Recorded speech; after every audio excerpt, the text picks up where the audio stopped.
Nestled deep in the heart of Texas and steeped in history, home to the Alamo and the world-famous Riverwalk, beautiful San Antonio is proudly known as Military City and provides a festive atmosphere as we ready for yet another Warrior game. So excited, Pat Parnell, along with Connor McGahey.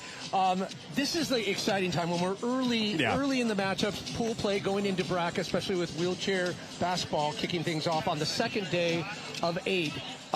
It's just you get to see these athletes start to acclimate. A lot of the players haven't spent not that much time. Yeah, and you have some returners from last year, some guys and athletes who skipped the season last year. They're back this year, and you can feel with our first matchup especially, you have Marine Corps and Air Force. Marine Corps, the fewest medals on the podium last year in Colorado Springs. Not usual for them. They're the number 5 seed starting off today. Good news about Marine Corps, Sturgis is back, and he is a firecracker, a fire starter. Was that player, well, it doesn't matter if it's wheelchair basketball or even wheelchair rugby, he is just a spark plug of the team. So expect a lot of things from Sturgis. I think even right out of the tip-off, we're going to see things from him. So, like I said, a lot of these athletes, some have some, they live close by one another. They can practice. They get very little practice time as the concentrated team here at the Warrior game. So it's interesting to see how they acclimate this first day of competition. Any hopes here with the matchups? I mean, you got the defending champs, obviously the bullseye on their backs, but there's some. I see some promise with the Marine Corps. I sure do too, and Marine Corps travels really well. Air Force, as we were saying before, always loud and proud, especially more so last year in Colorado Springs. I mentioned Military City, USA. 159,000 veterans in and around San Antonio, with 4 different bases, both Army and air bases here around town. So, and plenty of facilities for everyone to participate in adaptive sports and get ready for the Warrior Games, which is in San Antonio for the first time. But I think the hopes for today and tomorrow, I think, Pat, I think for the Marine Corps, they want to have a better showing than last year, and Army's the number 1 seed, and we'll see. Just 5 teams, and so we'll see if Army can defend and see how the Marine Corps can do. We were lucky enough to get outside last night in Riverwalk, right in front of the Alamo, ran into some of the coaches, and we saw a lot of the families out there, too. It's one of the most beautiful cities, especially at night. A bit surreal, right? Just with the lighting, then you're walking by the Alamo, and you kind of just breathe in all the history in. Well, and this morning, going for a walk, there was an entire Warrior Games family boat for the boat cruise that went around the entire thing. So the families have been enjoying it. We've been enjoying it, and I hope everybody else enjoys it as well. Okay, well, we've got a lot to get to. As we mentioned, day 2 of 8. We're going to be kicking things off here with pool play into bracket with wheelchair basketball. Right now, we check in with the 3rd member of our broadcast team, Lizzie Smith. Thank you so much, gentlemen. You said it. We are so excited to kick off the first day of court sports here at the 2026 Warrior Games. Team Marine Corps and Team Air Force warming up behind me. And as you guys mentioned earlier, Team Marine Corps has got a bit of a chip on their shoulder. They didn't have any podium medals coming out of 2025 Warrior Games. So super excited to see the fight that they are going to put up today, not only against Team Air Force, but against all of the other matches that we have throughout, this next, 5 hours of competition. How lucky are we to see so much action today to help kick off court sports at 2026 Warrior Games. And one of the most interesting parts of court sports here, especially when we think about wheelchair basketball, is the chair itself. So intricate, especially when we think about some of the injuries that these team members are dealing with. So to learn a little bit more about the equipment that all these gentlemen and ladies out there have to use, let's listen to SOCOM coach Nolan Griffin tell us about our wheelchair basketball chairs. What's up, Warrior Games? I'm here with SOCOM coach Nolan Griffin. Man, so excited to get into wheelchair basketball. Tell us what it's like being back for 2026 Warrior Games, Team SOCOM. We are so excited. We're ready. We had our training camps. We had our selection camp. The team is very well put together right now. They're all working together really hard. They're all super excited to get this thing going. Love it. Individual competitors, but the equipment is the same among each of them. Is that correct? Yes. So every person that is going to play wheelchair basketball will have some type of chair that looks exactly like this. And walk us through the mechanics of how this works and why the specificities are the way that they are for this sport. Yeah, absolutely. It's all about athlete safety. It's keeping that in mind. So all of the chairs have camber, which is the angle of the wheels out. So if you look at a traditional day chair for a wheelchair, it's the wheels are straight up and down. But the basketball chairs and the rugby chairs as well have camber, so it lowers their center of gravity, so it's less likely for them to tip over and hurt themselves. They also have casters. So if you look at the back of the chair, there's casters on the back. Those smaller wheels, they have 2 in the front and 2 in the back, and that also just kind of helps them from tipping backwards and wants to keep our players safe. That's incredible. The finger piece is obviously huge because from the broadcast booth, we just see you guys ramming into each other the whole time. Nice to know that hands are protected. What are some things we have to be cognizant of with the chair? We see a lot of body momentum to pick folks up, otherwise some team support. What's that like for some of our folks with different injuries and abilities? Yeah, absolutely.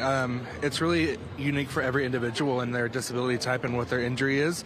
And we as team support staff have to be cognizant of that and make sure that we are setting them up for success. So some of our spinal cord injury guys will actually lower the back of their chair down. So it's called dump.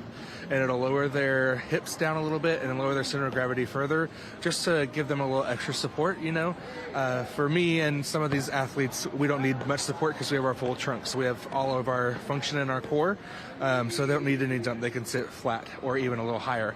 But for our spinal cord injury guys, we'll lower them down a little bit just to keep them safe. We want to make sure that they are ready to go as much as possible. Incredible rundown. Thank you, Coach Nolan. What can we expect from Team SOCOM here with these 2 days of wheelchair basketball competition? We can expect and hope for all of our players to play their best, and we are hoping to kind of shock some folks. Shocking some folks. I love it. Well, thanks again for the rundown. We're wishing you luck out there. Thank you so much. Great information there. Yeah. There's so much technology in the chairs, Yeah. and then when we move on to wheelchair rugby, even more so.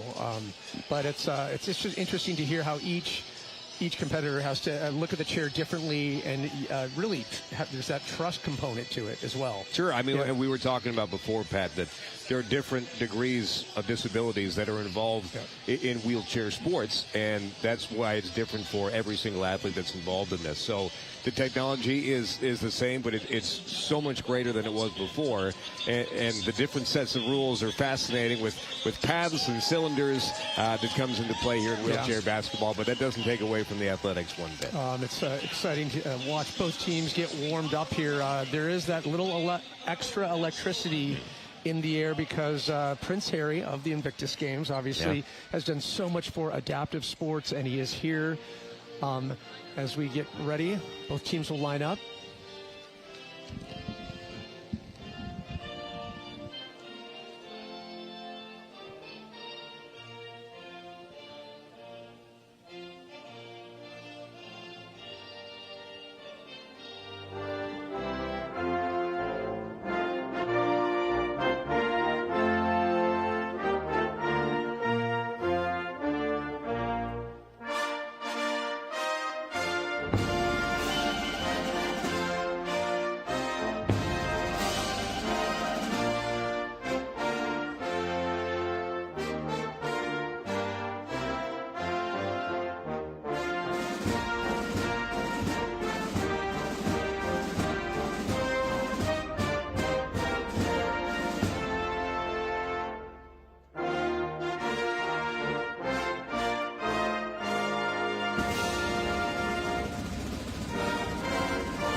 Corps. Number 0, Lance Corporal Dimitri Checo. Number 1, Staff Sergeant Pierre Sturgis. Look at the rosters 7, here, Pat, Hospital for the Corpsman Marine Second Corps. And you have a couple returners here. You mentioned the big one earlier, and that's Pierre Sturgis. But he didn't compete last year in Colorado Springs. That is correct, yeah. So obviously a lot of focus is going to be on Pierre Sturgis, number 1 there. But returning players Dimitri Checo along with Rojas, of course, Adam Fouts. So just a powerhouse for Team Marine Corps. So good, I would say, good to great things expected from Marine Corps. They have only one direction to go from last year's competition, and that is up. But Team Air Force, they come with such talent.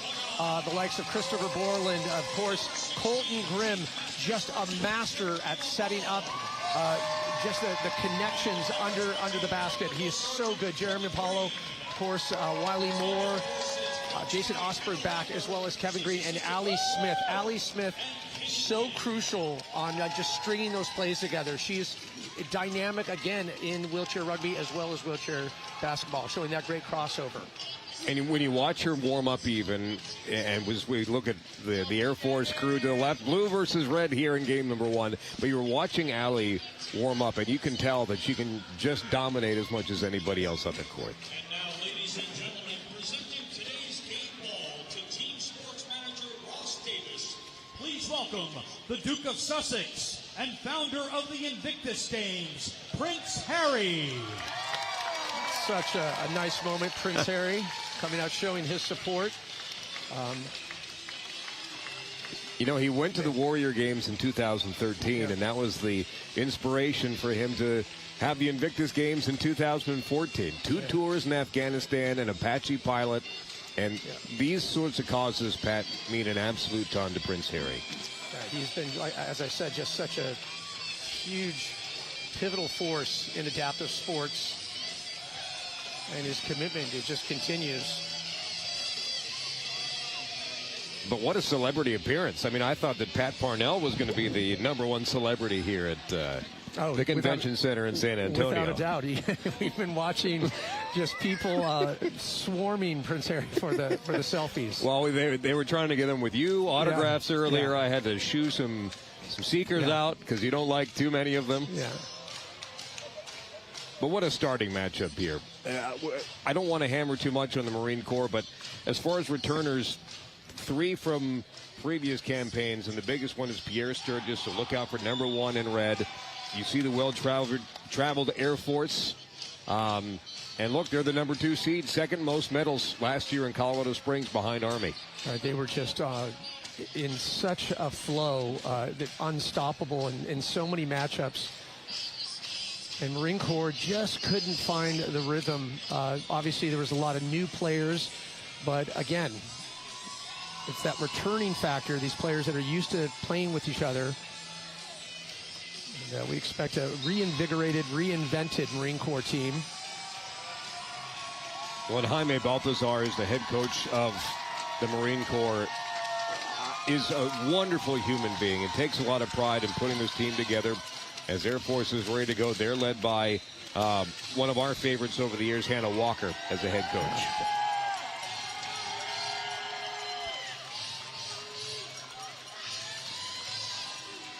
And we are ready for tip-off here for the 2026 Warrior Games in San Antonio, Texas. Day number 2 of 8. And we see doing the tip for Team Marine Corps, Pierre Sturgis. And Kevin Green, technical sergeant, will take the tip for Air Force. And there's Sturgis, gets the tip, and Grimm able to stay on it. Good to see Grimm back. Took last year off, he's back here in San Antonio. Watch Grimm, too, really has such an eye for finding those holes. First blood goes to Air Force.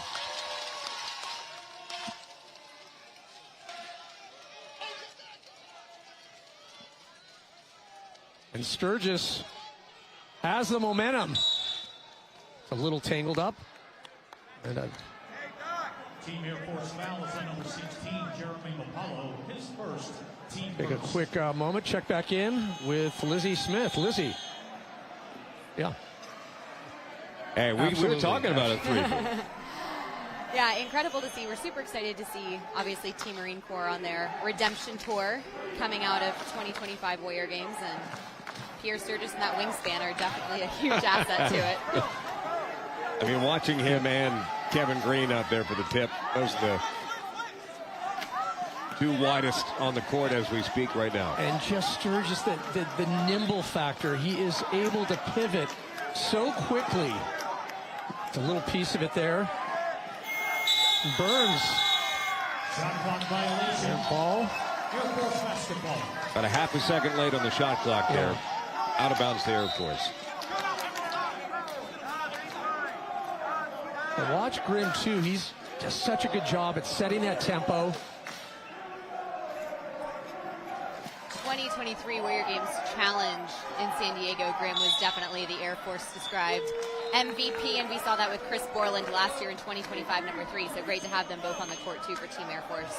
Team Marine Corps foul is assessed to number 10, Donald Burns, his first team foul. Saw this, too, with the matchups last year, early in pool play. All the teams a little slow out of the gate, trying to find that rhythm. Not enough. Second shot here for Rodriguez Pagan. 0 for 2. Boy, Sturgis just is on the ball all the time. Lightning fast. So nimble, too. Yeah. The agility.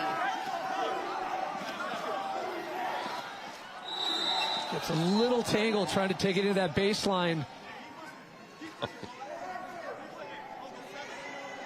Just puts a grin on your face the way that he plays the game. Again, it's that spark plug factor. He's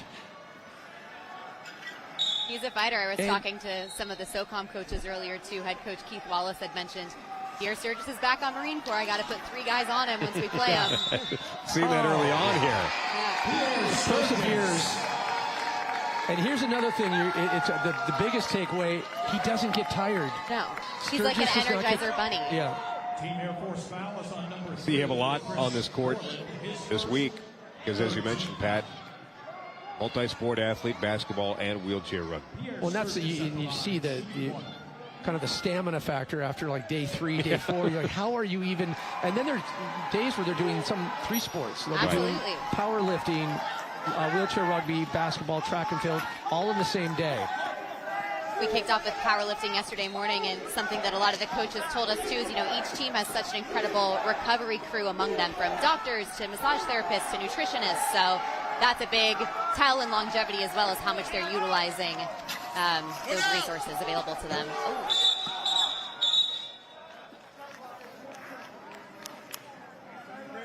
Not quite the amount of contact that you'll see in wheelchair rugby, but it still exists in wheelchair basketball. Out of bounds to the Marine Corps. Again, it was Sturgis and Green tangled up. Those two be together most of the day today. We heard from Nolan Griffin on SOCOM, too, one of the coaches, too, just learning so much about the chairs and how they're really set up to support different kinds of injuries. Spinal cord injuries might have kind of lower seats in there to support the weight distribution that they might need. So incredible, too, how we can kind of retrofit this for each person based on their needs.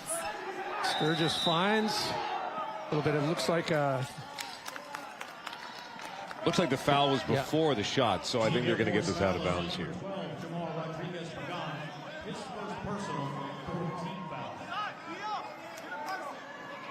A low-scoring affair so far for Marine Corps, Air Force. 4 10-minute quarters running time.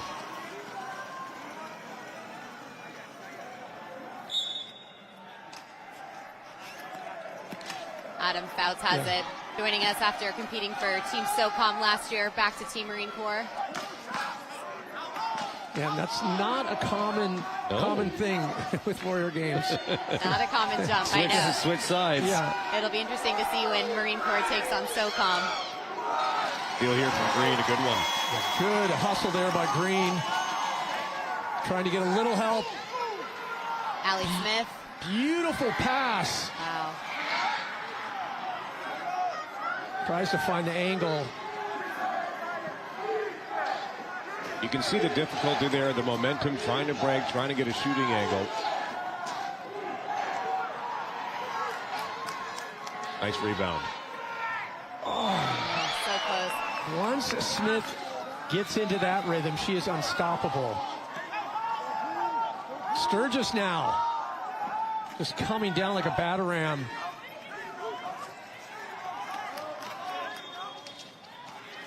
Oh, and some great ball movement there by Marine Corps. Oh. Here in the wingspan. There it is. 3 defenders on it. Keep us guessing. So fun to watch, too, coming off of the momentum, obviously, of championships that we watched last night, Knicks versus Spurs, and now we get to see even more basketball here in San Antonio. 4 straight points, 4-point run here for the Marine Corps. Paulo now has a little distance here over to Smith.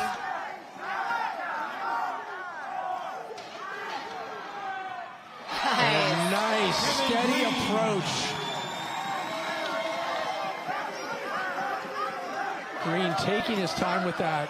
Timed it out perfectly.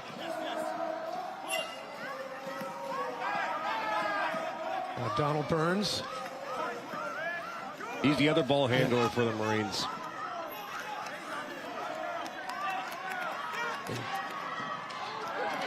Really good defense by Air Force right now. Put a lot of pressure on this Marine Corps team. They give it right back.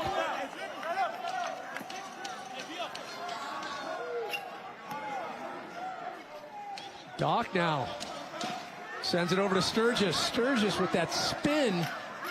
So hard to contend with.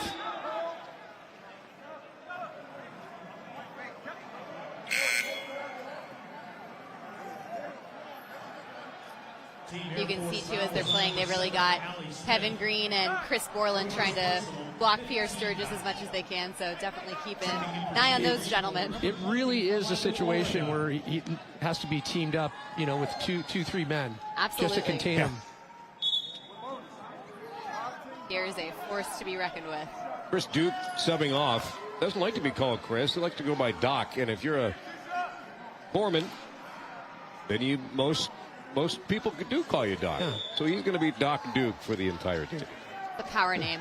Seriously. Doc Duke. What a move. At the line for Team Marine Corps, number 0, Dmitry Cheko. Dmitry Cheko. Tied game 4 apiece. Sturgis has all 4 points for the Marine Corps.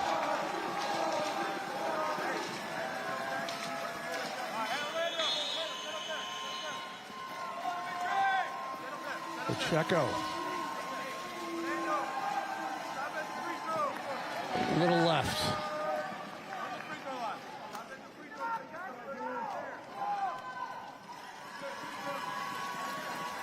Both teams looking awfully fresh right now. Yeah. You can tell they've been looking forward to this for a long time. Arguably 2 of the most loud and proud support crews as well when we think about Team Air Force and Team Marine Corps. It is a live vibe in here courtside, and these fans get super hyped to cheer on their team. It made sense last year in Colorado Springs, of course, home of the Air Force Academy. Of course. Peterson Air Force Base, Buckley up the road in Denver, but they've traveled well here to San Antonio, 2 air bases just outside of town. Oh, Pierre. Nice hustle from Team Marine Corps. Nice little break there, Cheko. It's a little held up. Green again. Out of bounds to Team Air Force. Yeah, something else some of the coaches had mentioned too, you know, coming out of last year being in Colorado, we're at altitude obviously, and some of these athletes or competitors might not be able to train as much as they'd like to prepare for that, so good to be on some flatter elevation this year. Pat, how about the back pressure from Air Force there? Almost a clean break, 2-0, and Air Force is able to defend now they have the ball. Yeah, and their ability to get back, you know, at that pace. You know, it was a situation where Cheko should have been able to capitalize, but when you have 3 of Air Force already being able to kind of pull up on that pincer move. Sturgis. Oh. Wow. Taking a little page out of Dr. J there. Air Force foul is on number 6, Colton Grimm. Back to the free throw line for Sturgis. At the line for Team Marine Corps, number 1, Pierre Sturgis, shooting 2. 4 points and 1 rebound so far for Sturgis. And I think he's got about 87% ball possession for the Marines. I think you're right. Free throws are harder than they look, aren't they? Yeah, well, it's a rare sight, too, for Sturgis. He's awfully consistent off the line. Kind of a bittersweet situation last night being in San Antonio for Game 5. Yeah. Yeah, a bit bittersweet. A lot of sad fans. Also some happy ones, though. We've got a lot of friends from different spots here at the Warrior Games. Pat, I'm not going to rat you out completely, but I know you might have been cheering for a New York team. I was just liking to throw a grenade into a couple situations, that's all. Pat's a man of the people. Boy, Knicks fans traveled well here to San Antonio. Graham with a nice pass, but couldn't finish the deal. Green got a little tied up.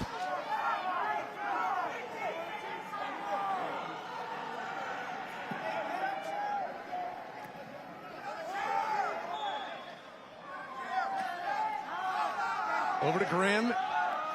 Oh, just a little short again.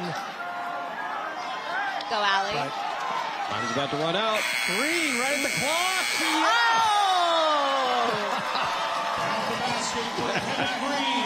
You got a happy head coach Hannah Walker there. Little shock of electric blue right there, right on the buzzer. First quarter of 4. Air Force able to climb it up 6-4. Thought it might have been a hint there of a three-pointer, but I think they give it as a 2. Remember, the back wheels have to be completely behind the arc for it to be a 3. I think those back wheels were touching at the 3-point line, so they'll take a 2-point lead into the second instead of a 3. Well, I'll say this, you know, there's a lot of anticipation about this Marine Corps team coming off the heels of somewhat disappointing performance at last year's Warrior Games. I'm already seeing a reinvigorated and just a refocused Marine Corps team. There's a fight there, that I feel like, you know, Flame was kind of dwindling there at the end of 2025 for them and got the best of them a little bit team mentality-wise. It's so nice to see them kind of reunite and get out there and be the gritty Marine Corps team we know and love. There's Prince Harry still getting mobbed here in San Antonio. What a neat thing. I mean, not putting people at an arm's length. No. Has time for everyone who's come up. Has time for everybody in this building, in this event. And fantastic to see. In every aspect of his life, he walks the walk. And humble, always can, you know, be approached. Yeah. And again, as I mentioned, has done so much for adaptive sports and continues to do so. Yeah, incredible to think that Warrior Games was his inspiration for starting Invictus Games. Yeah. Well, Air Force, once they have that lead, you know never to count them out, especially with head coach Hannah Walker. She coaches and works at an adaptive sports facility full-time and makes sure that all of her team members are hooked up with adaptive sports communities wherever they live, too, so they have time to practice outside of coming together for camps and trials and such. So and that's the big challenge. You talk with a lot of the coaches is getting a lot of these competitors, some of them from all over the country, and then getting it in, you know, at least a week, sometimes 2 weeks before the Warrior Games to get that practice time in.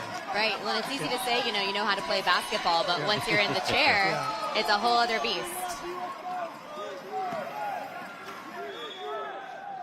Grimm with the little better touch on that. Power of the mustache there for Grimm. Power of the mustache. Soft release. Makes me jealous. I don't have the lip for a mustache.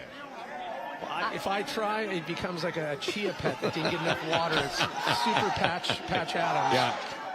Chin, yes. Mustache, no. So if you're a guy like Grimm, you go for it. Now Sturgis. Oh, and just has that deft touch. Even when the pressure is on, he just seems unwavered. Talked about the wingspan earlier. That allowed him to draw in the pressure, wait it out, and get a second chance to get the basket. We really see wingspan being such an advantage across all court sports. You know, you have that height, you can block folks. Wow, Grimm. And this is what I was talking about. When Grimm starts to get into his rhythm, much like Allie Smith, gets so consistent from outside the key.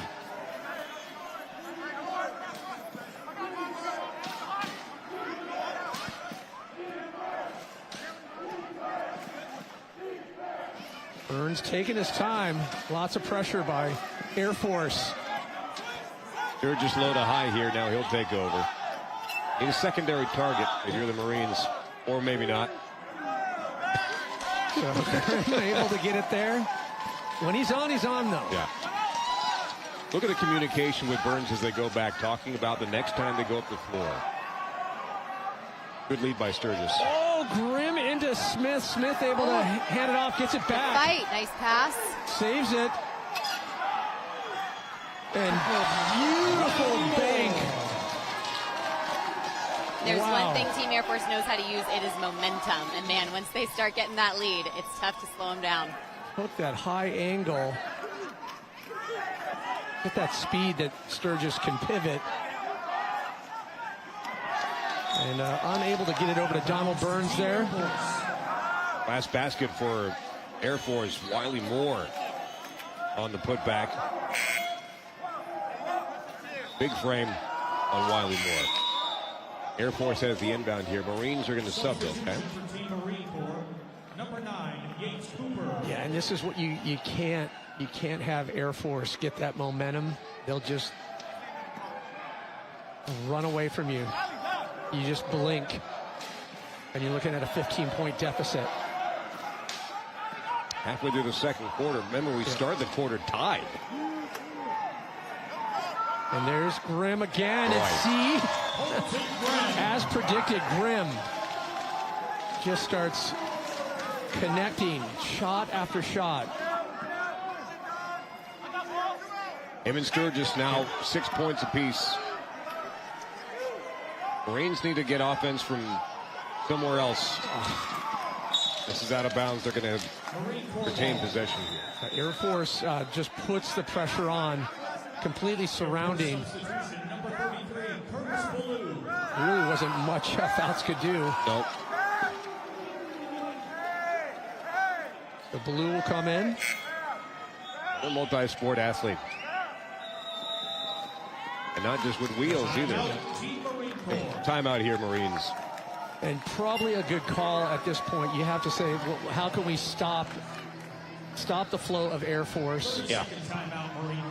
And Air Force is doing a really good job at kind of disrupting those set plays that Marine Corps is trying to lean into. Taylor on one side, Jaime Baltazar on the other. It's not as lopsided as it seems. I don't feel like. I know you get, Grimm, who's turned red hot, but I think that there's something here for the Marine Corps to hang on to. We know the offense needs to come from somewhere else, but I think the pieces are there. We've seen evidence more so, I think, than last year, Pat, in Colorado Springs. Yeah, just even looking at Sturgis, he will invigorate this team, but you're going to start to see, or you're going to have to see some of the other players, Checo, I would say, Doc, of course, Donald Burns, Fouts, who's in years past has been pivotal in when Marine Corps and the team finds success. Just a little bit more on that consistent play.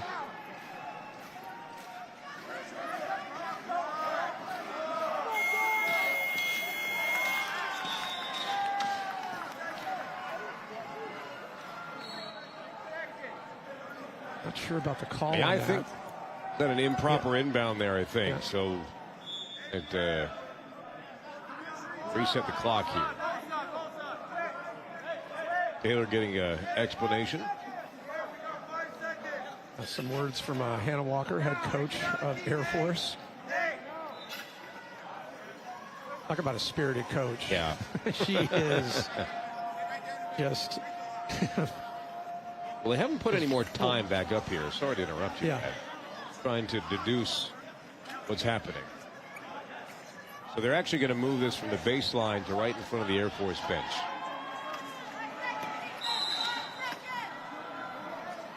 Donald Burns all the way over to Adam Fouts. Adam Fouts.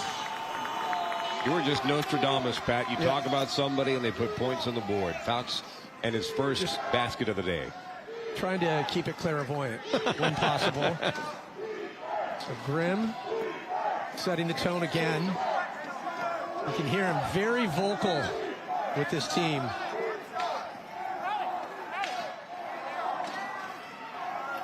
Green over to Grimm. Now Grimm again with that nice screen setup, but still couldn't get it to sink. Basket here would be huge.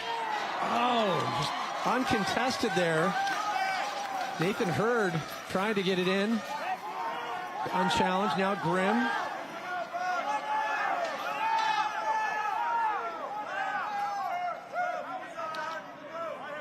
See some movement, and Smith able... Maybe he almost did that on purpose. Yeah, keep it alive. A nice, errant shot / baseline pass to Smith. Substitution for Team Air Force. Number 12, Rodriguez Pagan is going to come back in. And Allie, they got well-deserved rest. Smith, an assist and a rebound as she heads to the bench.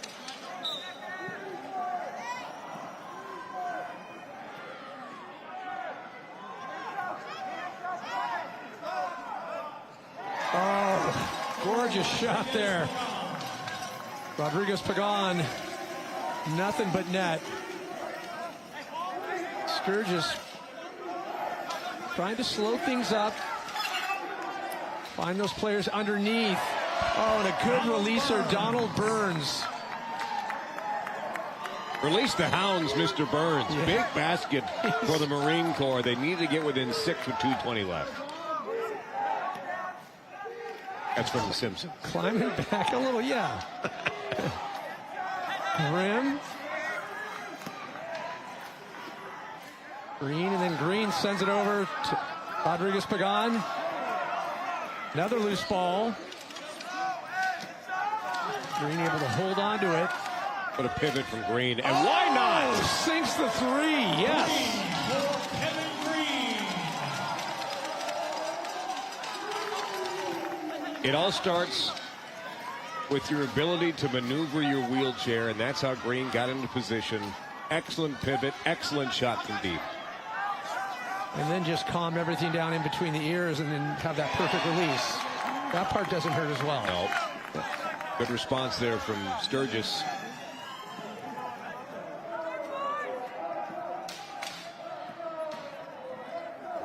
Eight points for Sturgis. Quick pass out to Curtis Ballou, and then Ballou into Green. Green tries to go high in that bank and goes up and over.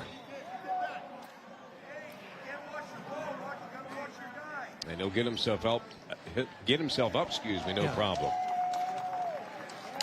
Yeah, just the agility. Able to prop yourself back up is so impressive. Beyond incredible. Into the game for Team Air Force, number 77, Jason Osberg. Osberg coming in for Team Air Force.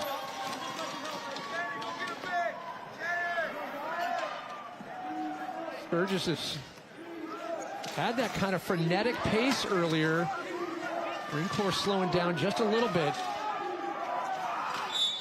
Wow. And one. And think, you know what, if Burns can just keep doing that, Sturgis, very happy with that. Draws the foul. And what a course correction from Balthazar, by the way, because obviously the pace was not working for the Marine Corps early on. They've slowed it down, and now they're within 5. Chance to get within 4. Math is hard. And Sturgis loves to see that support as well. Yeah. It can't be a one-man show. Maybe he can. The hustle by Sturgis there. Keeping the pressure on. Air Force doing a good job keeping that speed, moving it down. And Fouts over to Sturgis now.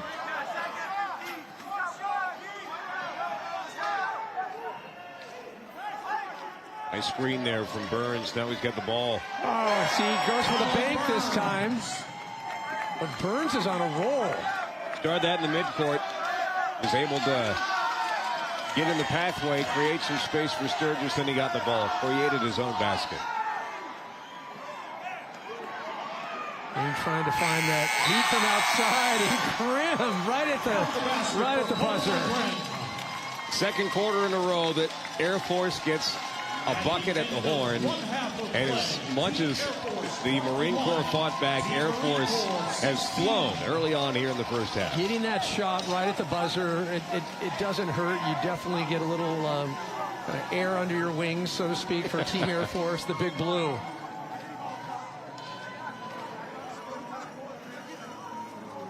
So that does it for the first 2 quarters of 4 as we send it off to halftime. More play here in pool play. It is wheelchair basketball 2026 Warrior Games.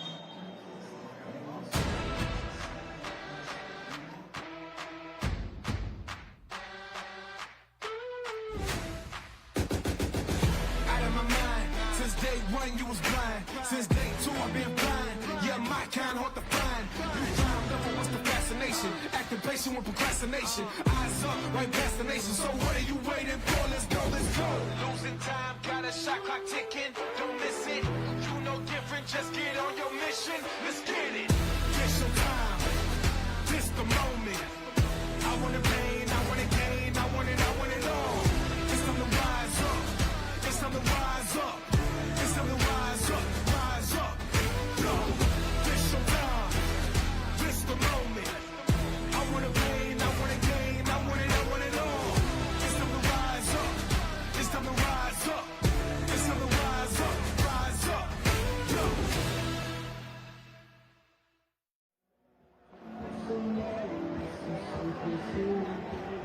Get up close with both SeaWorld's and Animal Ambassadors today at the Henry Beacon College Convention Center from 1730 to 1930. Well, I am here with Air Force's athletic trainer and medical support staff, Mike Honeywell. How's Team Air Force doing today? You had a lot of athletes participate in cycling earlier. We're feeling great. You know, we had a long week of practices last week. A lot of them did compete in cycling this morning, but that's why we do other events and why they come out and practice, and I think they're ready for anything we throw at them. We can see that obviously building off of the momentum once they got that lead. What is the secret with Team Air Force? You guys just bring that fight every time.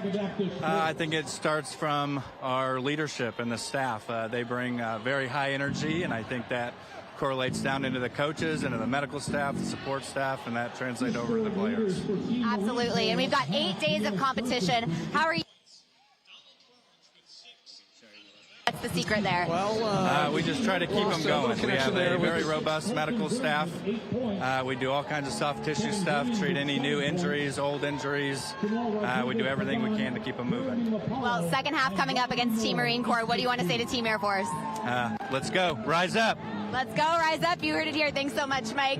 Second half coming up.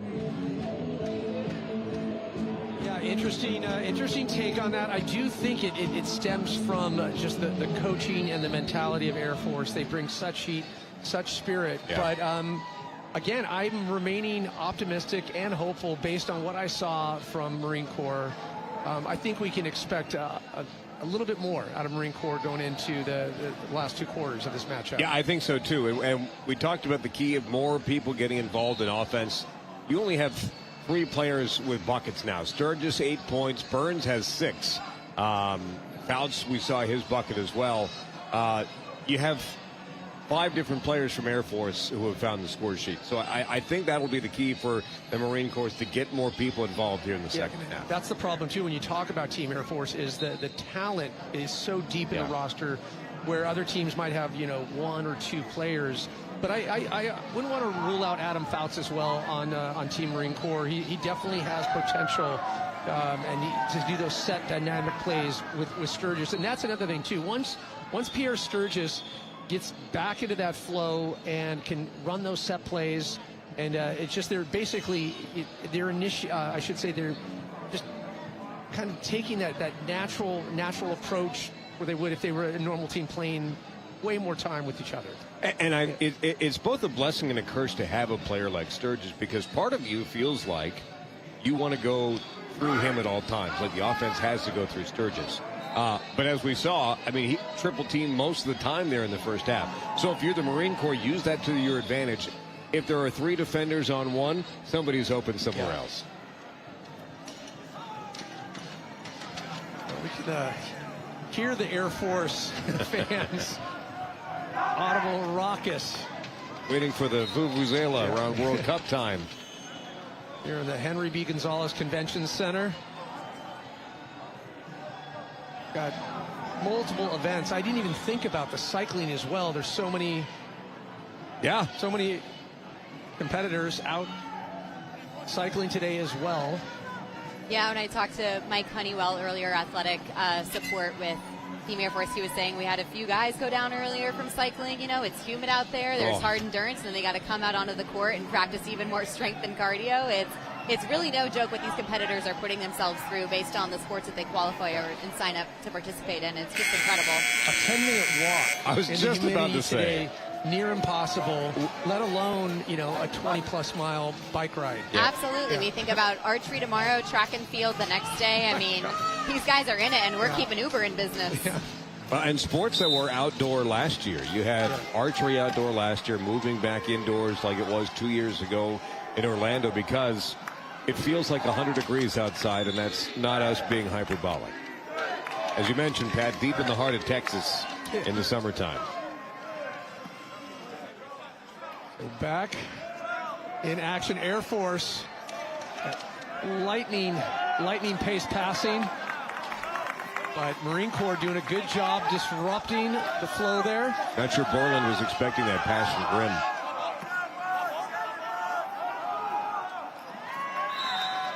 Now Burns and Sturgis not on the same page. But again, I like what every single time they go back up the floor, Burns and Sturgis are communicating. Yeah, they're kind of a dynamic duo with that. It's great to see the communication on the court. And as you had chatted about earlier, Adam Fouts, too, coming off of SOCOM, participating back with Team Marine Corps this year, and someone who really, oh, man, this is it. A little short there by Grimm, but able to come in and clean up. Borland finishes it off nicely. And in relation to Al? Borland? Home improvement? No? Nothing? No, okay. Well, You did your best. You did your best on that one, Connor. I tried. Good response from the Marine Corps. Manageable 5 points now, just early in the third.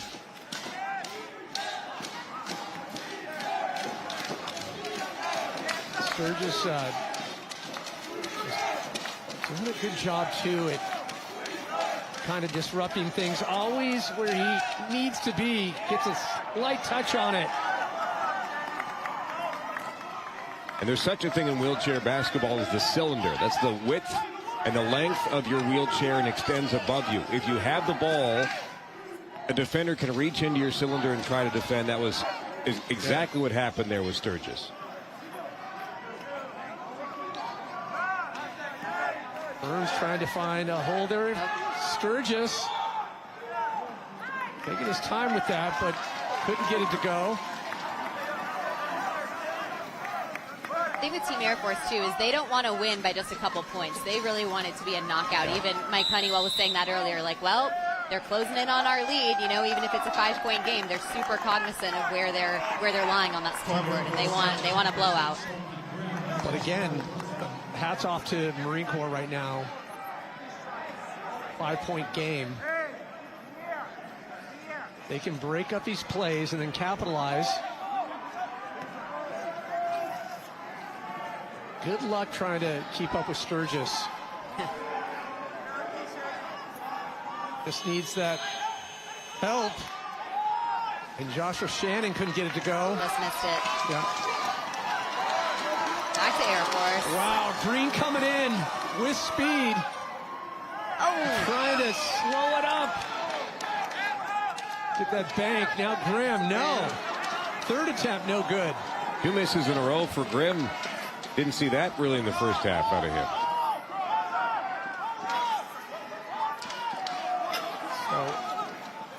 So, interesting missed opportunities there for Air Force. The Marine Corps capitalize. Burns sends it back out. A little tie up there with Cooper. Possession arrow staying with Marines. Held ball possession arrow to Marine Corps. Cooper a little tangled up there with Borland. I think to your point, Pat, something we're seeing so much from Team Marine Corps too is that on-court communication. You know, Air Force always brings the fight, but having these guys be able to connect with each other, know what plays are running next, and show up where they need to be when they need to be there is really strengthening them this year. You can see Marine Corps meticulous, taking their time here. Trying to find that set play. Pierre is just fancy with that ball. Yeah. Back over to Burns and just a little too much mustard on it. Borland in possession of the ball, Air Force MVP last year coming out of wheelchair basketball. What will he do with it? Oof. Oh, just wanted to go in, but couldn't. Unfortunate for Borland. Thought about a handoff there. Ended up taking the shot and missing. This is going the other way. This is away from the ball. Blocking foul on Marines. Believe it or not, it's their first foul of the half. I want to point out, too, Joshua Shannon giving a good run for the mustache money for Graham. Is it just by chance they're matching up? I think it's in the rule book. Yeah. Mustache for mustache. Yeah. You have to have one Stash for stash. Yes, exactly. One mustachioed man Exactly. per team. Minimum. Green doing a good job putting on the heat with Sturgis. Probably the best to defend Sturgis. If you're going to go one-on-one. Cooper, and just thought he was there. And Shannon just looked away. If he turns the other way, I think Shannon gets that ball, but he happened to turn the opposite direction and ends up going out of bounds.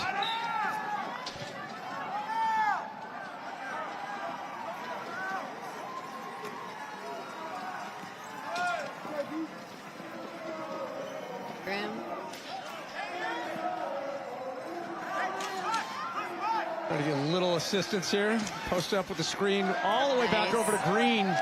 Good comms on that pass. And the amount of strength it takes to get it there.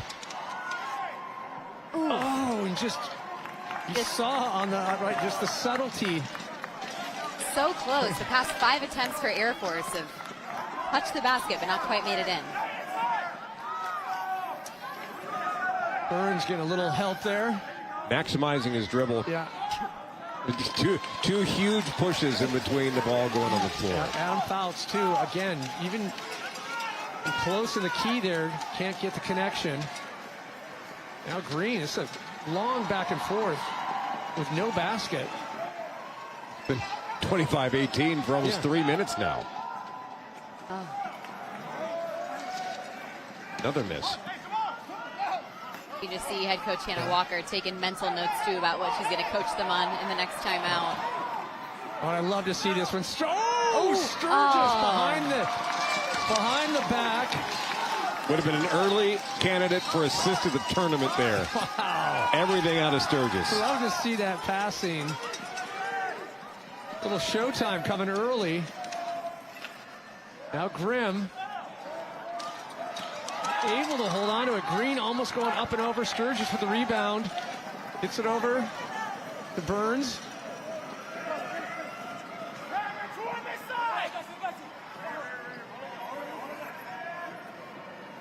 Job by Green there to stay with. Ouch. Gave him the breaking distance.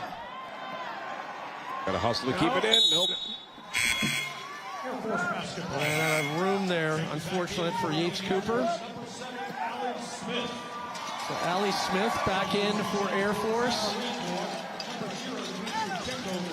Deceptively fast in her chair. A great communicator on the team, too. She's making eye contact. She's shouting. Seems to be a theme for Air Force, doesn't it? And feisty. Feisty. Yeah. Just Allie doesn't mess around. She has a tenacity that is undeniable. She absolutely crushed powerlifting yesterday, too. So starting off strong and maintaining that.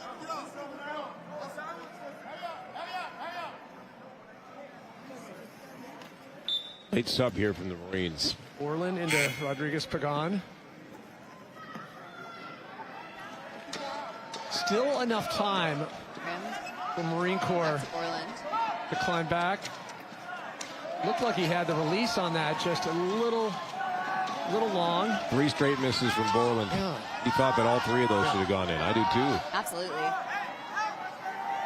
Not something Team Air Force is used to. Chance to bring it into 5. Oh! Cannot get the bounce. Wow.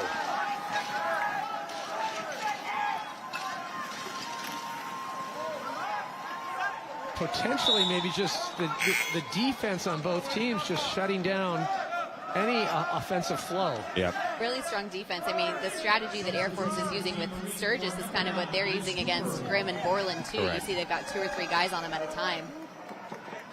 Great pickup. Said it could be a blessing or a curse. Allie Smith always finding that open pocket and just loses the handle. That's the thing in the wheelchair game. If the angle's off just a little bit, makes it so hard to even catch a basketball. Have to lead the receiver, don't you? Yep. Has to take it from way back at the clock. Sturgis can't get it to drop. So Air Force 25, Marine Corps 18 at the end of the 3rd quarter.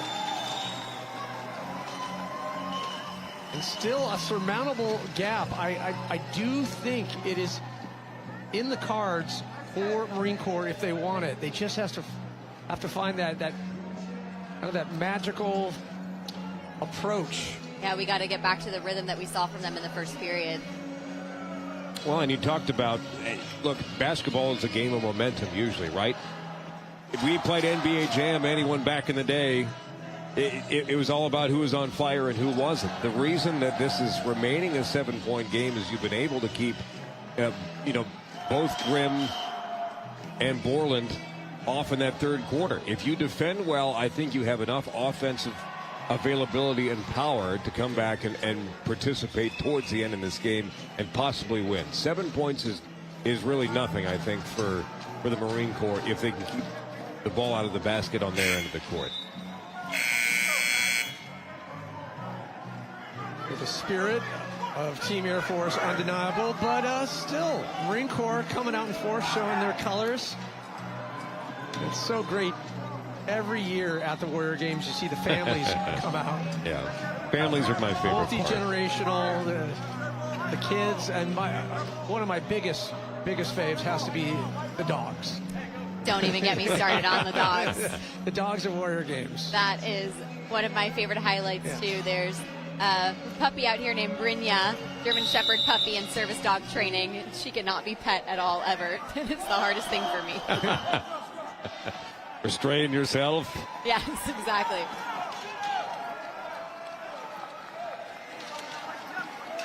So can Marine Corps stymie the flow of Air Force here?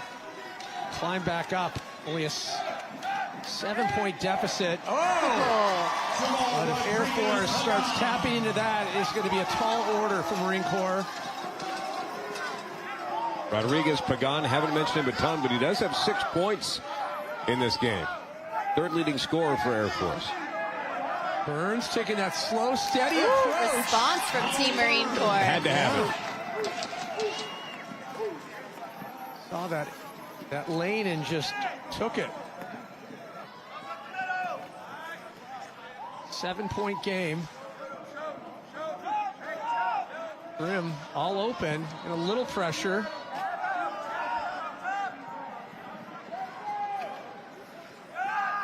Can't get the 3 to go.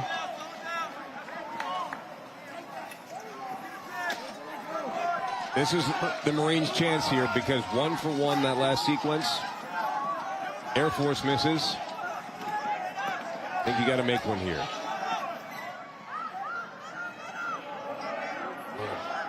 Nice pass to Checo. Oh, just misses it. One after another missed opportunity.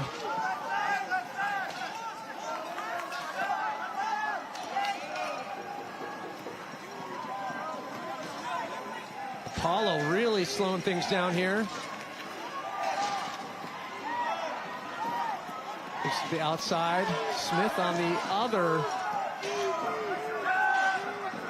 And finds that nice connection, but just a little too far under the hoop. Apollo too deep. Yeah. Just a little bit too deep.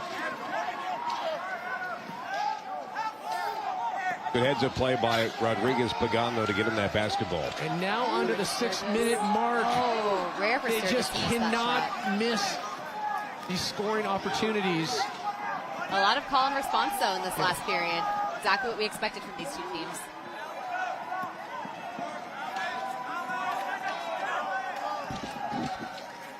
Grimm shouting out the orders. Over to Smith. Nice Crosses passing. it back. And again, a little too short. Now Grimm. Can't get it to go. See Sturgis practicing a couple air balls over there, trying to perfect that shot so we can up the score here for Team Marine Corps. And it works. Just the palming one touch. Almost defiant. Timeout, Air Force. He raced to the bottom of the key, and they knew exactly where he was going to go the whole time. He earned that 2 points for the Marines to get him within 5. Timeout with under 5 to go. And that's the Sturgis we do know. We did see just right out of the gate. You know, he scored all of their baskets, and then it started to become a shared affair. But if Sturgis can get back into that easily, now we're talking a 5-point game with just under 5 minutes on the clock. Marine Corps could take this thing. Yeah. Achievable, with the right communication strategy. You also have to consider, too, how gassed everyone's upper body is at this point, right? From pushing the chair, trying to make shots, blocking people. So we're going to see a huge fight, obviously, in this last 5 minutes. But, man, I know that they're already exhausted. If you're tired now, just to remind everyone, we just kicked off pool play. We're going into multiple games tonight, and we'll be establishing our bracket lineup going in towards quarter semifinals. We got another 4 hours, folks.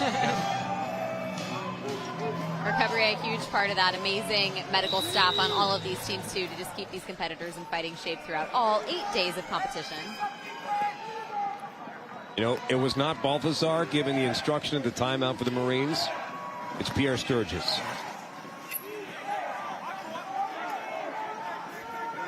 Vocal, passionate, and has the skill to back it up. Sturgis is a force to be reckoned with. Now Air Force.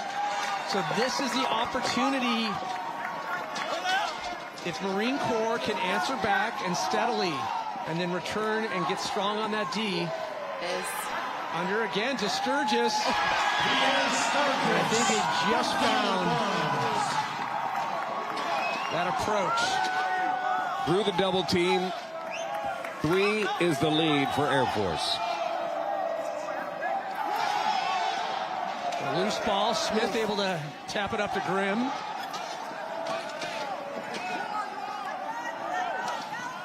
Good job to not force it there from Rodriguez Pagan. You don't need the 3 here. And I'm not sure if he was getting so much pressure by Sturgis there. Smith able to get it over. Beautiful shot there by Mapalo. Wow. Loves to shoot the basketball, Mapalo. Didn't go for him last time. Goes for him this time. A lot of contact there between Grimm and Sturgis. It's not a non-contact sport, wheelchair basketball. Now Sturgis on the outside. Back over to Burns. Wow, okay. Cooper. Yates. And just like that, a 3-point game with almost 3 minutes on the clock here in the fourth quarter. First game in pool play here in wheelchair basketball. and you are seeing a fired-up Marine Corps bench. Wow. You know, Air Force is built on defensive structure, and it sort of broke down there for a second. I don't think that Yates Cooper has had that much time all game, and he's able to get his first basket with 3:07 to go in the fourth quarter. Yeah, they were going to that page in the playbook where it was all about Sturgis, but again, if they can do both, then they can beat Air Force. Coach Hannah Walker, Team Air Force, she loves the camaraderie of the sport, but if there's one thing she wants to do, that is win. And you know her team does too, so I'm sure she gave them quite a fierce pep talk heading into the last 3 minutes of this game.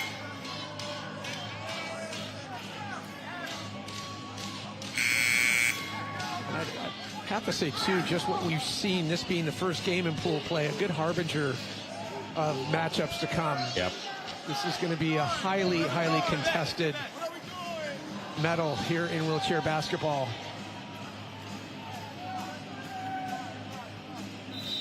And we've seen historically, too, you know, whoever podiums first for team sports, we kind of see that step and repeat throughout the other two court sport competitions that we have.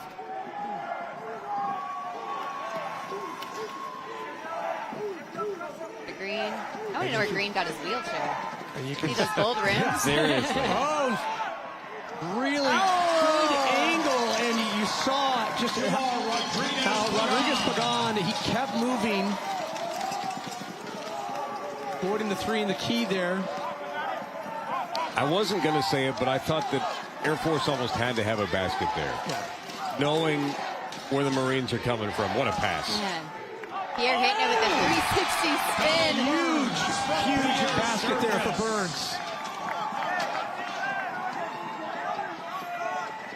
Marine fans feeling it to our right, Pat and Lizzie.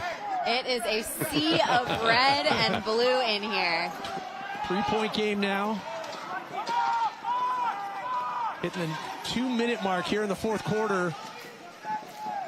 Apollo over to Grimm. Now Green. Oh! Foul. Gets the call. I think Checo just a little too late in there. Marine Corps foul is on number 0, Dimitri Checo. His first personal, first team foul. Fairly foul-free, I do want to say it. It's been a clean game. I misspoke earlier. That was the first team foul for the Marine Corps. Wow. That's quite incredible. Yeah.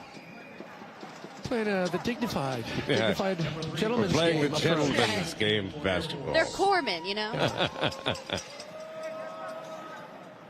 Green at the line, 2 shots.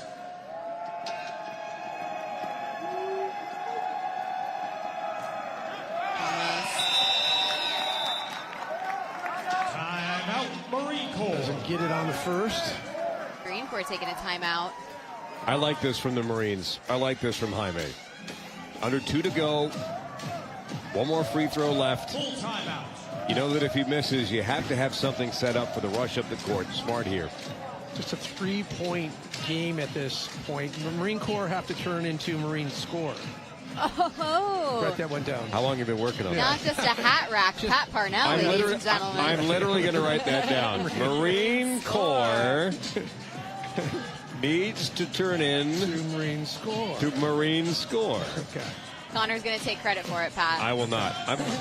To Marine. I'm literally going to put this down for posterity. Yeah. Marine score. Good SAT word. It is. Hold on.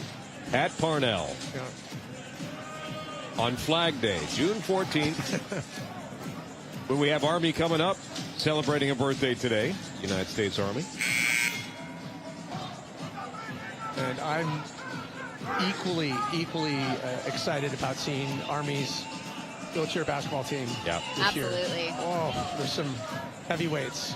And we, of course, are used to seeing J.P. Lane absolutely dominate for Team Army. He's a mentor this year, so we won't be competing, so it's going to be great to see, too, what our new crop of competitors have to bring. How about Lane, his ability to cross over into dominate in every single sport that he entered? It's just amazing.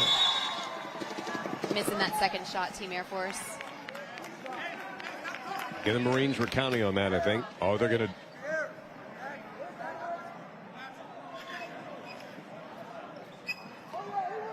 more shot for Green. Quick reset here. Can't get it to go again. Vital. Marine Corps ready to respond and close that three-point gap. Vital that they control the tempo here. Sturgis. Gosh, it's like Sturgis is moving through water. A little short. I was just about to say, for the Marines, they don't have a ton of long shooters. I think it was probably 2 possessions. I know Sturgis can make that, but maybe better to get 2, defend and get 2 more. 1:20 to go now.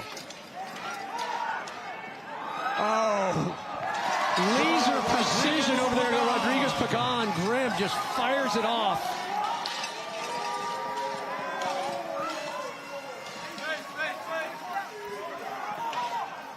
Get a little tangled up there.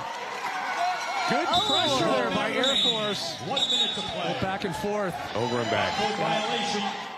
Yeah. Marine Corps basketball. Sturgis was like, that's not a foul on me. You're right, it wasn't. Checking in for Team Marine Corps, number 21, Joshua Shannon, and number 7, Doc Duke.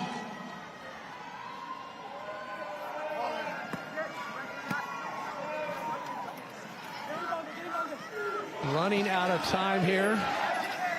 5-point game. Definitely need to get this one to go. It does. Joshua Shannon.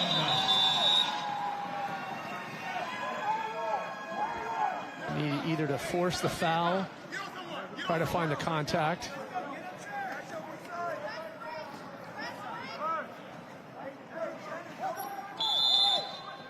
Yeah, there's a real energy you can see from Team Marine Corps right now. They are ready to respond. Need to force the turnover at some point there. Good pressure. Sturgis in possession of the ball. 30 on the clock.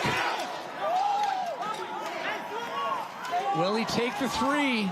Tie it up. No, but gets the... Donald Burns. Burns gets the bank. Timeout Air Force. 20 on the clock, a 1-point game. Tell you what, this is a lot closer than a lot of people thought Marines versus Air Force would have been. And I'm surprised. I've seen Sturgis in the past, but that's also when he's been, primed and warmed up after, 3 days of competing. But when he gets comfortable, I mean, he can fire the threes like nobody's business. 14 points for him. Burns with 12.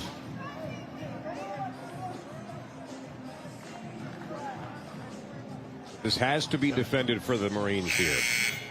20 seconds left. Probably time for one more possession.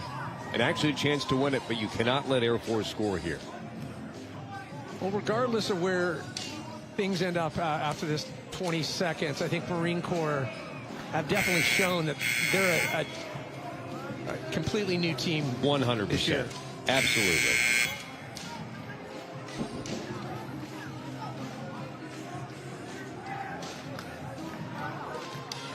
And hopefully we see that top to bottom in all competition. What do you do if you're Marine Corps at this point? Force the turnover.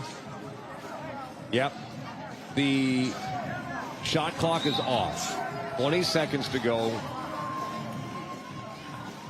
So you have to apply enough pressure and not send them to the foul line either. No shooting fouls.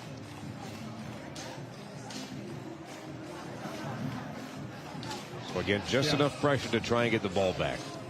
Having some deep discussion in the Marine Corps team. Conversation getting ready for this last 20 seconds. Can they get it done?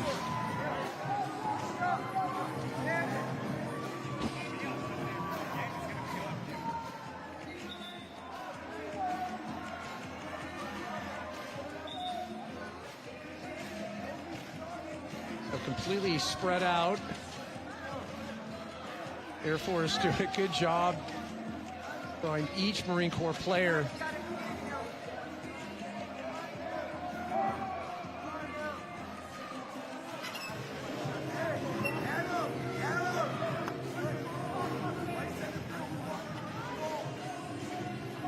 Lots of direction coming from the Marine Corps bench right now. They got 2 in the front court here. Well, trying to decide where Fouts should be. Yeah. Split the difference. Obviously anticipating, it looks like they're anticipating Rodriguez Pagan's obviously going to take the inbound, but where take that double pincer approach. Yep. And this is Shannon's responsibility first, and I think Fouts second. Now they're going to move him.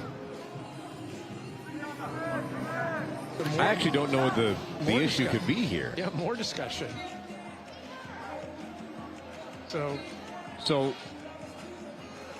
did the Marines take a timeout?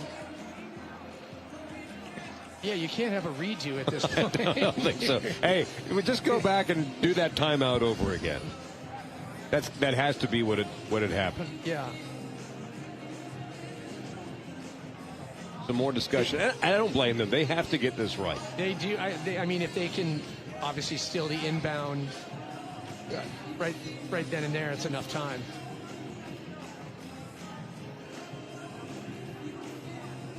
Air Force doesn't look rattled whatsoever, though. No.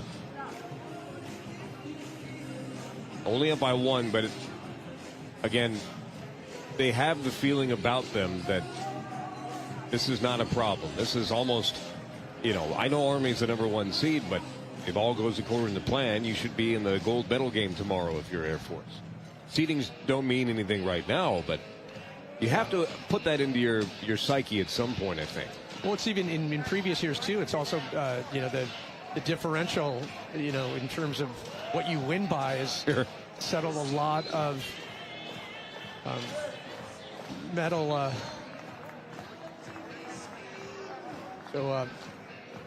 Waiting for the official call here.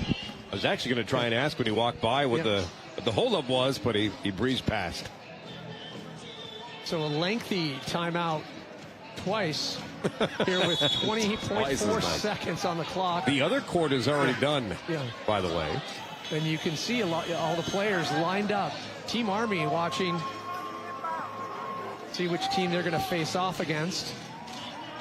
1-point game, 20.4 seconds on the clock. Going to finish off the fourth quarter here. Inbound for Air Force. Over to Green. And Green able to coast his way, and contact from behind. All Shannon could do, but again, not a shooting foul, which is important.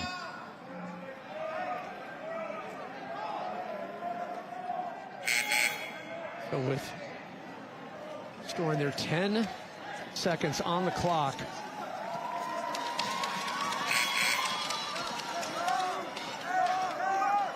So Cooper's going to come back in here, Pat. Or at least I thought he was going to. Then they changed their mind. It's going to be Checo instead. Oh, wait. Looks like Checo. Yes, Checo will be in. Cooper came on. He went off. Then Checo came on, and he was forced to go off. So he'll come in. Okay. And Checo will. Doc Duke will go off. Yep.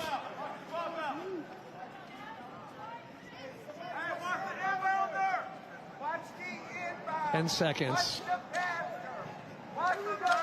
Can Marine Corps take possession and make it down?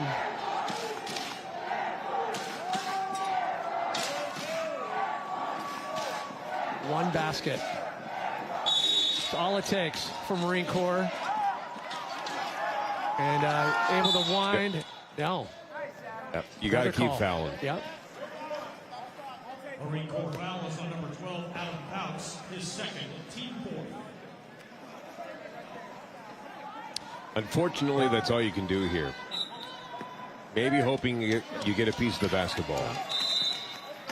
Another chipping away. Yeah, 5 on the clock now. Marine Corps foul is on number 1, Pierre Sturgis. And you just when you see that score 33-32, you just think of all those missed shots. Yeah. Yep. So many missed opportunities for Marine Corps. Boy. Both teams a little disappointing from the line. Grimm. One last shot here. Hey. Gets it to go. Sliver of hope here for the Marines, but they'll take it. Another timeout. With 5 seconds, all but impossible. Full timeout. Yep. Just with the timing, but there was a second there where I thought Marine Corps had it. I thought they were going to be able to do it. They were getting those plays. You saw Sturgis able to make the connections. And then Burns started to step up. Yeah. He was the go-to. I mean, and you started to add buckets. Remember, Cooper, Fouts, Shannon able to put one home, but not quite the balance that Air Force has had. You almost have 3 players in double digits. Rodriguez Pagan, the leading scorer there, but yeah, I mean, with Sturgis obviously leading the charge. 14 points. 5 assists, 3 rebounds.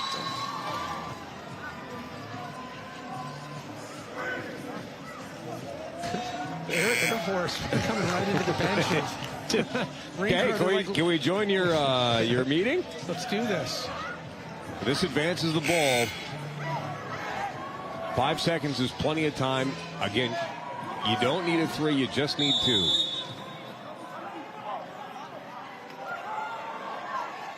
That's your target. There it is. Gets it. Wow.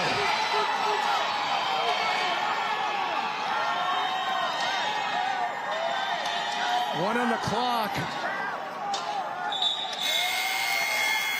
And that is time, tied at 34 apiece. Air Force, Marine Corps. What an opener. Well, I don't want to call you a doubting Thomas, but you had shades of doubt. And it's not a final score yet, but I'll tell you what, the Marine Corps is known for its fighting, and they showed the fighting spirit here. We're not over, but to go to overtime against Air Force is something. I guess we just learned that we have to expect the unexpected, and by no means can we predict how things are going to go for Marine Corps. But I will say they are playing into that our expectations of doing great things, a reinvigorated team, and way to come back and tie it up in the fashion that they did. Yeah, and you're able to do it in different ways, too. You're able to use your big players. You start to use your balance later. Defending came into it when you're the Marine Corps because defending sets up the way that you attack. Yeah. And I think that the Marines realize that maybe towards halftime, and you're within a couple points, but the charge has to be led by your best players. And look, Air Force, we see the 3 there from Green, but for the Marines, I think they just need to find a sliver of hope, find a way, and we're there. The hope is in overtime, and missed shots were a problem on both sides, Pat. I think they know that. It's not as easy as we say that it is, sitting behind the table here in Hall number 4 in the Convention Center in San Antonio, but all the credit in the world goes to the Marines here today. Air Force knows that they've had their hands full. I think we're going to see too in the matchups down in pool play. A lot of players on the Marine Corps side are going to start stepping up and finding their rightful place. 2 minutes on the clock now here in overtime. Pool play, wheelchair basketball. Day 2 of 8 of the 2026 Warrior Games. Well, before we get right to the game here, let's check in with Lizzie. Lizzie, what do you have? Oh my gosh, the vibe could not be more live down here as we see the Sea of Red and Sea of Blue cheer on Team Marine Corps and Team Air Force. And what a way to kick off day 1 of our court sports here with an overtime game. And we are right back Marine into Corps it. Thank ready you, to Lizzie. fight out there. I'm not going to interrupt. I expect interrupt all you want. Extra hungry Sturgis in this 2 minutes as Marine Corps able to be the first to strike here. Oh, and Green getting in the mix there with Fouts able to strip it away. Combined steal there with Borland. Over to Grimm. Put that natural screen there. Back over to Green. And honestly, the way that the ball is maybe not going in at times, this could be a 1 or 2 basket overtime. It could make all the difference. Good hustle by Joshua Shannon. Able to get just a slight tip.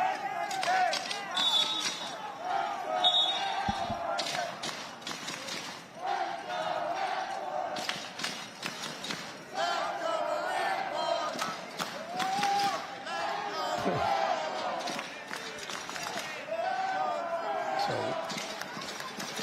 1 minute 14 here in overtime.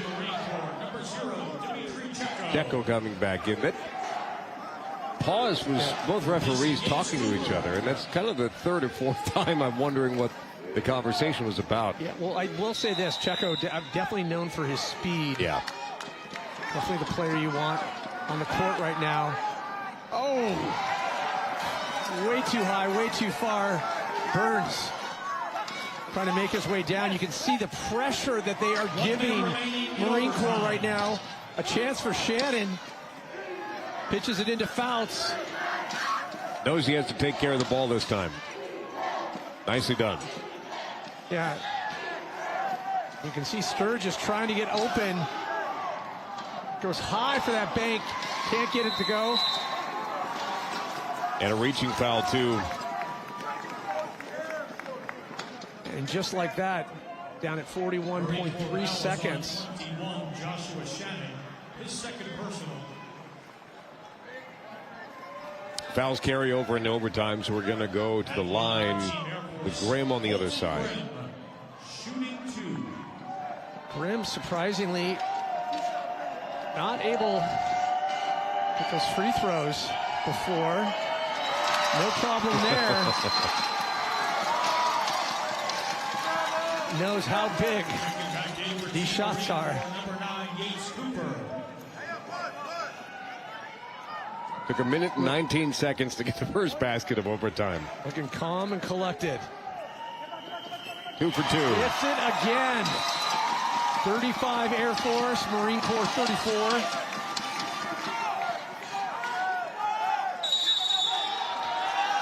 Second violation. Air Force basketball. Boy, that's just killer for the Marines. What a blow. At high pressure, and Burns just couldn't find a target. And now Air Force taking their time. Oh! That deft touch. Starting to rear. Well, for Borland, you knew he wasn't going to miss 6 shots in a row. Unfortunately for Marine Corps, now running out of time under the 25-second mark. And Green again, able to strip it.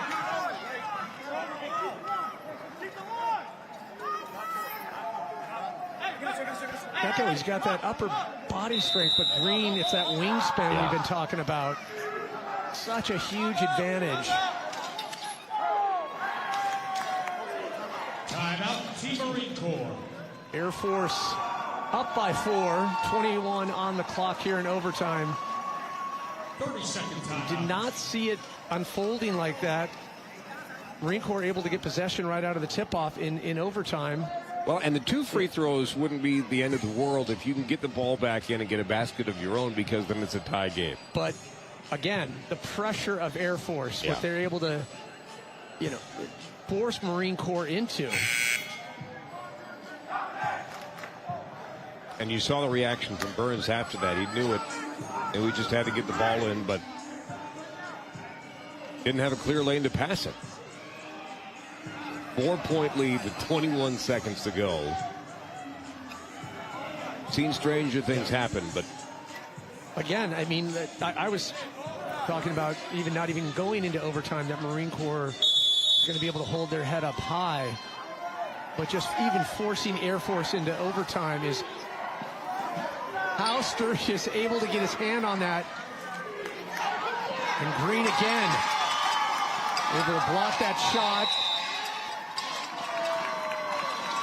see the frustration on Sturgis because he's double teamed. All he can do is kick the ball back out. And what a block by Green on Burns. Well, probably a game-saving block. Yeah, I've seen Sturgis like that. Almost do kind of a switch reverse huck and hook, like a hook, a completely blind hook. And he has made him. Chris Borland at the line for Air Force. Borland. Another chance to, wow. Nice touch with that one. Yep. 4 straight points now for Borland. It's funny how quickly the touch can find you and go away. Make it 5. And just like that, 6-point game here in overtime for Air Force.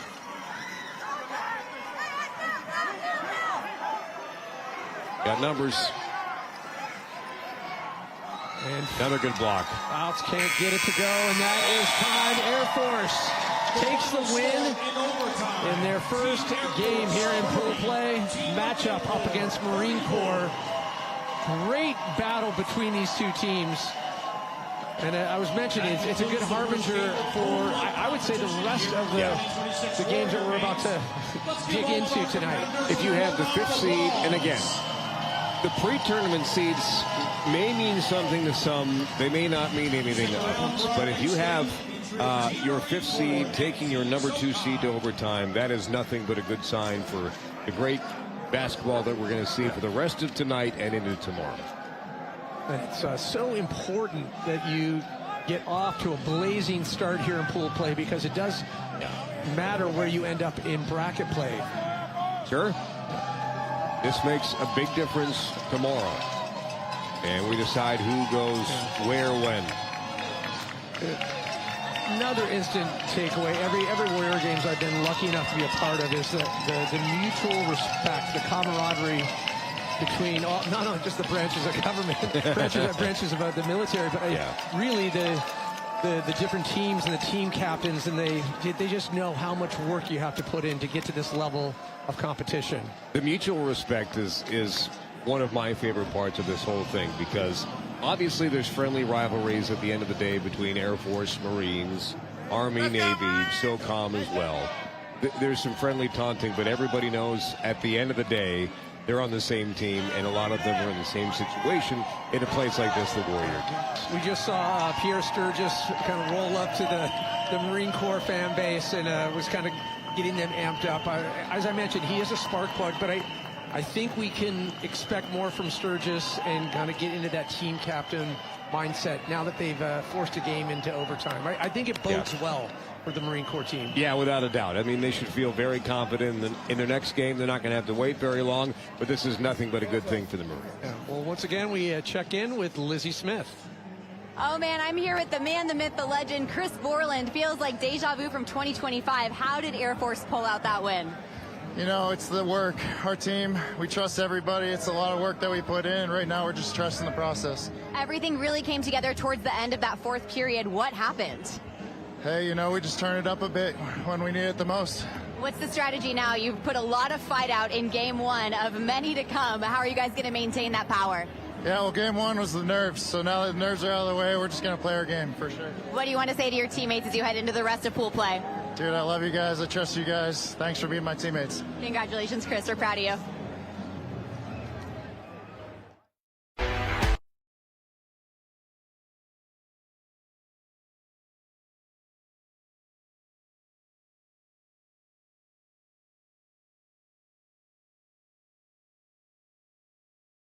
Across the globe.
And so excited because we just witnessed a little history in the making with Marine Corps battling and pushing Team Air Force into overtime. They didn't get the win. However, a chance to just re-rack it, get right back into the game. Says something a little bit about the stamina question, Connor, when we talk about just going back to back, but a very, very strong and forceful team in Team SOCOM. Well, and I know you lost in the first game versus Air Force, but talk about a momentum boost for the Marines to push them in. Look, both teams have to play back-to-back games. Air Force is on the second court. They're playing Army next door. SOCOM and Army, they played earlier. And Navy played earlier. So there's a lot of back-to-back happening. But if you're the Marines, I think you have to feel really good about where you are right now. And you'll see a handful of returning players, too, on Team SOCOM. Yeah, we've got Russ LeMay back, Taylor Probst, a fan favorite, and Mike Haley, too, who was their ultimate champion last year, competing in a few less sports here in 2026, so expect to see much more stamina out of him, too. Great opportunity to talk about the ultimate champion, you know, and those athletes that just basically can do everything. Right, they compete in every single individual sport.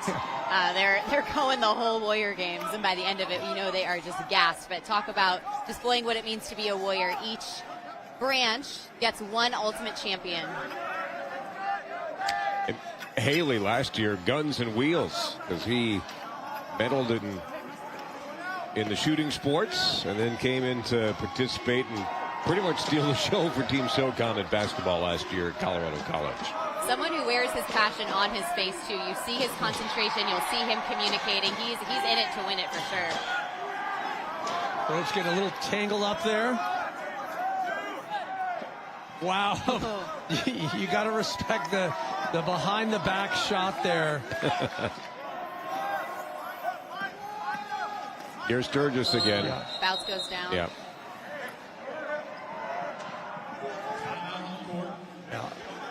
Issue with the chair, I think.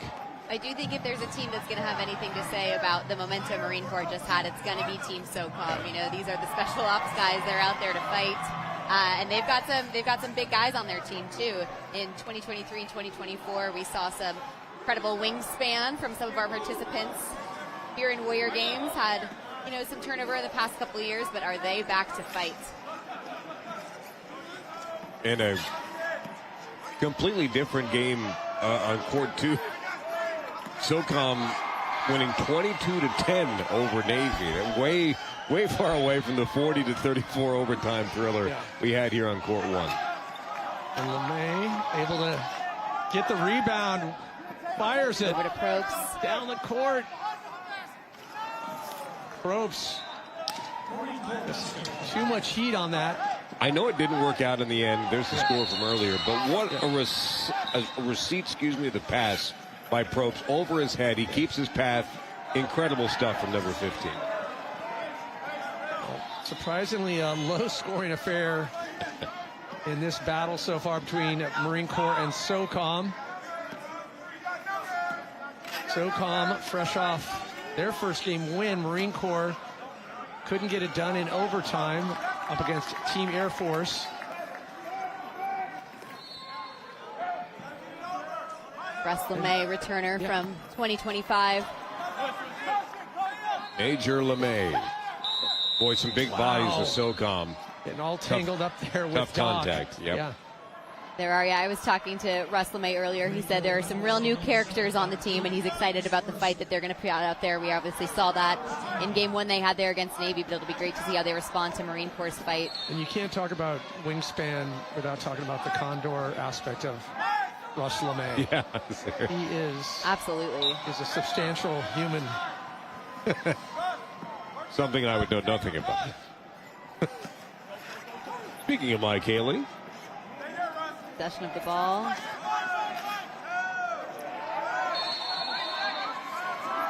And just hats off to both Ds, really doing a good job at disruption. Sturgis fires it. Oh. Couldn't get it to go. Burns just had to rush that. Shooting foul on LeMay here. But I'll tell you what. with Sturgis. He's an absolute bull with how he handles the wheelchair. It's impressive to watch. Really good stuff. So a chance for Donald Burns. Get on the board here.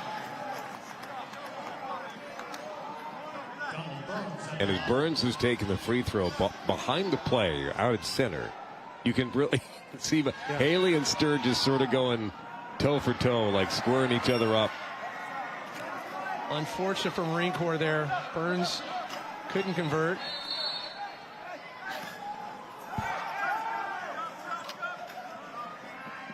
There we go. Finally got one. We've got a game, gentlemen. Little redemption there. Well, it took 5 minutes and 5 seconds. Reduces the sting after missing the free throw, for sure.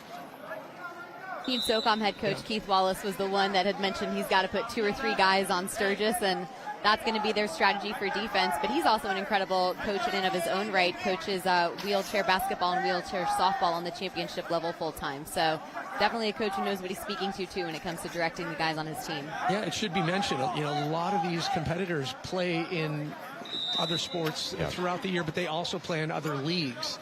You know, especially on the wheelchair rugby side. Absolutely. They have admitted to me, they're like, no, Pat, I am addicted. Yeah. I cannot get enough of it. The fans are addicted too. Such a fan favorite court sport to watch. 5-second violation there on SOCOM. So the Marines doing to SOCOM what Air Force did to them in the latter stages of that first game, where they couldn't get the ball out of their own end. They picked up some strategies from Team Air Force, that's for sure.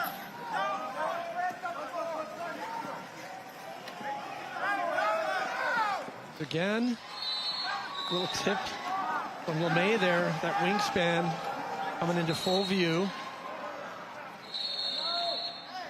Timeout, Marine Corps. Timeout called by Marine Corps with just about 4 minutes on the clock in the first quarter of 4. And Marine Corps, as Air Force is experiencing now in court too, you know, they had to jump right into these second games. Navy and SOCOM competed obviously on that second court for game 1, but they had a bit more time to reset since we hit that overtime with Team Air Force versus Team Marine Corps. So it'll be interesting to see too if any of that rest and recovery has given them some momentum they need to respond here to Team Marine Corps. Yeah, they were all standing around just watching the game, waiting for it to be done. Picking up some strategies from their future competitors. Some extra scouting time. You can see the focus of Marine Corps this year. It's so great to see. They want it, and they deserve it. You know, it was crushing, obviously, to see them walk out of 2025 not getting a podium for any of those court sports, and you know that they are hungry to show off their deservedness of it.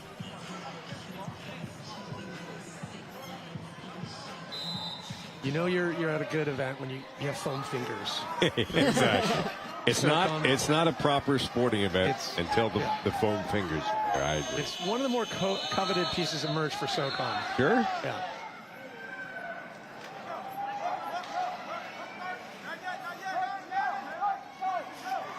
SOCOM now with possession. Probst trying to slow it down a little bit.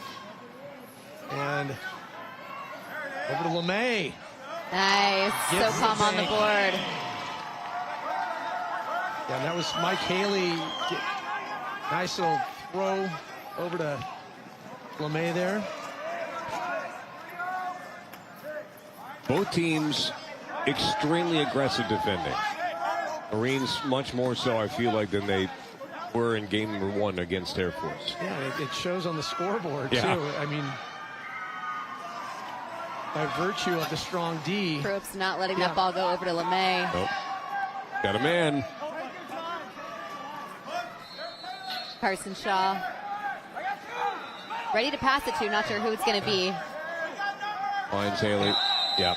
And it's uncanny watching Sturgis, the way he's able to move that chair. It's an extension of himself. He's truly so nimble. He's like moving through water. It's incredible. Shannon's going to have to go off here. I think he and Fouts have had some trouble with the chairs. Some adjustments made in between games, so he'll get that sorted out.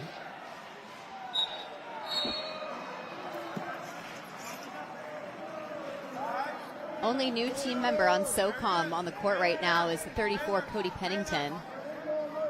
He's got some wingspan on him too. Good little tip there, but Carson Shaw able to hold on to it. Team SOCOM foul is on number 33, Mike Haley. Mike Haley smiling about the foul, but it's all he could do to get in front of Sturgis.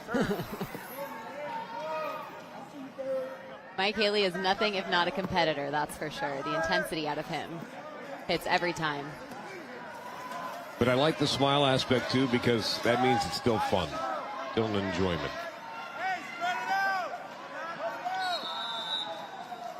LeMay defending backwards there. It's a little push in the wrong direction. And when you see LeMay out of the chair, you get a good idea of just the strength and the very powerful contender too in weightlifting. Well, even rowing is. You don't say. I believe LeMay too. This just in. But I was really impressed with his ability in the rowing event as well.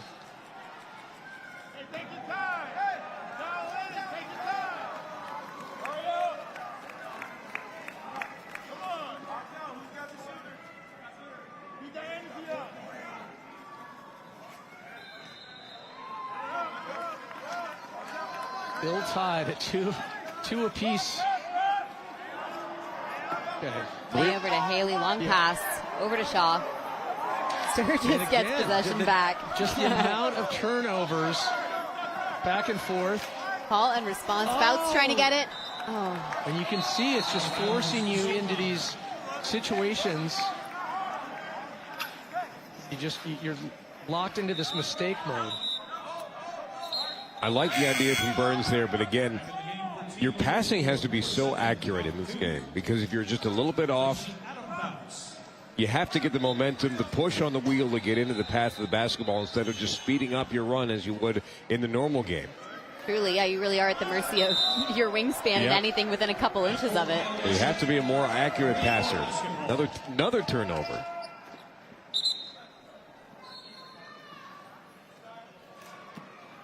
We're just about a minute left here in the first quarter and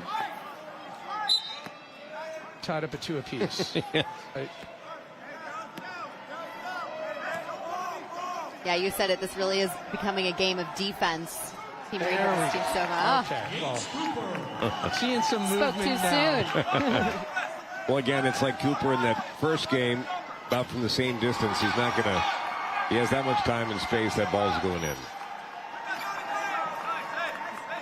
Again, the high pressure forcing the turnover from the Marines. I'm not sure they had three players in the front court the entire game versus Air Force in game one. They've done it pretty much on every possession here in game two.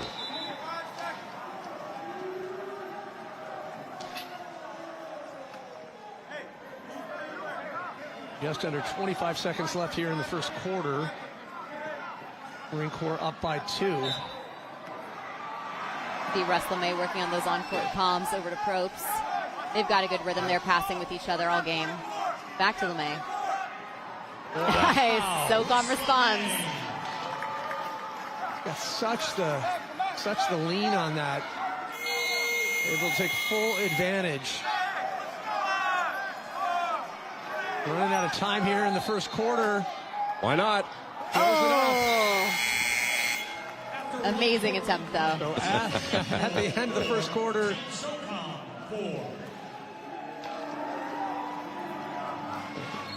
4-4. As I was laughing at Doc Dukes smiling on his way off after he, tries a 50-footer for the end of the quarter. What an interesting game so far, these two teams. I mean, it started off, we knew it was going to be highly contested from the get-go, but both teams just could not find the rhythm, and the defense on each side was just thwarting any momentum building moment. And we talked about the pressure from the Marines, but it was almost the exact same for Team SOCOM. LeMay able to get both baskets for SOCOM, and Burns and Cooper 2 points apiece, I should say, each for them. Fun to watch the coaching feedback, too, that we're seeing. Coach Andy Pye, who's the SOCOM head volleyball coach, supporting Keith Wallace out here. Coach Wheelchair Basketball getting a good feel for, too, or how his competitors might be acting over the next several days as we get ready for sitting volleyball. But just incredible, really. These are team sports through and through, you know, whether it's competitor-based or coaching staff-wise. And if I could give an unapologetic, unabashed plug for sitting volleyball, way back when was they saw it on the schedule and they asked, you know, hey, can you come to sitting volleyball? I'm like, wow, sitting volleyball, really? Kind of an oxymoron. And then you watch the game, and then even better yet, in between games, you actually get to play the game, and it is so humbling, so fast. I was going to say, talk about humbling. Such a captivating, and just all the approach that people have to take to do well in that game is incredible. It really is one of the faster moving team sports that we see out here. Haley picking us off well with getting even more points for SOCOM, 6-4. Set up by Paso there. Paso was going to take the shot. Quick dribble, and that freed up Haley down low for the 2 points. Nice job by Paso. You see Haley and Shaw staying on Sturgis over there, too. They are not letting him get down there. Sturgis is in jail in the backcourt. Sturgis is in jail. Burns got the bounce on that. Still coaching from over there, though, with Mike Haley. If anything, I'd be worried what the rest time does for his stamina. Taylor Probst. Nice. And not an easy shot to take when you're moving and you're already under the basket. Haley and Sturgis laughing, but the strategy to put Shaw and Haley on Sturgis and literally just keep him there is the reason that now Probst is at the free throw line. Aggressive, but it's paid off, because if you watch game one between the Marines and Air Force, you know exactly the type of threat that Sturgis is, and SOCOM wants nothing to do with that. 100%. They were proactive in responding to seeing his name on the athlete roster. Look, 2 again. Well, you'd have to go, I believe all the way back to Warrior games in San Diego when Sturgis, people have known about his skill sets, going all the way back, to the Warrior games in San Diego. He's been that good for that long. The legend of Sturgis.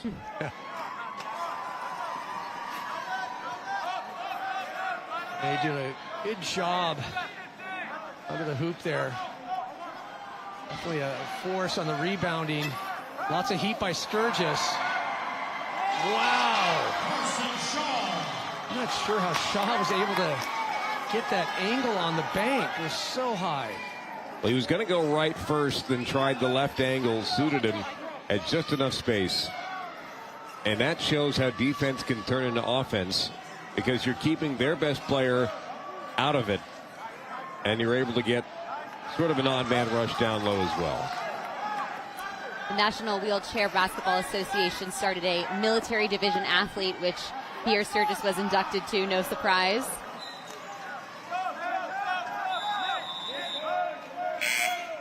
Checking in for Team Marine Corps, number 12, Adam Fouts, number 21. Fouts coming back in, and Burns just needs a breather. He played a lot of basketball in the last hour. Just a 4-point game here in the second quarter. Marine Corps trying to stay in step. They don't want SOCOM to get out too far. Keep it in reeling distance. It's a little too short on that by Gloria. Still we see Shaw and Haley staying on Sturgis too.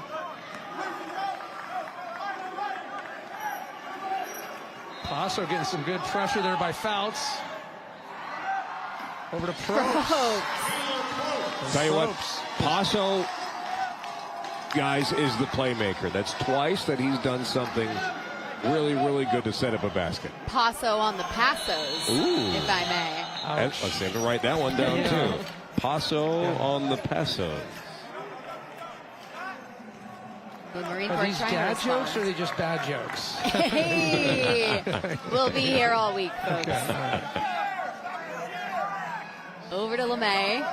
SOCOM up by 6 as LeMay tries to get it right and under, just couldn't get it to go. Fouts will take possession. And great hustle there, stripping it out of Fouts. Paso being persistent there.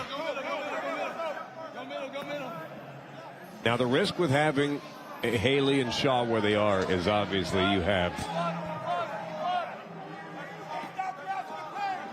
is that obviously you're outnumbered the other way. The Marines have to start scoring. They can't give the ball away like that when you have two defenders in the opposite court. Yeah, it's just completely trying to shut down Sturgis.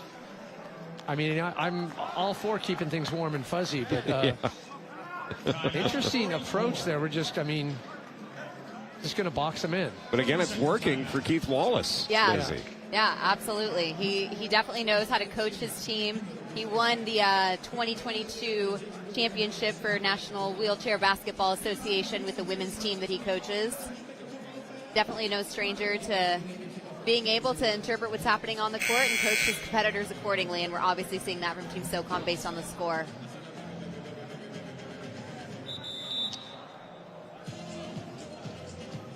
So SOCOM doing a good job cutting Marine Corps' momentum down. You can see a very focused Dmitry Cheko there. But how would you tackle a situation like that? What can Sturgis possibly do if he's going to be in a double? Unfortunately, because of the limitations of the equipment, he can't go anywhere. You know, you take two to keep him in there. It doesn't feel like it should be allowed in the rules, but it is. And so it's a high risk, high reward, and it's paying off right now for Keith Wallace. But if you're the Marines, when you do get the ball, you have to score. You're down by 6. Still plenty of time left, but if that's going to be their strategy going forward, you have to make it count. Yeah, they do need to start making some moves too. Burns good steal. Strips it from Probst there. Got to take care of it. They stay with it now. The pressure there by LeMay. They hustle back. Now Burns gets a little support. The fight with Probst and Burns. Loose ball. Jump ball is going to SOCOM. Probst showing some good hustle there. Not afraid to mix it up. I think Burns was actually trying to dribble, and it hit the back of the chair of Joshua Shannon, and that sort of put the ball on the floor. And again, the turnover from the Marines.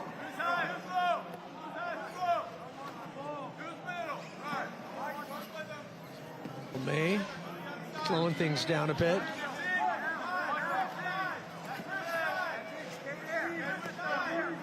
Wait for a little movement, little opening here.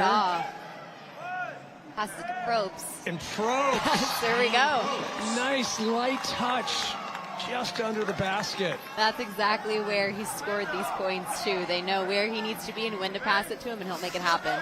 Leading scorer in the game right now is Probst with 6.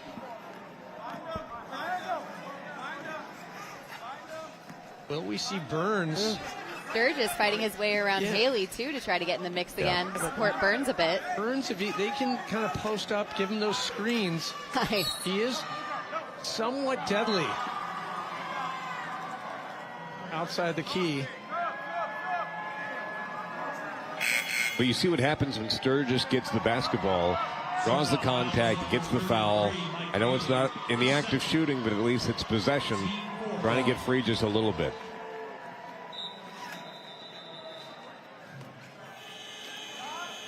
Ooh. Oh, good. Just swipe Paso. He said, not today. Paso says no paso. Hey. Oh, too soon? Nope. I do have both of them written down. Boy, Burns has time. Cheko over to Burns. Burns. Nice to find. Haley. We're getting possession of that ball. We'll take it. 3-second violation the other way. Too much time hanging out in the paint. Haley was just going to take it and go anyhow. He said, I'll take dibs. I got this. All right, Shaw trying to pass to LeMay. Stays in control of it.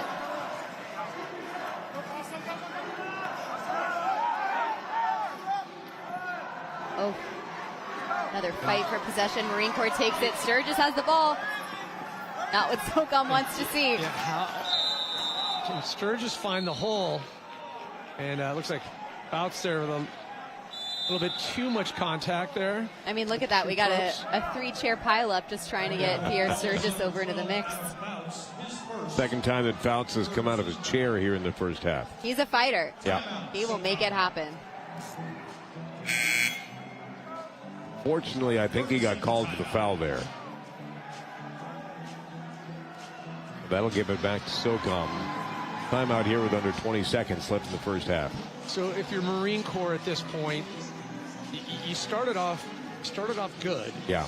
And it somewhat stagnated, but then SOCOM just slowly able to kind of just start to pull away. What does Marine Corps do right now to, I guess, kind of stymie their flow? Yeah, I think that, again, it all comes from offense when you're fighting against that strategy against Sturgis. Now, he's gotten the ball a couple times here in the latter stages of the second quarter.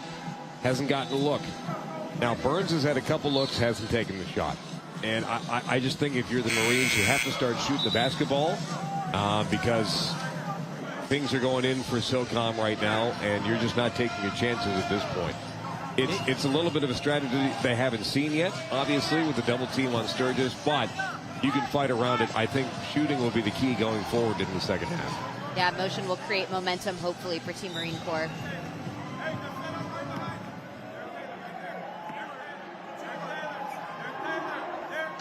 SOCOM 14, Marine Corps 6 here in the second quarter. Last, just under 10 seconds left. Ropes again. Back to Burns. And that will be time. End of the first half.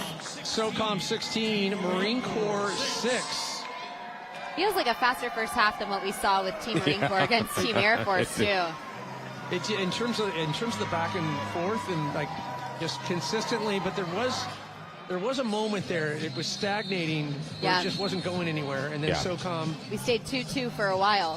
Finally turned it on. We'll have to see, can Marine Corps dig deep and claw back to SOCOM's performance so far? We'll find out with the second half right after this.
16-6 at the half, Team SOCOM versus Team Marine Corps, and they are out to fight. We obviously saw in Game 1, Team Marine Corps gas themselves against Team Air Force all the way up until overtime, with Air Force pulling out that victory. So expect to see some heavy response from them here in the second half of this game against Team SOCOM. Head coach, Team Marine Corps, Jaime Baltazar, obviously Pierre Sturgis. Some incredible communication happening between them and the rest of the team to really get them focused on the second half of this game so they can respond not only to the 10-point gap they currently have, but hopefully come out and take that victory for Team Marine Corps. Way more action coming up in half 2 of Game 2, Team Marine Corps versus Team SOCOM. Thank you, Lizzie. Yeah, it has been incredible so far, and I'll tell you what, I'm waiting for LeMay to really turn things on as well on the SOCOM side, but the one that I'm just fingers crossed is Sturgis. I want to see him find those opportunities, find the holes. Obviously, we know what is there in his toolbox of tricks and skills. He's got everything needed.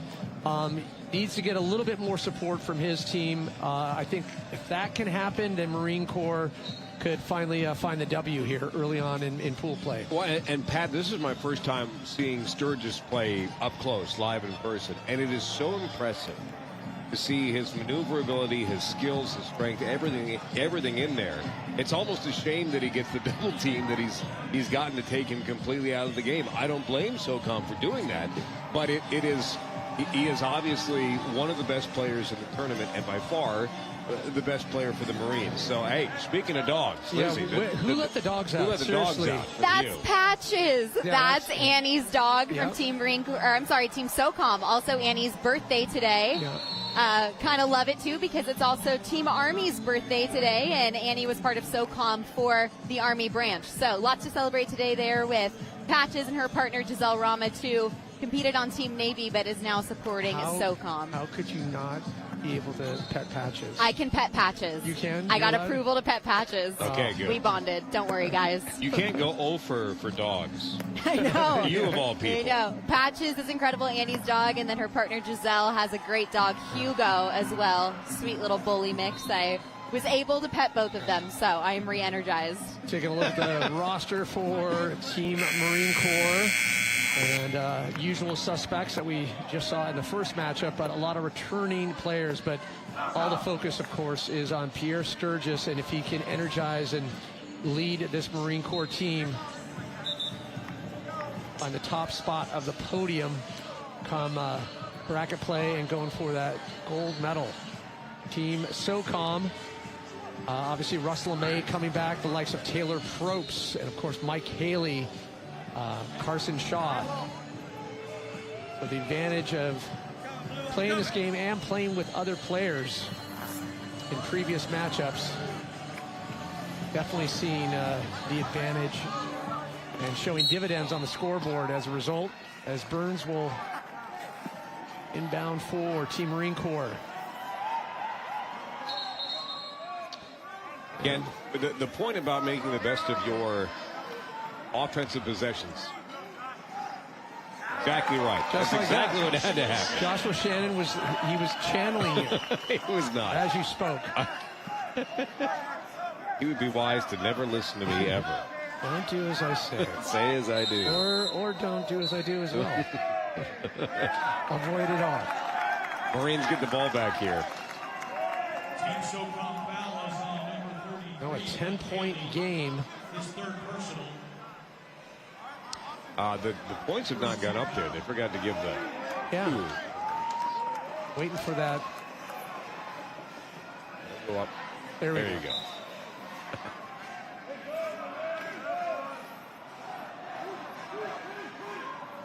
Sturgis doing what he does best. 2 possessions, 2 baskets. That's exactly how you needed to start the second half if you're the Marines. Marines definitely responding with that momentum that you talked about, Connor, to start making moves, scoring baskets, and build that momentum. 6 is so much more manageable than 10. Feels less daunting. Yes. May getting a lot of pressure there by Burns. Score update over on the other court. Court 2, Army 11, Air Force 19. So Air Force Looking like they're flying towards their second. Oh my victory gosh. here. Almost a full court pass from Sturgis over to Burns. Tried to get it to Fouts, and we just saw a little bit of a pile up there, but beautiful pass and response. Great save by Burns. Cody Pennington, you mentioned the new guy New for guy. Team SOCOM, sergeant Team first SOCOM. class. Puts himself back in his chair. What a play by Burns, though. LeMay trying to coordinate things here. Hold on, I have one. He put on the afterburn to keep that ball in. Do you want us to write those down No, too I to got make it. you feel better? I'll just- Okay. We'll keep it on the same piece of paper. Okay, so just doing a little adjustment with the chair. Coach Wallace helping out his competitor there.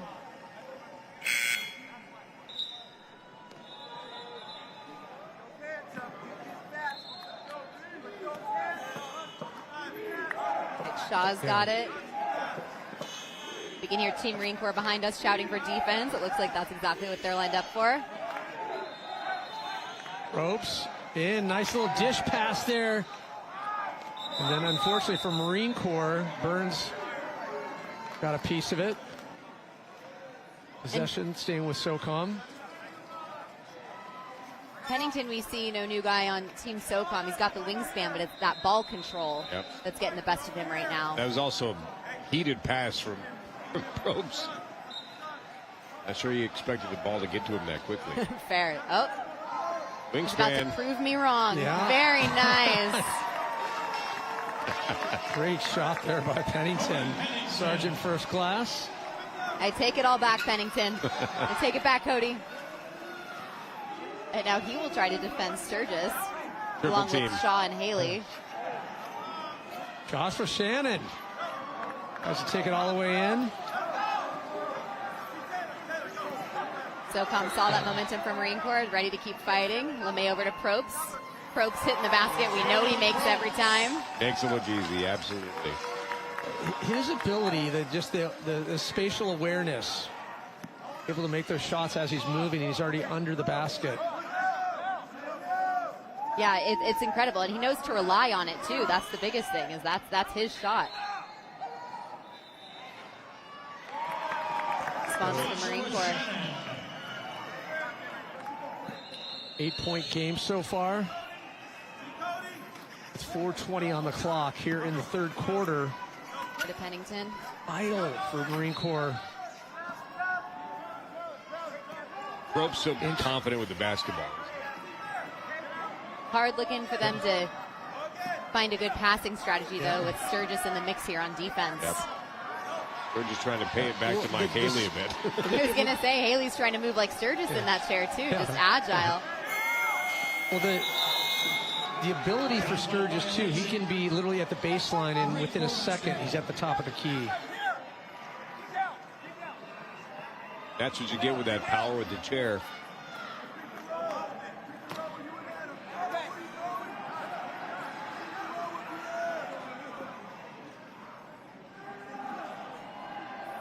Look, you see how they're just boxing Sturgis in. Yeah.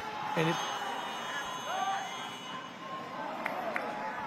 But again, for everybody else wearing red, if they do that, you did the right thing with taking the shot. Just has to go in. LeMay with a We'll get possession of it. Over to Pennington. stripped away by Joshua Shannon. Probst in possession now. Now Probst. Ooh. That's very uncharacteristic. Good attempt, but Sturgis was right in his face. You know, Sturgis isn't even watching the competitors half the time. His eye is on that ball, and he is responding fast. That was a me jump shot. No contact with the rim or the backboard or the net. Yeah, and you can see they're completely boxed in Sturgis on the other side. Still get him the ball anyhow. Yeah. There it is. There's that approach. Hey, if you can thread the needle, go ahead and do that. I like it. Love the way he palms the ball, and just that deft touch. He's just able to toss it in. It's like time slows when he has possession of it. It's truly incredible to see. Keith Wallace a little frustrated lead back to 6, so he takes a timeout here. But you asked about ways, Pat, for things to get through for the Marines. I guess that's one way that I never thought of, going over the top and knowing that the hands are so good on Sturgis that he's going to be able to hang on to it. Burns figured that out. He knew it and got the 2 points before the timeout. Thinking wingspan-wise, the only one that could really challenge, you had LeMay on defense from SOCOM, kind of counter that reach of Sturgis. Maybe Pennington. Yeah. But they don't have somebody like Kevin Green from Air Force, like the last game, right? His hands were everywhere. Yeah. Nolan Griffin, the other support coach on Team SOCOM, works actually every day with head coach Hannah Walker on Team Air Force at the same Adaptive Sports Center in Houston. So incredible resource to have on that team. But I remember talking to Coach Wallace last year, and he said the thing with SOCOM is they just got to take a deep breath sometimes, pay attention. They know what they're doing. They just like to get, involved in the mix a bit, but just zoom out. Keep an eye on your teammates, and they'll be there for you. I think they're similar to Air Force, though, where if they win, they want it to be by a lot. Yeah, we've seen in previous matchups with Air Force where most teams would kind of pull back on the gas. Yeah. Not the case. Absolutely. Wow. Probst will go down. Yeah. Didn't break soon enough. Called for the foul. Some help from Burns there. I think he was hoping Sturgis was going to be his break. Yeah. Sturgis said, not today. Not happening. Sturgis and Fouts is trying to help out here. Away from the ball, down in the corner, trying to free up some space, but there's actual physical contact with the wheels. Wow. Yes. Seems like SOCOM forgot where the ball was for a second. Love Marines that. were wide open. Rojas, his first of the day.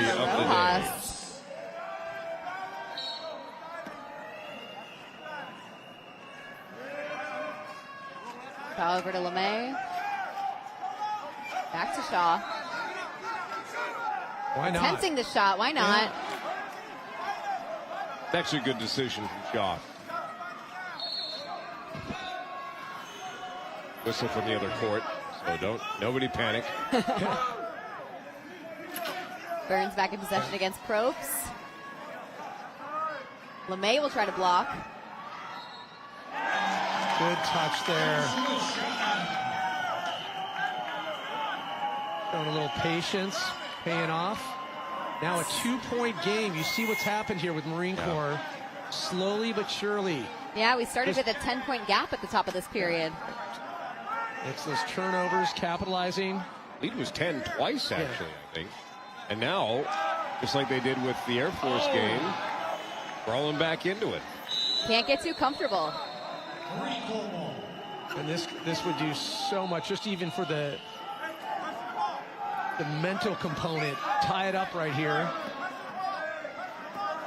Burns throws it up again. Fires it in. Oh, couldn't get the bank. Rojas just at the end of the third quarter. A 2-point game between Marine Corps and SOCOM. Saw Rojas get caught sort of in between the first shot and the second shot. Maybe threw off his angle a little bit. But again, down 2 to SOCOM. The great spot for the Marines. Yeah, I'll be interested to see how much they keep Rojas in play here in the fourth period. I'd like to see, too, maybe the Doc combinations with Sturgis. Yeah.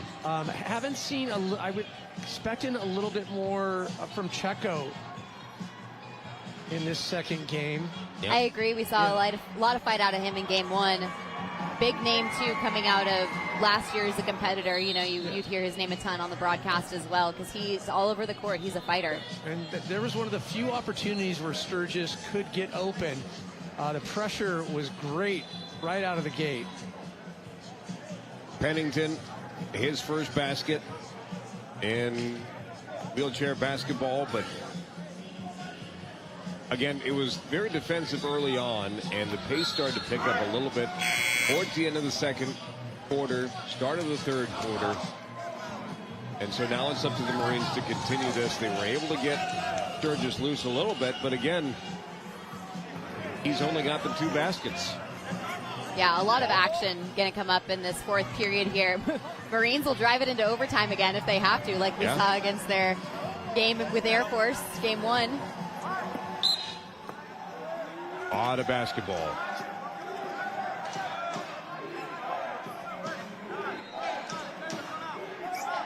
SOCOM's going to stay on this court for the next game, too. That'll be 3 straight for them. Haley, nice. Screen there by LeMay, and Probst on the other side. Thought it was going to go errant, but goes right in. Haley is watching Sturgis this whole time. Yeah. I mean, it is pull for pull, push for push, wheel to wheel.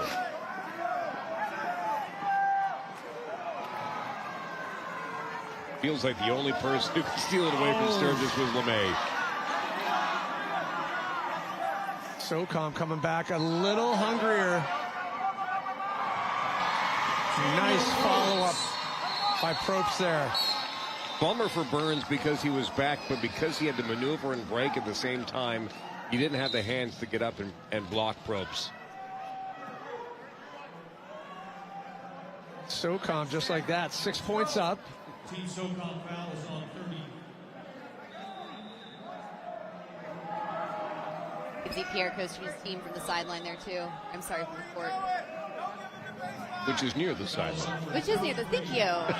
My art school brain serves me. Do your homework with a crayon? Yeah, I don't want to talk about it. We finger painted it. So Sturgis being triple teamed right now. Okay, LeMay pulls out. Yeah. And then Oh, LeMay getting that possession back. such a difficult angle on that by Rojas. Just got away from him there. Too much lean. Again, that's the perfect play with Sturgis in jail, where Burns and Rojas have to make that basket go in. Probst. Trying to maintain possession of it. Over to Haley. LeMay trying to get it to him. Almost takes out Burns in the process. Little facial disgraceful there. Trying to get it over to LeMay. Burns laughing with Mike Haley. Like, we're wearing different colored jerseys, you know that. And Haley's lucky there. That was a forced pass for LeMay down low. Just lucky it went off of the right shoulder of Burns now. Yeah, I don't think LeMay knew that Sturgis was on him there. But he will respond with gusto.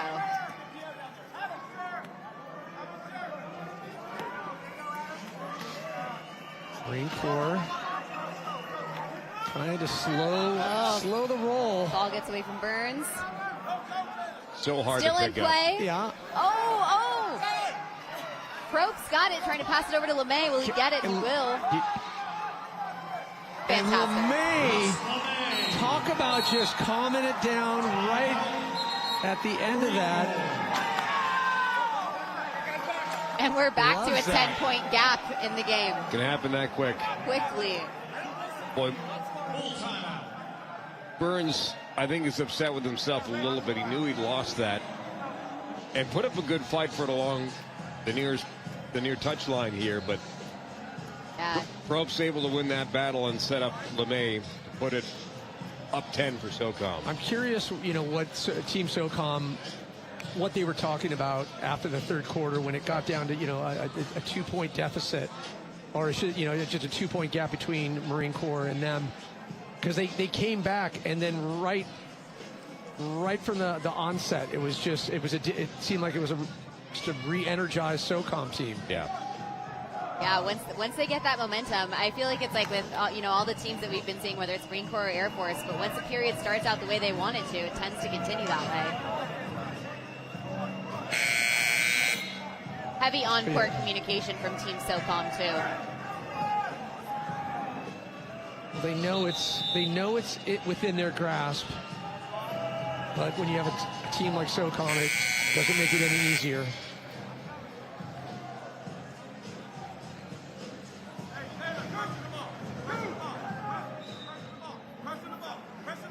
So Sturgis completely boxed in again. Back to Burns. Good pressure by SOCOM. LeMay. LeMay trying to take it. Getting in there. Oh! Good pickup by Burns. Got to find a way. Yep. Yeah. Sometimes not the sexiest shot, but it gets the job done. They don't ask how. Yeah. They ask how many. And look at Sturgis. He's kind of locked into purgatory land. Now he's allowed out. And then the race up the court. Mike Haley. Let's go, Mike. Yep. Wow! You see the arc on that. Bang. Interesting with SOCOM, too. You know, they're from all different branches of the military, so they tend to get the less amount of time practice together as a team. So when they do come together for these team sports, it's just incredible to see the camaraderie and quick unity that they have. And again, Burns kind of just Pat, away from the play down here.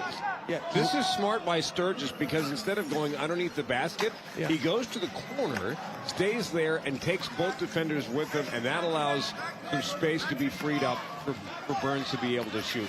Very smart play by Pierre Sturgis. Right? Genius. He's like, if you're gonna, you know, put 2-3 guys on me, I'm gonna take him out. Yeah, I'll take him with me. Next neighborhood over. And I think if you're Mike Haley and Shaw, you have to almost recognize that too. Is this was almost no miss territory for LeMay. Hopefully he's okay. That's boy that can hit hard. Trying so hard to get that basket. That momentum carried him backwards. Yeah, great strategy from Sturgis and the Marine Corps. Taking some of those SOCOM defenders. We'll see if it can close this 8-point gap they have before the end of the game here. Again, the time is their worst enemy right now. Marine Corps, they've been in this situation before. 2.5 on the clock. Yeah, and Sturgis has the patience of Sturgis Job. is completely. And he's handling it like a champ. Yeah. How frustrating must that be? Haley's like, do you mind if I just kind of stay right here, right next to you?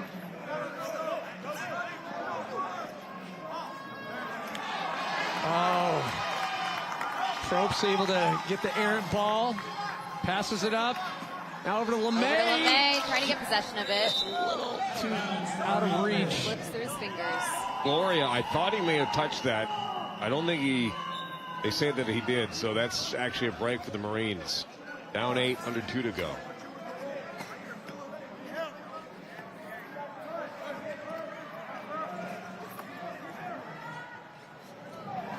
Needed that to go in for Marine Corps. Now just about minute 32 on the clock. Enough time to clearly catch up, but they would need to force every single turnover. Yeah. I mean, remember, in the first game, they closed a 5-point gap with 40 seconds left. Yeah, let's So not count out Team Marine Corps It on that can by be any done. means. However, you just need every single thing to go your way. Yeah, if Coach Wallace and Team SOCOM have anything to say about it for Team Marine Corps, it will not. But we'll see what happens with SOCOM calling that timeout with 1:30 left. Up 8 in the fourth period.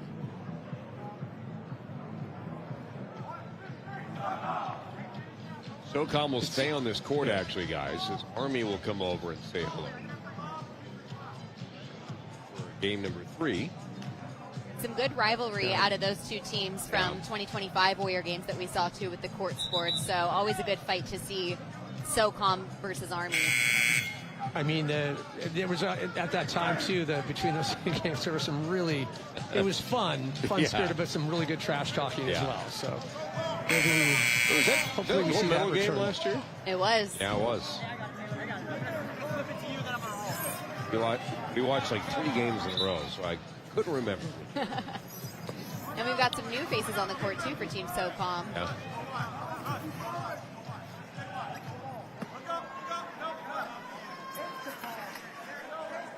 A natural player, Probst, right? Just so comfortable with the ball. Good steal by Burns. Wow. And over to here we go, Sturgis. Sturgis. Will respond. Unchallenged. Clean, banks it in, no problem.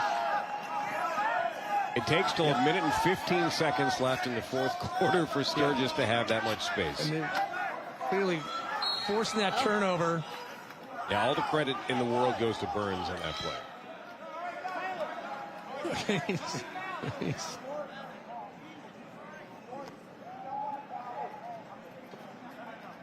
Andrew May and Adam Kessel, our new faces. SOCOM.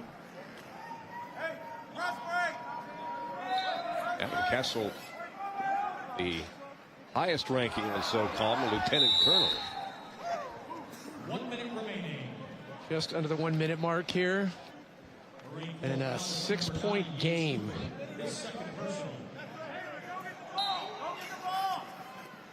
No problem, right? Just sink 2 threes in a row. Right. I don't think we've had a three-pointer in this game. We have not. Math was not my strong suit. I went to art school. Hey, get your own material. I went to broadcast school without Art school's Lizzie. all I got.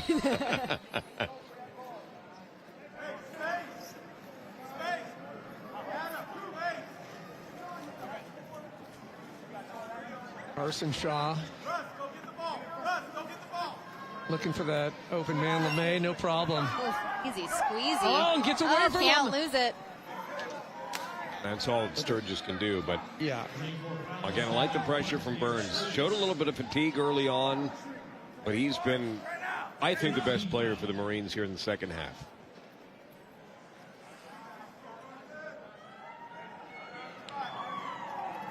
Shots here, Pat, for Shaw. always this last minute. Time stands still. Every second matters so much for Marine Corps.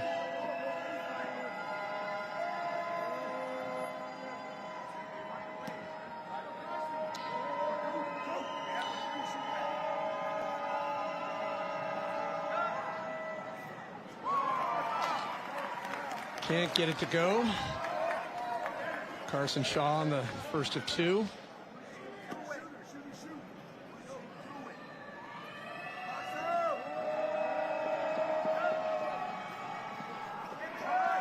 Now Sturgis, little pressure there. Over to Burns. Gotta have something special here. Definitely want to make it happen sooner than later for Marine Corps. I thought he was going to kick it out there. Wow. Cooper wanted the ball. It was wide open for a three. Didn't get it. And you would think they would try to just force the maybe Sturgis on the outside for the three if he could even get open. Yeah. Cooper had it, felt like he wanted the ball.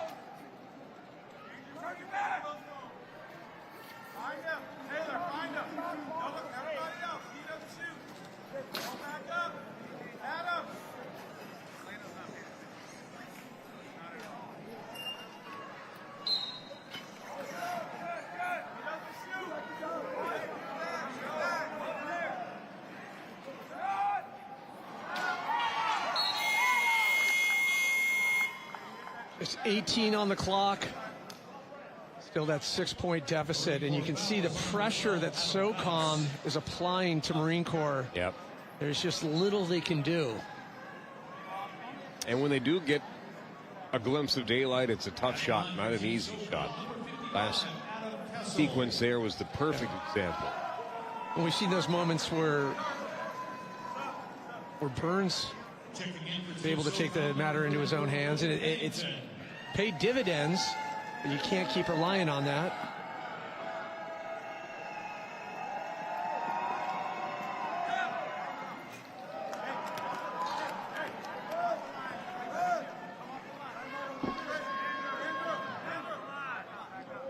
Another missed free throw attempt. Team SOCOM. Great beard on Lieutenant Colonel Kessel.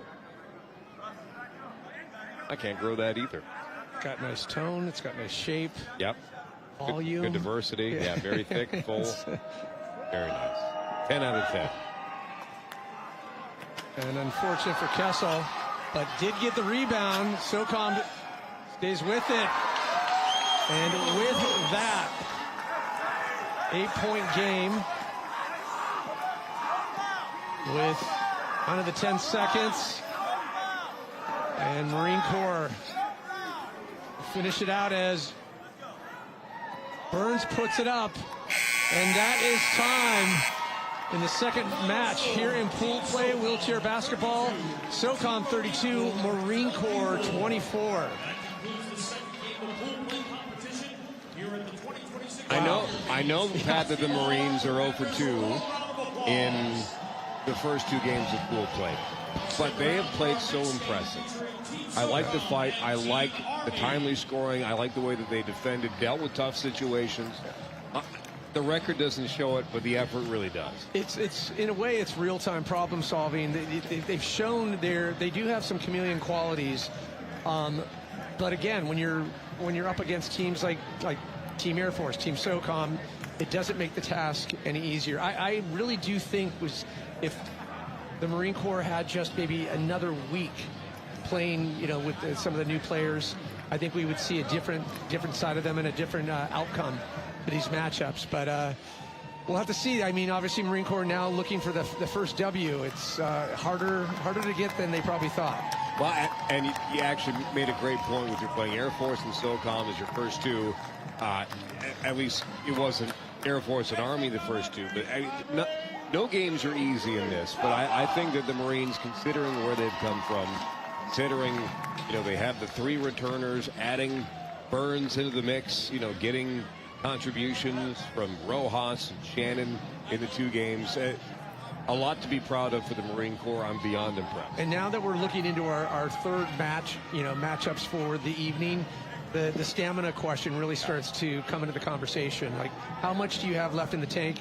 Were you competing in cycling today? Were you, competing in weightlifting yesterday? When we get into day 3, day 4, it's just amazing to watch the resilience and the fortitude all of these competitors have. Well, incredible matchup between SOCOM and Marine Corps right now. We check in with Lizzie Smith. You've got me and you've got the man, the myth, the machine, Russ LeMay, one of the MVPs out of last year, proving that value again this year. How are those first couple games going for you? Really well. Very happy with the first result against Navy. A little slow starting out, but kind of settled down and started executing. On this game, I mean, they have some great players. And a shout out to our coach, Keith Wallace. He had an awesome game plan. Mike and Carson worked their butts off. I mean, those guys have to be exhausted. They were chasing Pierre all around the court, taking him out of the game. And the rest of us just had to lock it down under the basket, and luckily it worked out. We saw that great passing strategy with you and Probst, too. Are we going to see more of the same heading into Game 3 against Army here, or are we going to mix it up a bit? I don't know. We haven't really seen this team, so we'll see what Coach has up his sleeve, but we're just going to go out there and try and move the chairs around, take care of the ball, and execute. What's the recovery plan heading into the next game?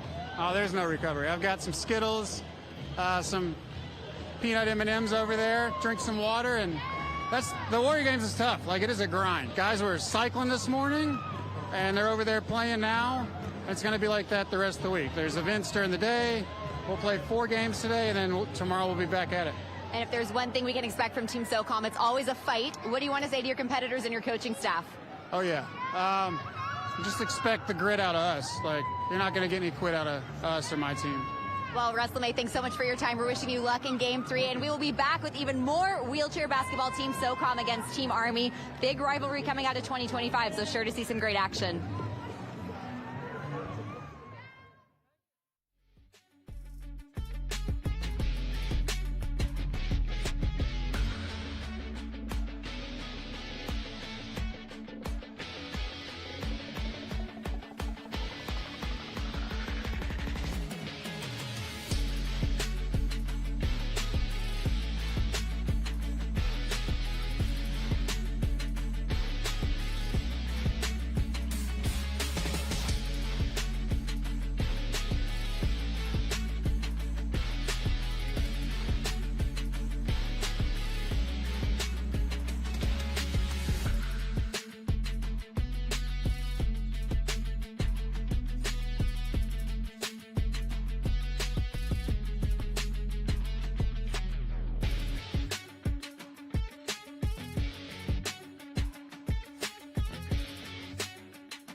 was extremely important to have my sister there with me. And to have Fisher House help make that happen was almost a weight off my shoulders.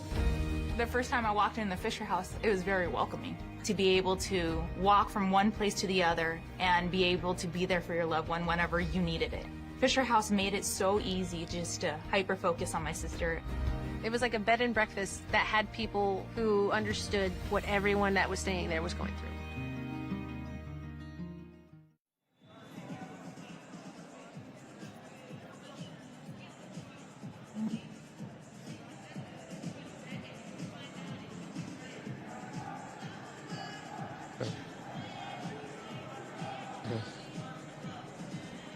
Ladies and gentlemen, welcome to the 2026 Warrior Games in San Antonio, Texas, hosted by the U.S. Army Transformation and Training Command, and day 1 of wheelchair basketball pool play. Our third game, Team SOCOM versus Team Army, is coming up in just a couple of moments. Please welcome to the court Team Army, and welcome back to the court Team SOCOM.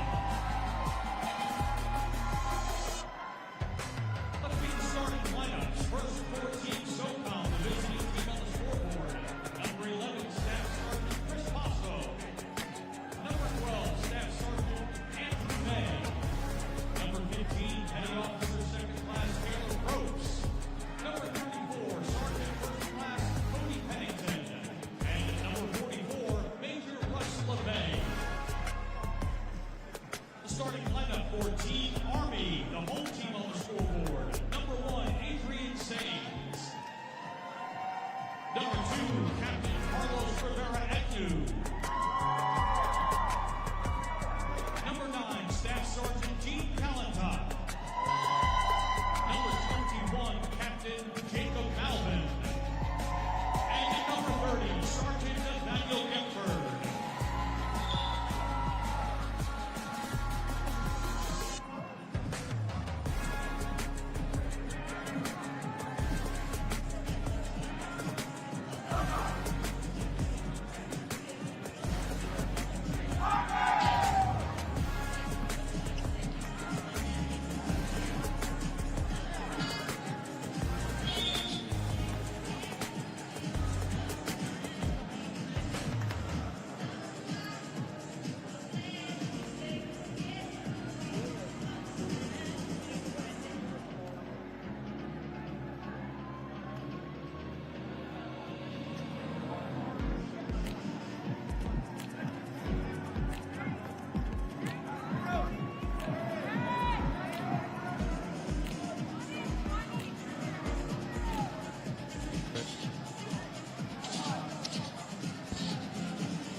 We are back. Game 3 here for wheelchair basketball. It is the 2026 Warrior Games.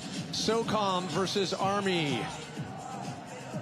Pat Parnell along with Connor McGahee, and we are in the best seats in the house. It has been entertaining, to say the least, so far. All teams coming out swinging as LeMay for SOCOM takes possession. And even if we were stuck up in the rafters back in Hall 2, it would be a great thing to be inside the building. Wow. LeMay. Great way to start the exchange. He just told Lizzie after the last game that there's no recovery. We get Skittles, we get some peanut butter and some water, and we Skittles, go right back at it. That's your program. What's your regimen? Skittles and peanut M&Ms. Especially a guy with a physique like that. Yeah. Another rebound. So a lot of unknown variables about this Army team. A lot of new players. See a couple familiar faces, but we're not as many returning players as the other teams. Saw Captain Carlos Rivera Agnew.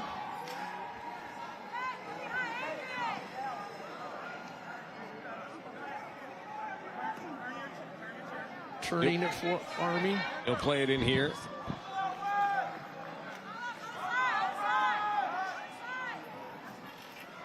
You see SOCOM doing a good job forcing Army to take those shots farther out.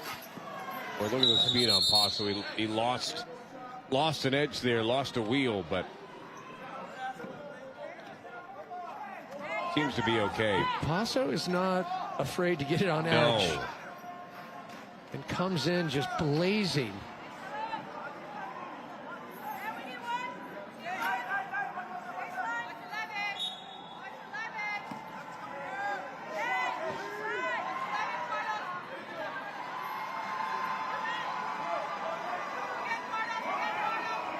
Paso wanted to shoot so bad, he finally did. Well, good pressure there by Agnew. Yep. Talked about Paso passing the ball so much, but really he got about 4 looks at that shot, finally took it. SOCOM up by 2.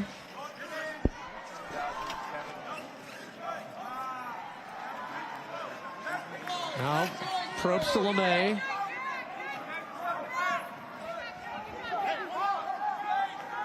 He just controls so many pieces and phases of the game. Yeah, good speed so far by SOCOM, even though sure that first basket that LeMay was able to sink. About to have 2 here. Down at the shot clock, and yeah, back to back. LeMay. His time was running down there on the shot clock. Army scratching their heads right now. Yeah, it looks like Russ LeMay's Skittles and peanut M&M strategy is working for him here in Game 3. Yeah. You're just saying that. It's hilarious. What, with a guy like that physique, what do you like to recover on? Body's a temple. Another good takeaway from that was he's like, we got grit. We don't quit. Yeah. It's all grit, no quit. This is the first time he said, too, they're really seeing, Team Army as competitors for wheelchair basketball. So they're kind of getting a lay of the land live for how to respond to these competitors on Team Army. Yeah. And I love how Russ also went into, like, when you're 3-4 days into this, it's a full pull. Again, there's so many of these incredible athletes that are doing 6, 7 events. Absolutely, Some three in the same day.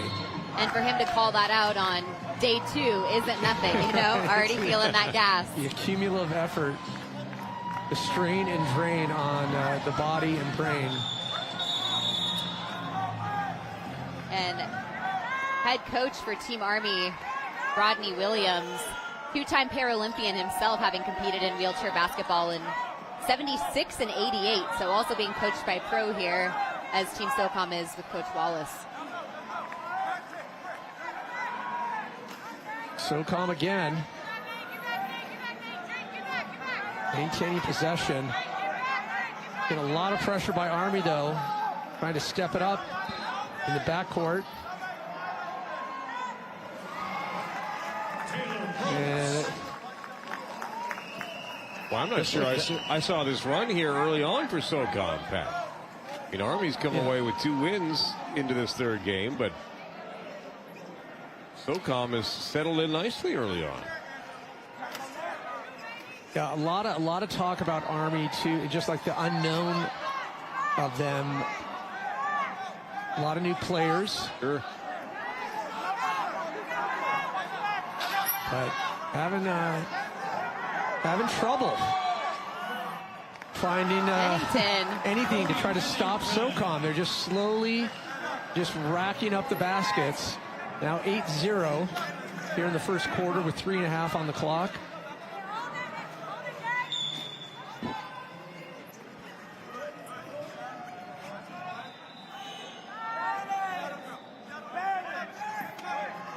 You can see Team Army, they're trying to find the openings, but SOCOM is just adjusting wherever they need to. Oh, that's how you do it. Sergeant Nathaniel Gepford sinks the first basket for Team Army.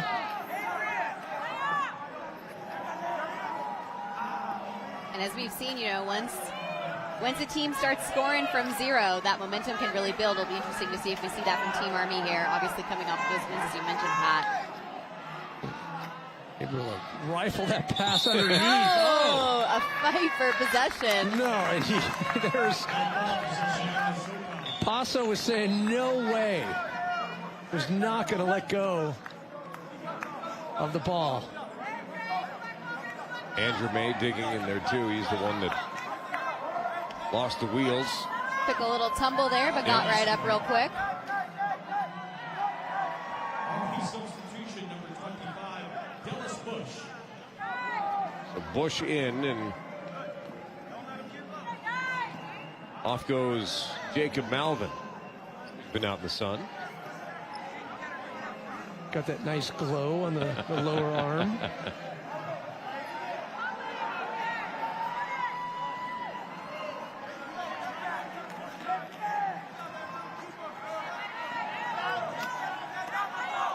Nice rebound, LeMay. Going to push the pace here. Using that Skittles energy. Getting him down the court. Nice. Fancy turn there. Over to Probst. That passing strategy. Great adjustment. And you see just how calm and collected LeMay was through that whole exchange with Team Army.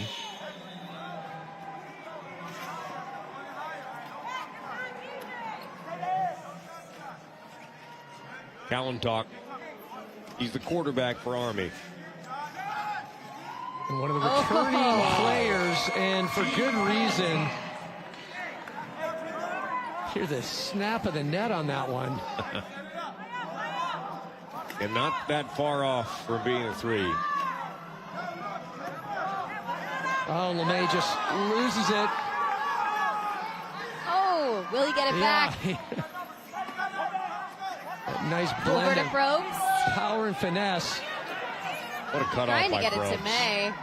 Over to Pennington. Back to May. Back to Probst. Oh, just short. One more try. Second attempt, nice. Nice follow-up.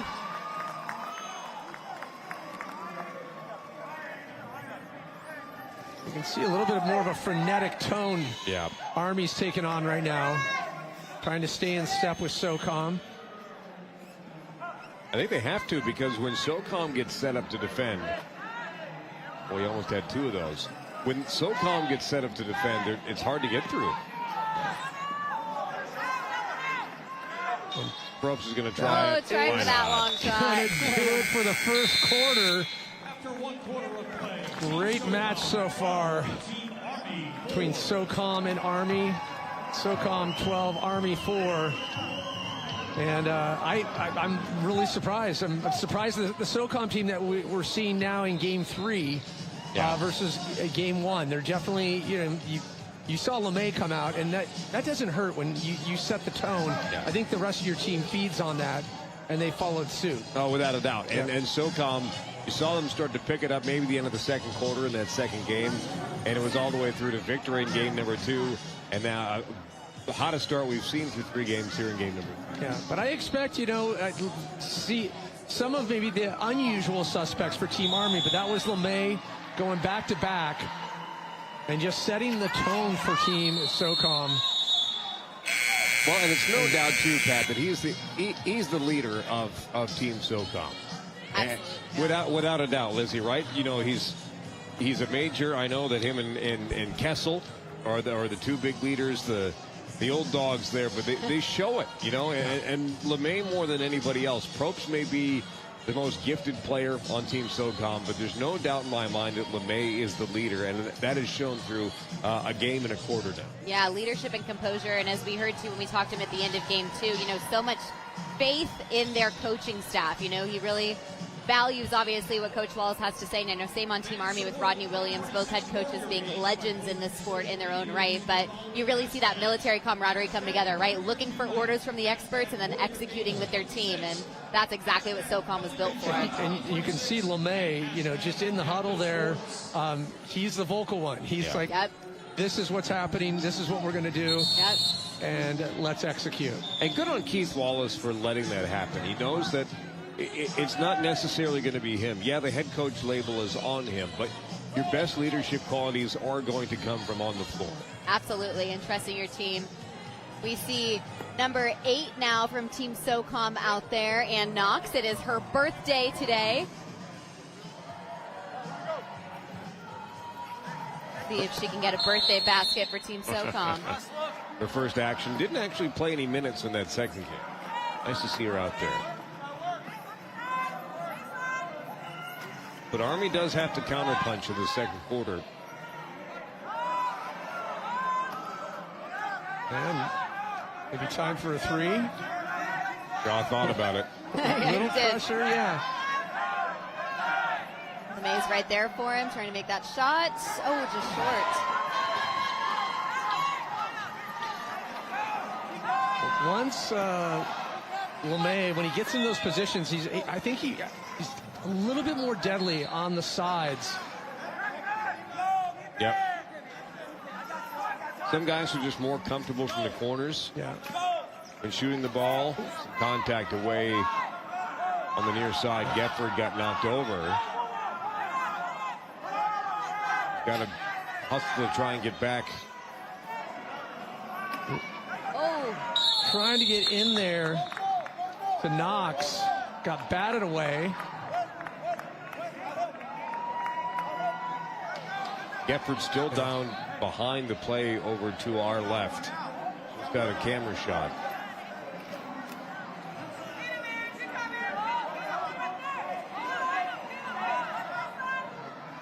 His feet. Look at. And Knox there. But Gefford no worse for wear. He's back hit. So already a different tone in the second quarter. Army trying to stay with every turn. LeMay trying to keep that with Shaw. And it's interesting, and LeMay's right here because he can't hold off and pivot and also pass the ball at the same time. He needed Shaw to take that out of his hands like a running back taking it from a quarterback. Right, you need that coverage. Shaw looking for a pass. Hands it to Knox. Oh, and gets batted away a second time. Second time they've tried to get into Knox. Shaw will maintain possession. Over to Probst. Got over to Knox. Oh, there it is. Yeah. Birthday basket number one in the books.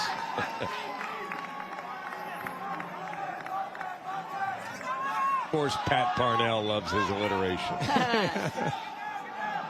Well, in patches, that big dog we saw earlier belongs to Ann.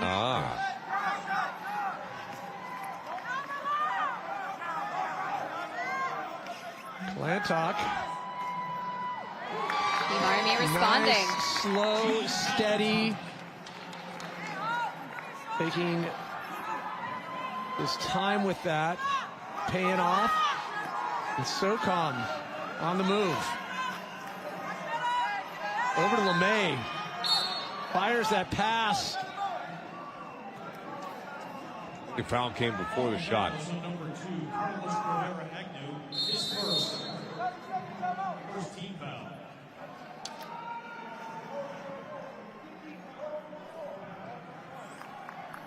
First team foul called in the game. Army trying to recalibrate. And Clantock is really, he's got the two baskets and Gefford the only other one.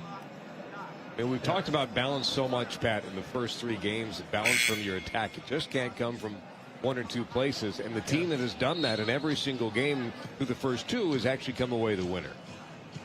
Yeah, and I'm curious too to see how those matchups with Army's earlier games. Obviously, this is the first time we're getting eyes on their approach. Yeah, actually, this is Army's only their second game of today. They had a break for that first one. But they did lose 31-16 to Air Force. That's the final there. And obviously, a very different Team Army this year than what we saw last year with them dominating all of the team sports. Unstoppable. But we see JP Lane on the sidelines there with Team Army. Team Army mentor this year, different than the coaching staff, just kind of really there to help them mentally, let them know that they got this, and coach them when it comes less to performance but more to mindset.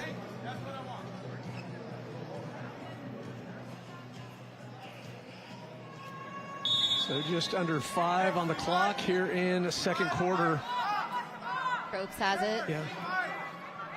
Nice screen set there by Shaw. It's always tricky to do it in the wheelchair game, but Shaw did that perfectly. Had to rush that shot off. unfortunately. Oh, and some Probst keeping it. Power strip right there. Looking for some help. He'll find it. Oh, looking to find it in LeMay. Force the pass. Galantok was trying to say that Probst went over and back, and it was close, but he was able to stay on side, and unfortunately couldn't hit his outlet.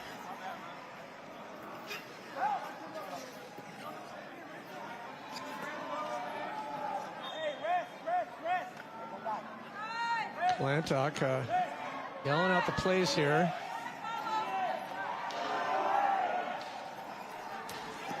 And not a whole lot of room to shoot bad for Army.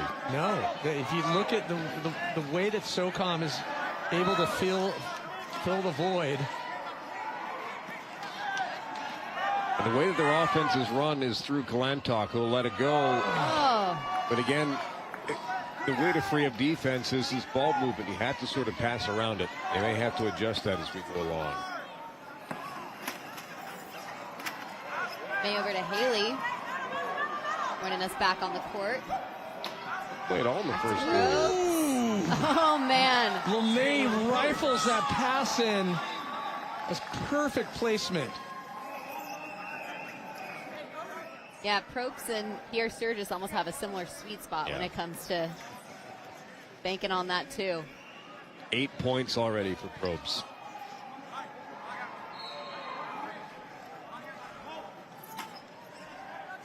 Galantok, a little pressure, looking for some help.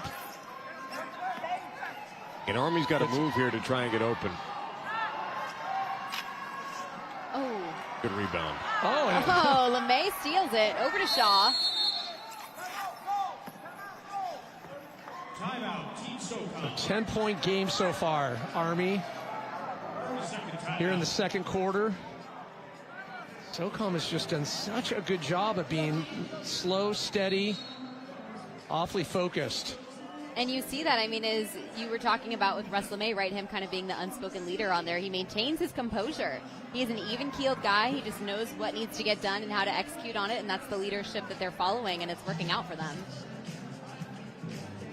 Rodney Williams hit 76 and 88 Paralympics. 76 and 88. Paralympian. He's great, too. There have been a couple times, we've wanted to interview him or talk to him, and he's excited to be here, but he said, this is about the competitors. You don't want to talk to me. You want to talk to the guys who are out there putting their heart and soul on the line. JP Lane. Yeah. Man, the myth, the machine. Such just a well-versed athlete. And you name a sport, he's good at it. I've never seen such incredible... Such a natural, just a gifted athlete. Yeah. So gifted. I learned, too, that 2023 Warrior Games Challenge was the first time he'd heard about Warrior Games, and then came on to be just a beast of a competitor for Team Army. Lane in sitting volleyball. That just rocked my world. Goosebumps. Also, voice of an angel. Of course. Has a singing career. Yeah, no, it's... The songbird of a generation. Yeah. His wife, Crystal, too, always joins him out here at Warrior Games. She's such a great supporter for Team Army, and almost a team mom, if you will, makes sure everyone's supported, taken care of, and there to obviously support JP Lane, too, with whatever he needs. So huge shout out to Crystal as well. Oh, Army just missing it. That in and out heartbreaker always hurts. It's just not going in. 10 feels like 20 right now, the lead.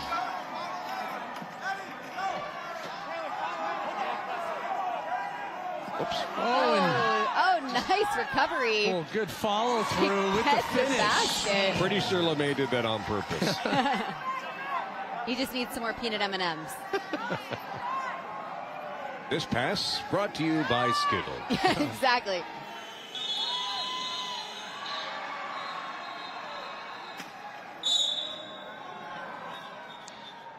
Now under the 1 minute mark here in second quarter.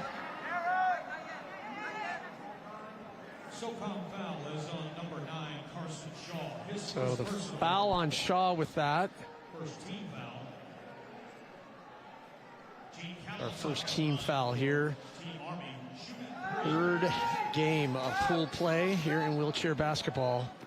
Yeah, and Shaw, Team SOCOM returner, but really proving to be a team sport asset this year. Almost there. Army is hungry for these points. Number 12, Tuki Salanowi Turioni, and number 20. If they can cut it to 8 before the half, Pat, I think that Army would feel okay. But they have to make some major adjustments. Yeah, it's such a mental edge, whether it's at the quarter or at half, but to go, where it's not tied, it's all but tied. But and it's just there's a force field around that basket right now. You're absolutely right. What happens right before the break is key. Right before it. Pass. What? One of the best plays we have seen so far. Perfect passing and perfect alignment on the bank shot. Paso is Paso. Again, yeah. It never gets old. Gepford for his second of the first half. 12-point differential now for Army. SOCOM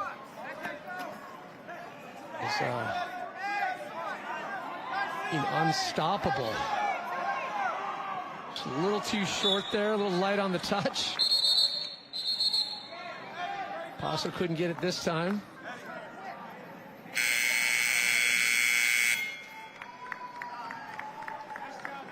So that will do it for the second quarter. SOCOM 20, Army 8. Some takeaways from this first two quarters with SOCOM and Army. Yeah, it's one of those things where SOCOM has been the consistent team, the better team for almost 3.5, 4 quarters now, and Army's trying to find their stability a little bit. And I just think that the offense can't go through Kelantok the entire time. They have to find a way to get moving and pass the ball around, because otherwise that's easy for SOCOM to defend. And shockingly, there's more stamina in the tank for Team SOCOM and more Skittles for Russ LeMay. So, and if he has any extra, we'll take them. A little chance here at halftime. They'll get to recharge. We'll re-rack. We'll regroup. It's going to be interesting, though. It is I would say it's a sizable gap for Army to make up for going forward if SOCOM stays in that same rhythm that they've been in. Well, especially because Army's shooting the ball enough, but again, the free throws for Kelantok, that last sequence, perfect example, probably hit every single piece of the rim, just didn't go in. So I think you continue to do that, shooting the ball like we saw with the Marines versus SOCOM in the last game. Well, we'll have to see if Army can do it. SOCOM looks unbeatable at this point. More to come when we return with the third quarter here in wheelchair basketball.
have Team SOCOM versus Team Army. Definitely a different matchup than what we saw coming out of 2025 Warrior Games, where Team Army was absolutely dominating. They lost their first game in Game 2. We'll see if they're able to come back here in the second half against Team SOCOM. But you can see behind me, Team SOCOM wasting no time in the half to practice their shooting, get some more drills under their belt, and just maintain this momentum of speed and success that they are seeing here in Game 3 for them. They've got one more after this, and then they'll be able to rest for Game 5, heading into brackets tomorrow. So expect lots of action out of Team SOCOM in the second half, and hopefully Team Army will be able to respond accordingly.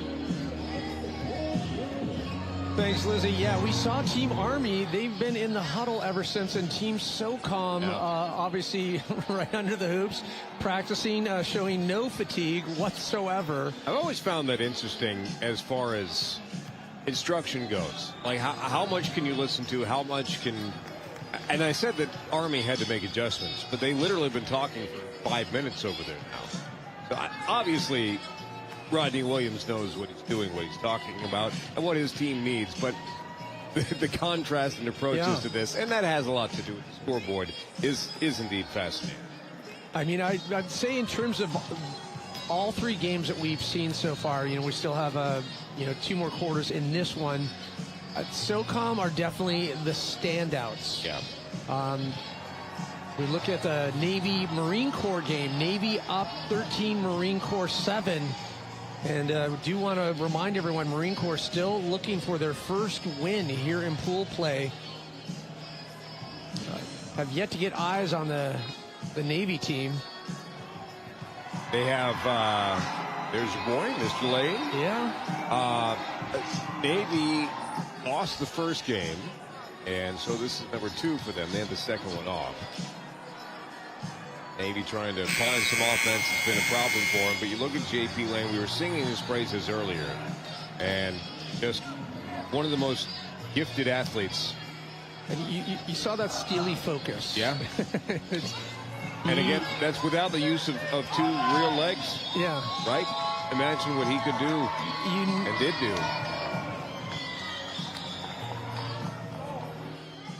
But not even participating, it's just there to support. And that's what you love to see. You love to see the former competitors turn coaches, turn, supporting in any way possible. So. Well, Kallentalk and Gepford are the only it's just party in the USA here at Flag Day, San Antonio, Texas. But again, you have to balance the attack. Sorry, Pat. Yeah, Army. It's festive for sure. Yeah, it is.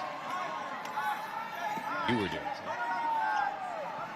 SOCOM now controlling the tempo once more. Waiting for that time, that bank able to hold on to it again. Sinks it the second time. What a job by Cody Pennington. Probably the biggest body on the floor right now outside of Nathaniel Gepford, and he used the size to get his own rebound twice and make the lead now to be 14. Makes it look easy for sure. Army scrambling to try to stay in step with SOCOM here. See, SOCOM just does such a good job boxing them out, forcing those shots from a little bit farther than Army wants to. But Kallentalk on the move. That angle changes as you're going and going and going. And hard to make that adjustment as you go along. Foul here. And the ball will go back to Army.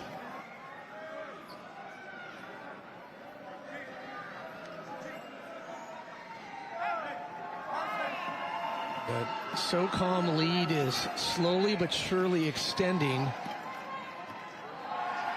Kallentalk trying to work his way through.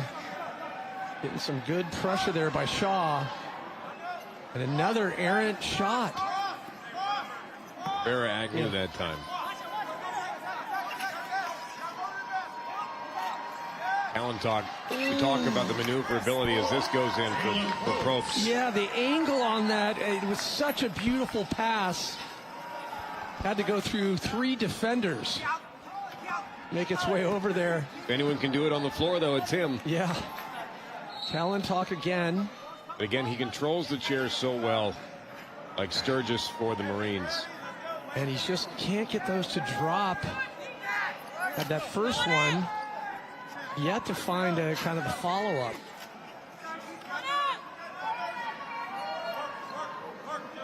What we see on the sidelines, too, with Team SOCOM and Team Army. Nice, Shaw. All three head coaches for all three team sports are watching right now, especially Team Army. You know, it's a lot of new team members as we see. Camaraderie might be a little different than what we saw last year. So all of the coaches taking in information, too, to how to drive success for their team members moving forward in the Warrior Games. And there we go. A little success now, finally, for Army here in the third quarter, second half. Boy, they needed that. I mean, it's one of the biggest gaps that we've seen, just under 15 points, 24-10. It is, unfortunately, Team Army, no stranger to a big gap coming out of Game 2 they had against Air Force. Air Force winning 31-16, so. Right, yeah, right there. Ouch. 2-point play for Army. Instead of a 3, but they're crossing the 10-point threshold at this point. But things are, again, just going in for SOCOM, not so much for Army.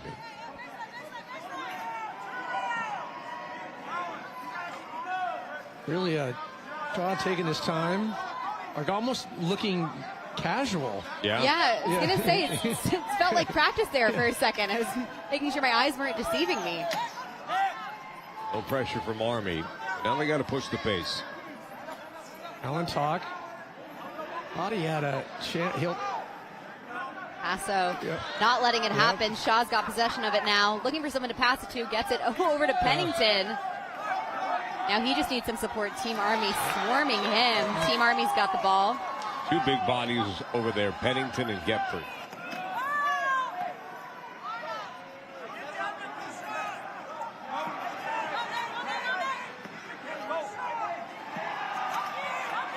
Nice screen there.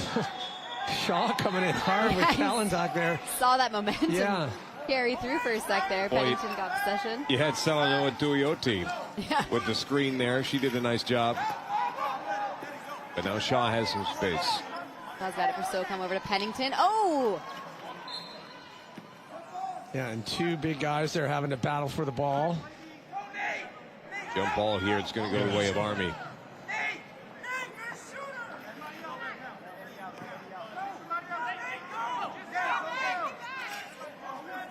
Malvin. Take it down the side and gets it up to Gepford. Almost from Team Army. They're just looking to decrease this gap as much as they can, and SOCOM is not and will not make it easy on them. What a pass from Shaw. Oh! Not if Army has anything to say about it. A fight. This is a good side to see from Army. Showing a lot of challenge, a lot of fight. Yeah, we need to see that grit from Team Army, like Russ LeMay told us he had with Team SOCOM at the end of game 2. You know, really fight back a little bit and go point for point here, like we're used to seeing at this point in the game.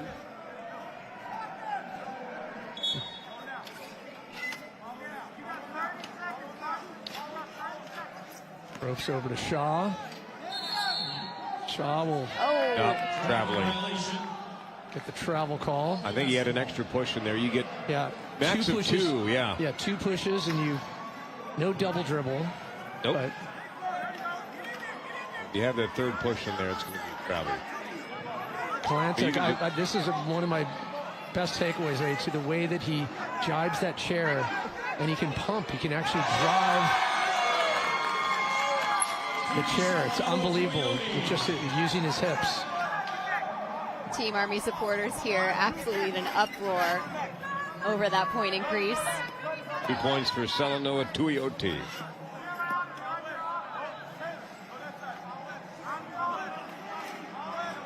She has my favorite name to say so.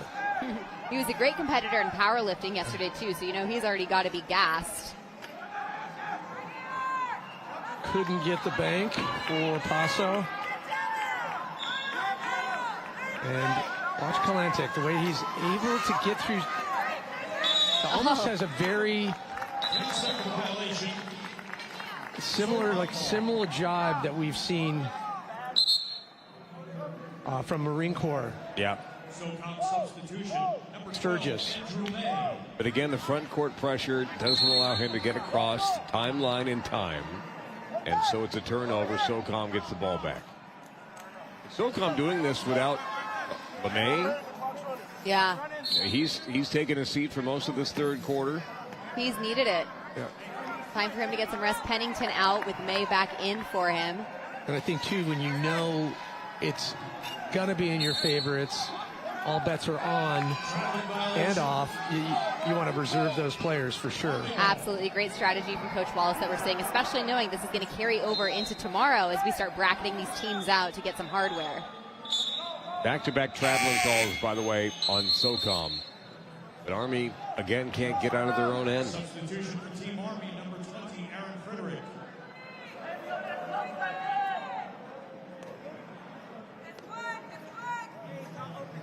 Time's going to run out here in the third. And that'll be time for the third quarter. Oh, nice attempt on that shot. Definitely going for right at the buzzer. 26 SOCOM, Army 12. Time to regroup. A big deficit for any team to climb back from. As we had mentioned during the half, Team SOCOM was getting in as many drills as they could, practice shots. I'm not sure if Team Army ever ended that huddle in time to get some more practice in. Yeah. We talked about the contrasting styles of that as everyone hydrates back up. Always important. Hydrates, Skittles. Well, in World Cup, they're calling that a hydration break. new to FIFA soccer. We were laughing that FIFA overnight turned a two-half sport into a four-quarter sport like basketball. And they found, I guess, the extra power of extra commercials. Exactly. But hard to say no. All the players getting their hydration in, and looking at the scoreboard with SOCOM up 26 to Army's 12, it's not looking great for Army. No, not their day here in pool play, as we will continue pool play through the night, and then basically see where the dust settles and look into bracket play. And that's where it starts to get really exciting as we inch towards the bronze and gold medal matches. And they adjusted a little bit, but it wasn't enough, I don't think, to make any massive changes. So the lead is about what it is to start half number 2, what we start quarter number 4 with, down by 14. I will say this, too. I've noticed a lot of smiles from Team SOCOM. Yeah. It's fun. They're having a really good time. It's very fun. Playing wheelchair basketball. And as hockey coach Mark Crawford once said, it's always more fun when you... Absolutely. Yeah, that's what we see from the SOCOM guys. Also interesting, too, what I'm seeing on the sidelines is Team SOCOM just being more vocal in terms of support, suggestion, strategy. Team Army being a little bit more quiet. Yeah. Oh, with the Drano there.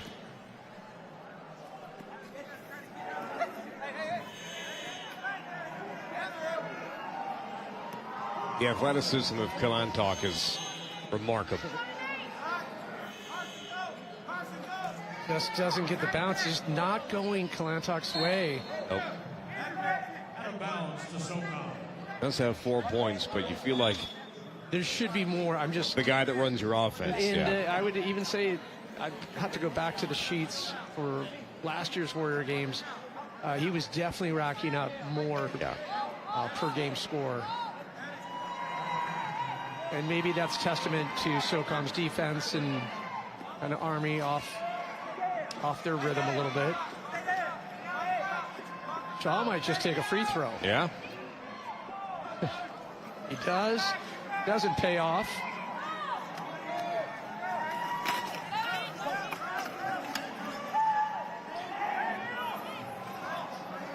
And gets a little piece of that. Great defense by SOCOM. Good hustle there. Passo's always like in the mix. Yep. May and Passo are kind of like the LeMay and Probst. Got some good camaraderie there. Totally. I mean, that's your hopes. You want to become like a Starsky and Hutch, a Cagney and Lacey, a 10-speed and Brown shoe. Yeah, exactly. Keep going. What else you got? Heckle and Jekyll, Tom and Jerry. Sonny and Cher. Yeah. Harry and Lloyd. Salt and pepper. Nice. Ooh, extra points for salt and pepper. Peanut butter and jelly. I'm all about the food. Yeah. I like Tom and Jerry. Did you say Starsky and Hutch? I did. That's Okay, that was the first one? Yeah. Okay. Sorry, I blacked out for a second. But we're back. We're fine. Shaw's been, I will say, a standout this second, I should say third and fourth quarter of really controlling, slowing the tempo, not forcing the pass.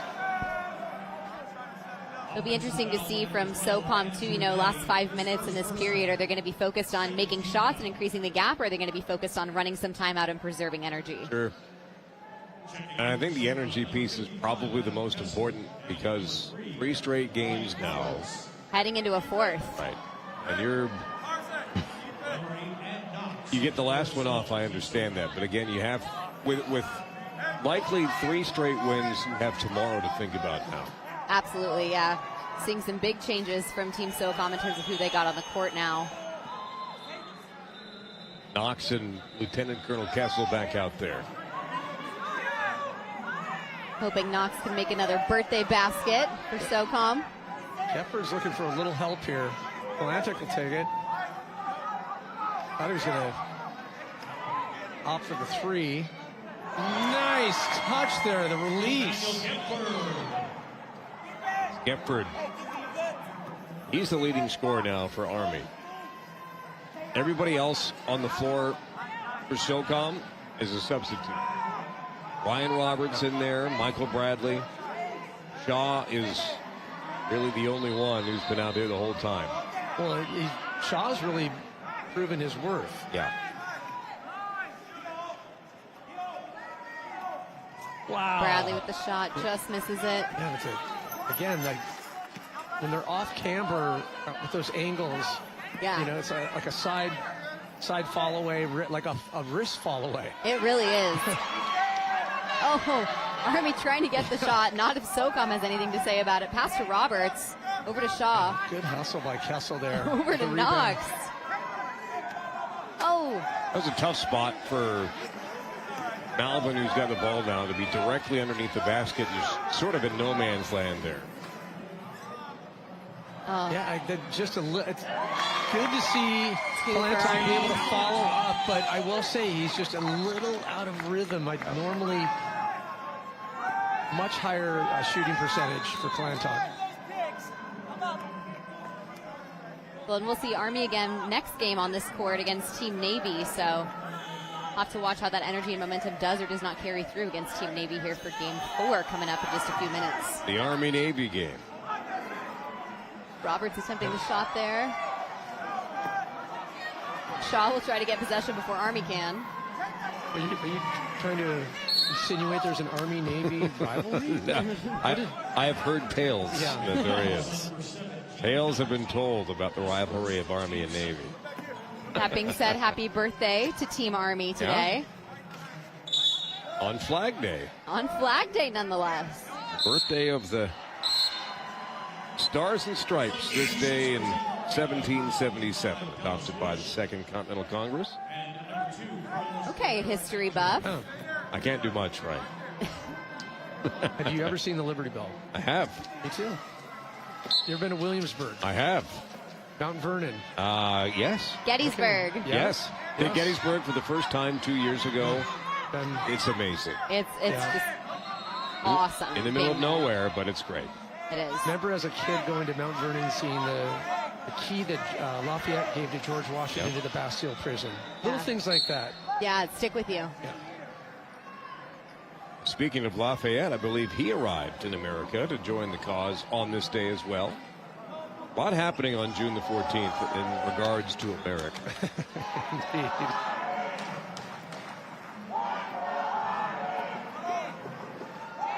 Army fans haven't silenced it all despite the score. Yeah. Regardless of the clock, now just hitting the 1:20 mark here in fourth quarter. Army just Nice work. Couldn't find enough to battle back with SOCOM. 10 point lead. SOCOM holding over Army. Kalantak will take the free throw. Gene Kalantak at the line, shooting one.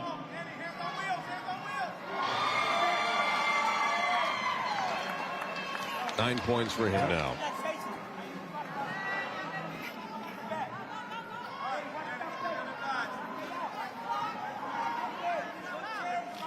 May getting a chance to quarterback here. I like it.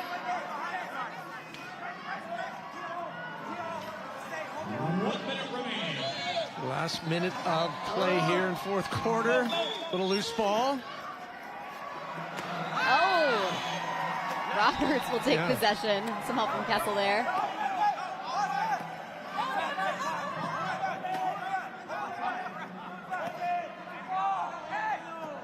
Good advice there from Kessel. You see that? They wanted the fast break and said, nope, slow it up.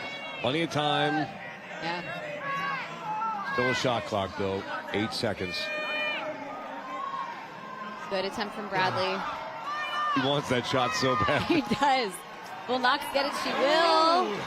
Over to May. Great hustle there by Knox. May avoiding the over and back, too. May working on that shot. Nice. That's the one he wanted.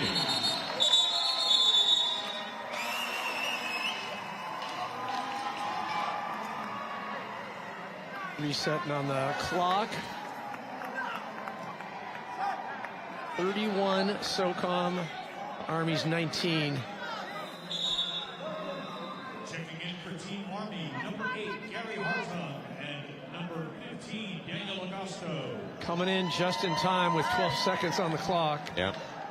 And Kalantak's he's had to shoulder the load a lot for Army today. Yeah, you can see that difference in demeanors amongst team here.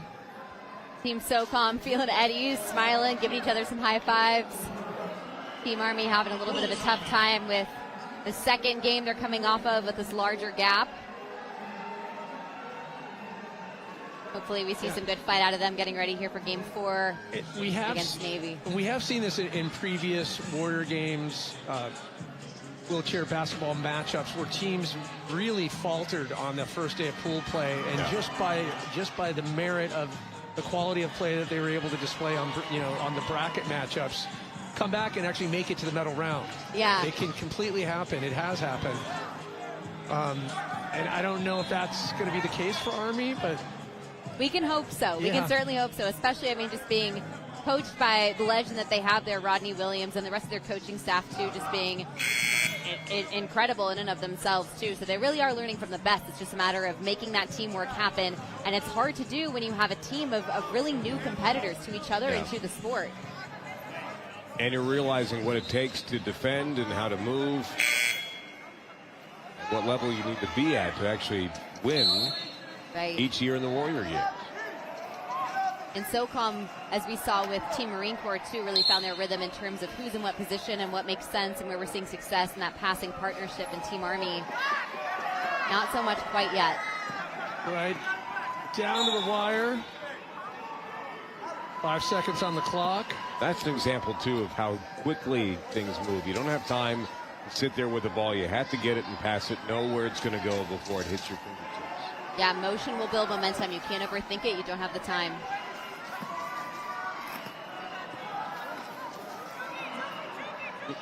Trying to get the shot off right at the buzzer.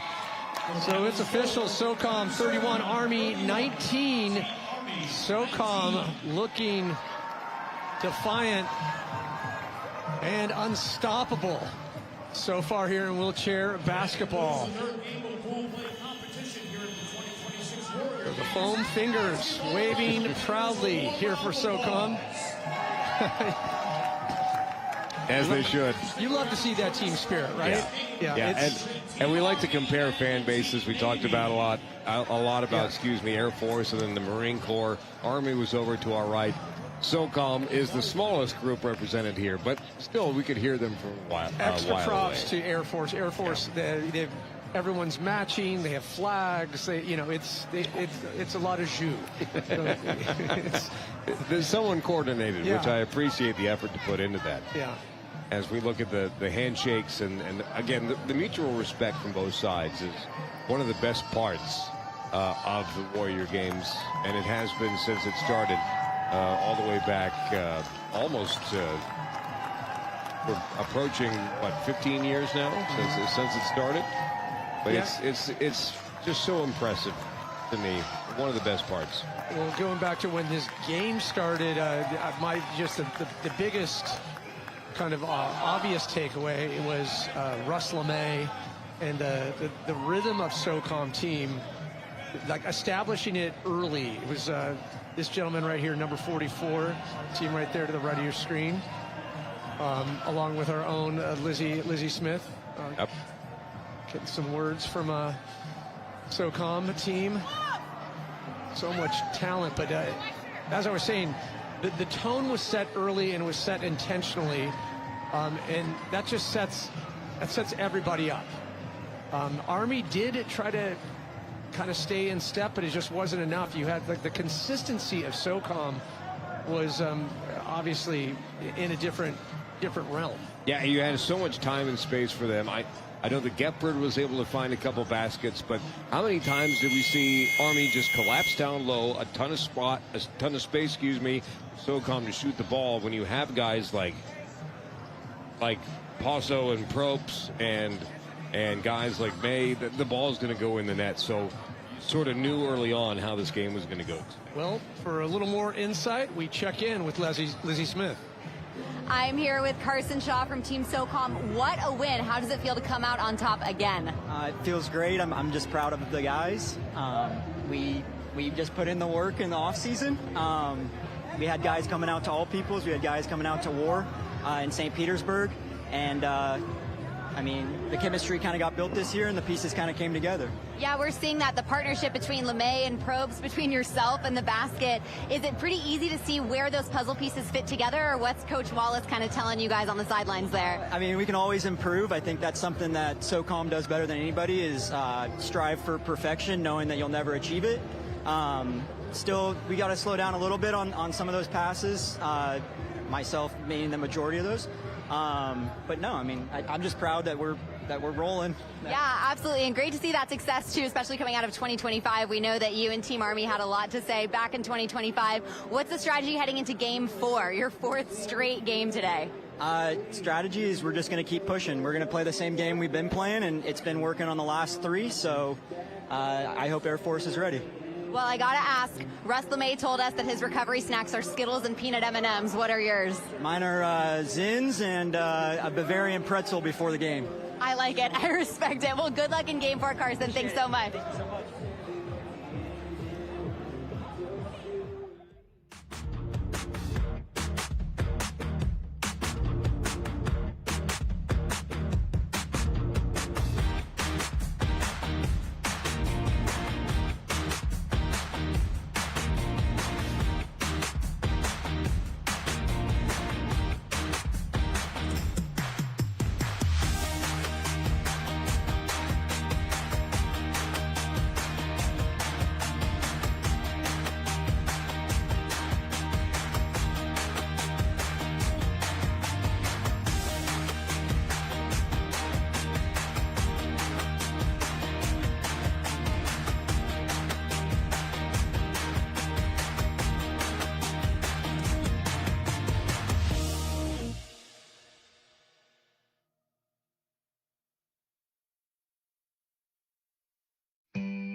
Air Force, Marine Corps, Navy, and Army. But the big standout, look at those W's with SOCOM and Air Force. Big 2 winners for sure. Yep, through the 2. And I think watching all of these teams now, and we will get our first glimpse at Navy coming up, but Navy has yet to win, but SOCOM and Air Force, for our eyeballs, as handicapped as they are, we both wear glasses, but yeah, I think that SOCOM and Air Force are the 2 best teams in this tournament so far. I would agree, and that's kind of what we saw too, thinking about 2023 and 2024 Warrior Games. And the beauty and the challenge of Warrior Games is the competitors really only get 2 years with their respective branches. So that's why we're seeing the turnover that we are, especially with Team Army, likely with Team Navy too, with some of these bigger gaps we're seeing in between games as they're, new to the sport, new to Warrior Games, new to each other. And for a lot of these guys, the first time that they're throwing down these games or having these practices is one of the first several times they really get to experience this sport. And it can be an adjustment, and you can tell the athletes who do wheelchair rugby, sitting volleyball, wheelchair basketball, if you're new to it, there is an adjustment time. And this isn't just a couple days or a couple weeks or a couple months. It can take quite some time. And we're seeing a lot of that, but it's a good adjustment period. And so it's for some teams and players that may not be there now, but it will be there in the near future. Yeah, you can see that roster there for Team Navy. First time we're getting to cover them here on Court 1. So excited to introduce our faces and names, new and old, to Warrior Games and see the fight that they are going to put out here against Team Army. Both teams with a little bit of a chip on their shoulder, I can imagine, coming off of some pretty significant losses earlier in today, and hungry to see how those brackets are going to play out tomorrow so that hopefully one of these teams can get some hardware. You can see both teams as now taking a look at Army team roster. We just watched them play. Big hitter of it, Nathaniel Gepford. Expect some good wingspan and some reach. And of course, good standout from the previous matchup, Kalantok. If he can find the rhythm shooting, definitely going to challenge Navy here. Interesting to see who establishes the tempo at the start. These are 2 teams, Pat, without a win, and someone has to win this one. And if you're going to have really any shot at a decent bracket for tomorrow, this is a big game for both Army and Navy. Well, and one to watch on Team Navy, definitely, that number 23, Chris Garcia. Last year, he was an absolute MVP in these team sports for Team Navy, so if he has anything to say about it today, we're definitely going to see some action out of him. Outside of Chris Garcia, a lot of these Team Navy guys are trying to match stature of Team Army and really focus on size as a way to get that defense in, whereas Team Army's got to be a little bit more agile. Here we go, the tip. Goes to Army. Quickly getting into it. See what Gepford's got left in the tank after last game. I mean, he left everything on the court. Yeah. Good hustle there. Putting the defense on.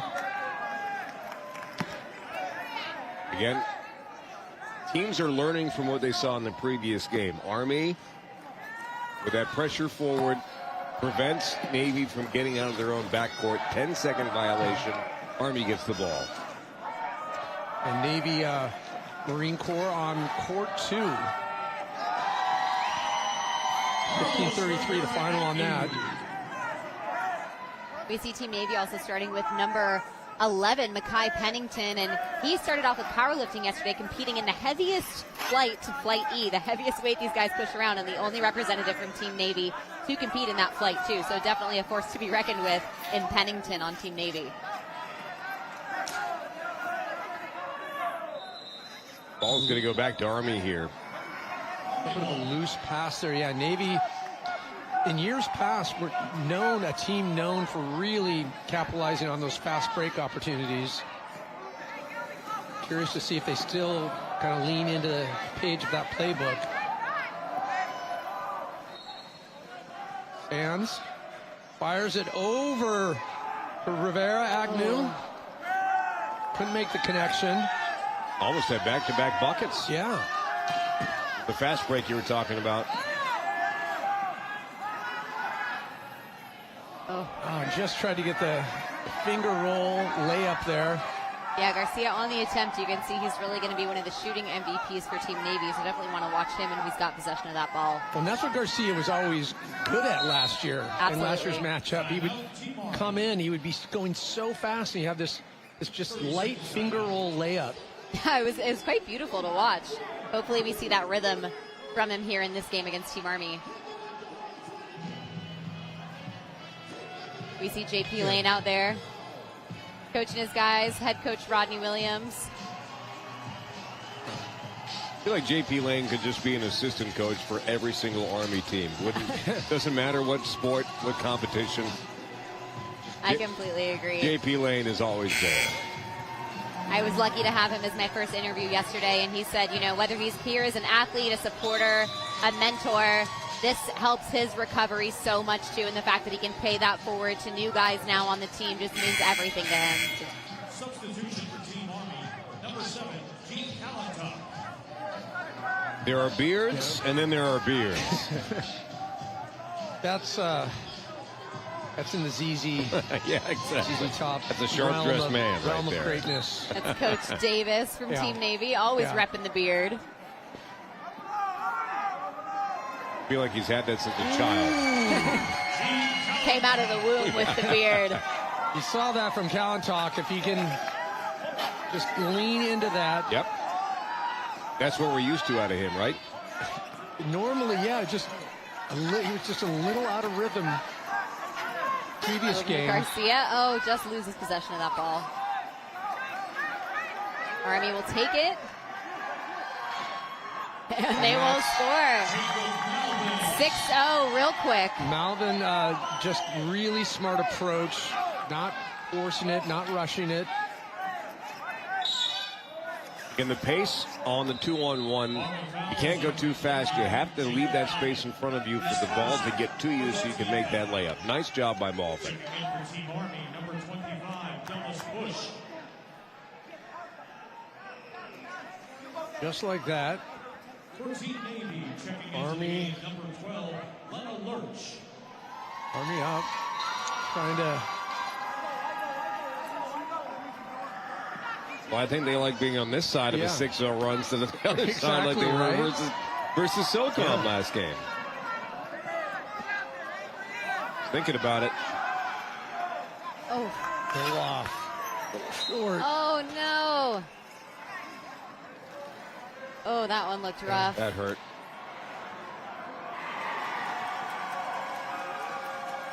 Wait. We're good here. Assistance comes in. Team Army's med support coming out to help Team Navy. Can't keep a good man down.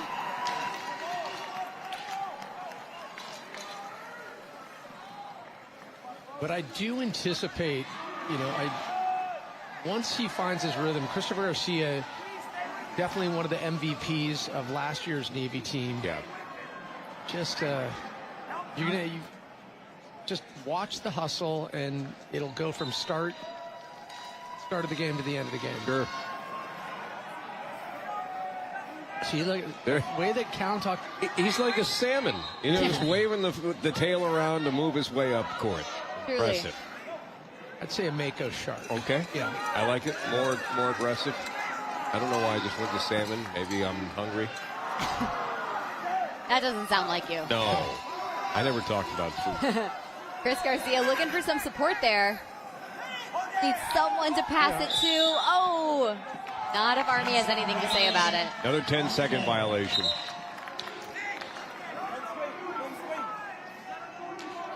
Can't fly the coop too much. You have to provide some support, and everybody else for Navy was totally up court, didn't give Garcia any options to pass to. Yeah, puts him in a tough spot there. Obviously, going to be MVP on this team right now, coming out of the momentum he created in 2025, but he needs that team support in order to do what he does best. Nice double screen there from Bush and Sands. Set up the shot, didn't go in. But the screen was nice. 10-second violation. Well, Third 10-second violation. Yeah, Sorry, and, Pat. and another, it's interesting, just under the 3-minute mark, and Navy have yet to score. I'm a bit surprised. I would agree. Yeah, I'm hoping that morale is not too much of an issue here. Obviously, all of these teams want to come out on top. Someone's going to have to lose each game, but we want to see them hungry for that win, and we're seeing that out of Army. Team Navy right now just seeming a little bit scattered, but getting some coaching support right now.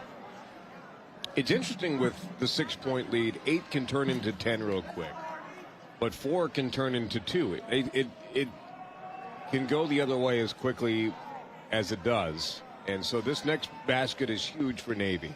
Absolutely. It really is. You can see a lot in the eyes there. The focus, the hunger. Yeah.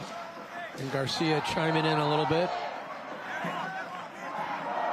Sure, letting his team members know that they got this. Checking in for Army, number 24, Shonda Mitchell. Mitchell getting her first action. Didn't play at all in that last game versus Team SoCom.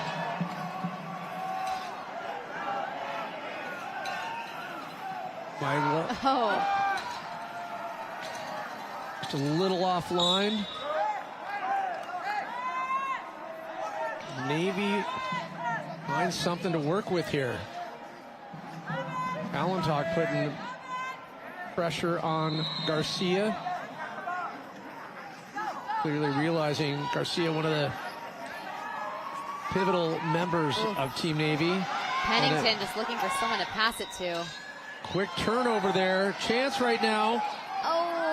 Oh. Pennington goes down saying, you're not scoring that right now, Team Army. Bush had an opportunity there. I think he thought he got fouled, but I think the contact came after he put the shot up and the wheels were in the right place. Maybe gets the ball. Over to Pennington.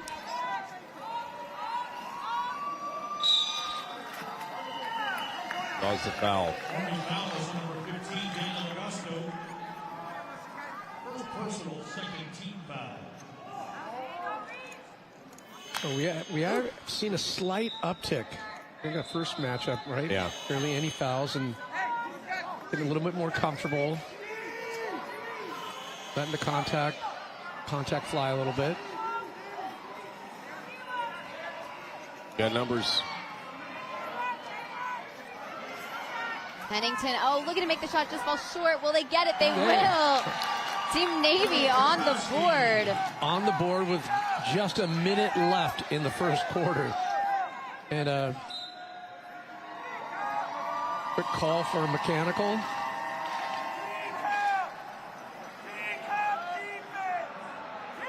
Like I said, the 4-point lead is so much different than the 8-point. The Navy knows that the ball will go in the net now.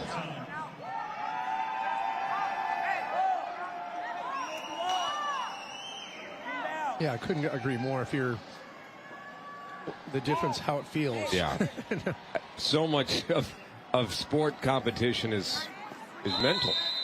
Talk about it all the time, but can't really put it into practice or words. Playing for Allentock here. Lots of heat on that. Yeah.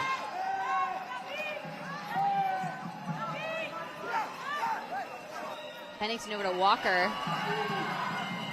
Will he try? No, back to Pennington. Oh, just misses it. Team Army's got possession back. So now nearing the last 20 seconds in this matchup with Army and Navy. Great to see Team Navy on the board. Piotrowski getting those 2 points for Team Navy earlier. We'll pass it over to Walker, just misses it.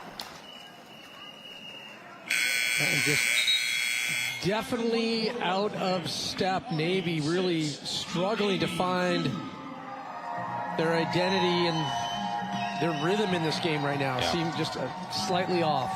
And different from what we see, with Team Marine Corps, Team Air Force, Team SOCOM, they almost know exactly where their other teammates going to be, when they need to pass something, who's covering who. There seems to be a lot more consistency in terms of just ownership on the court. Well, I love to at the top of the game. You pointed out an obvious, but when I do that very well. When we were just talking about, two teams, one is going to win, and neither of these teams have won so far. So, based on what we've seen so far, it looks like it's not going to be Navy. If you had to call it at the first quarter or 4, but what would they need to do? I mean, obviously, we're only talking about 4 points right now. It could go either way, but Kallentalk is looking, that confidence feels like it's coming there. What's happening with this game? Well, I think that the aggressiveness defensively from Army, again, it's like we talked about the Marines when we saw them in Game 1 and in Game 2. Army saw what SOCOM did to them as far as defending a team that likes to play fast in Navy, and they applied that pressure forward. If you're Navy, you have to use that to your advantage. And it all has to come with quickness. It has to come with moving to a space where you can pass the ball and get out of that forward court pressure. So I think if you're Navy, you look at that to start the second quarter and try and take advantage of that aggressiveness from Army. I think too, what we're hoping for these kind of relationships where you get two players that really start figuring stuff out. Yeah. And they start leaning on it. You get these dynamic duos. We've seen it with other teams. Well, and you also need a player like Garcia to shine a little, right? You need your best players to be your best players, but you need everybody to chip in just like that. We have now 5 different point scorers in this game from 2 teams. Balance is key to victory. Yeah, but only a 2-point game. Yeah. Like I said, could have been 8-10. Now it's 4-2.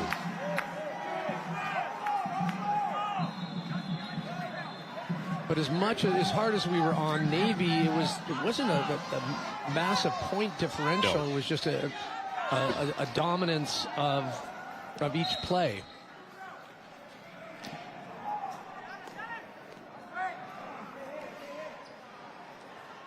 It's going to remain Army ball in the corner there.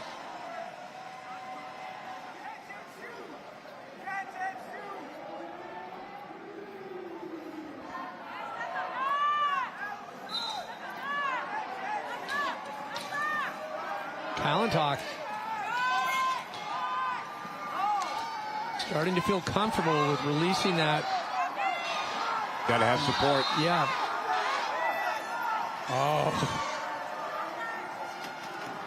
Well, that's so hard to do on an angle. You have to change your approach and shoot the ball at the same time. Not easy at all. Not to mention, you'll see a lot of these shots will end up being with your opposite hand. Yep.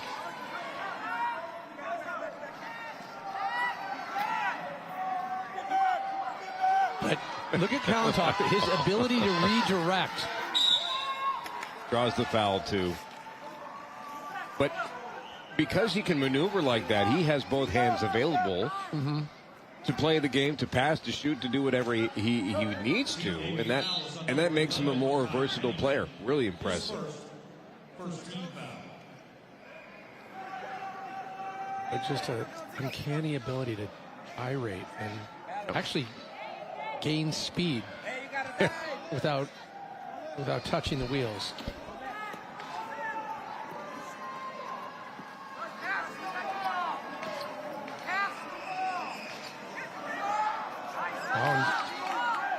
Nice steal there by Navy.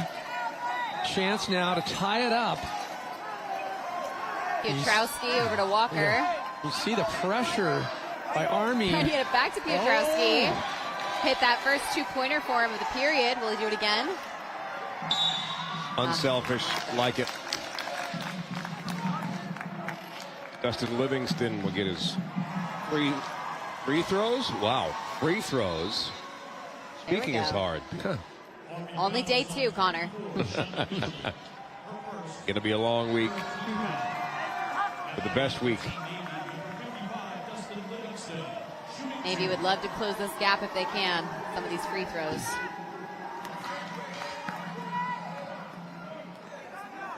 Livingston powered that free throw through. Usually they come up short, but he was hammered that off the backboard. Got some love there from Walker and Pennington. Oh, this misses it. Still a lot of game left to go. Only a 2-point gap for Team Navy right now. See, there it is. Kallenbach's ability. Yeah, it's almost Sturgis or Haley-esque, if you will. Just the agility in the chair, going after the ball. He's on that court to fight. That just hit his toe. Checking back in for Team Army, number 21, Jacob Malvin, and number 12, Tuki Salanoa to go team.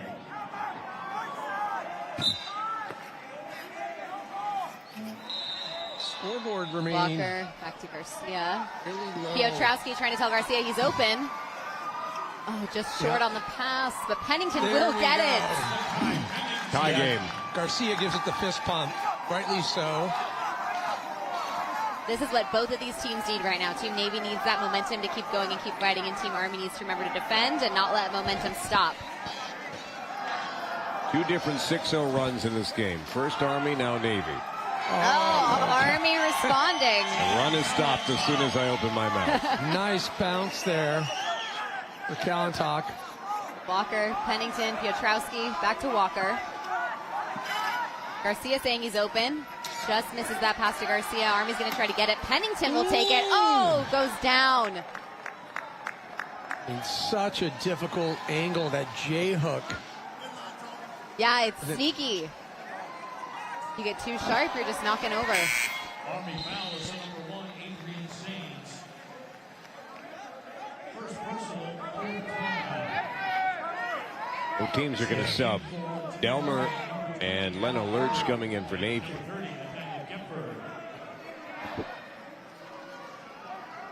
Garcia and Walker heading off to get some rest, maybe some coaching. Always love seeing the huddles that they kind of had once they get those subs in for them, the feedback that the coaches have for them. Almost looked like that was a pass. But errant shot. I always say that on my air balls. Yeah. That was a pass. I wasn't actually trying to shoot. Yeah, good save, Connor. It's supposed to be an alley-oop, right? Yeah, it's exactly. Where were you on that one? Kallenbach shoots it. It's good. 10-6 now, Team Army. Kallenbach getting 6 of those 10 points for Team Army right now. Oh! Double misses on possession opportunity. Team Army will take it. But such a lucky bounce into Gepford there. Absolutely. It's a little help. Oh, man. Team Army is finding their rhythm. Such a bank shot. Has those dialed. Saw it in the previous game.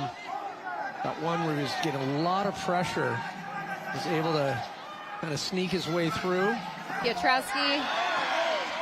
3 straight 6-0 runs now. 2 of them by Army. Well, and that's the best part of pool play, you know, especially with some newer teams, is you really see them get a feel for the other competitors and then respond accordingly as a unit. Pennington looking for some help. He has options, but he's facing the wall. Kallenbach, we're good, right? Yeah. We're fine, right? No harm, no foul. All fair game in basketball. Yeah. All's fair in love in the Warrior games. Yeah. Ah, very good. Not nice bad. stretch. Not nice bad. stretch. We like it. Not bad.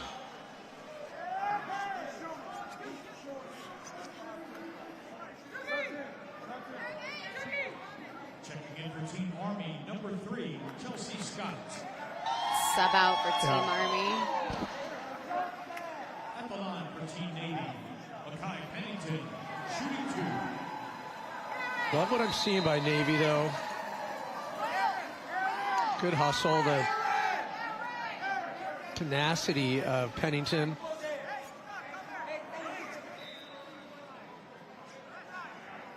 Garcia's his ability too to kind of make plays happen. But I do feel he's more valuable as scoring the points. Yep. Just short for Pennington, trying to practice that maneuver once more. Again, free throws are so much more difficult in the wheelchair game.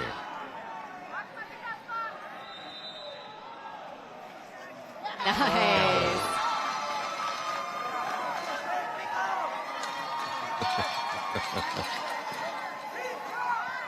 5-point game now. Navy just trying to stay in the conversation, get to the other side of this, and hopefully take their first win. Kallentock. Oh, trying to respond. Piotrowski will take it. But now Navy Pass knows. it back to Beddington. Sorry, Lizzie. Now Navy knows that they can go on a run themselves. Absolutely. Like that. Nice work. You're speaking it into existence, Connor. Trying to predict the future as much as possible. Manifesting. Lena Roberts.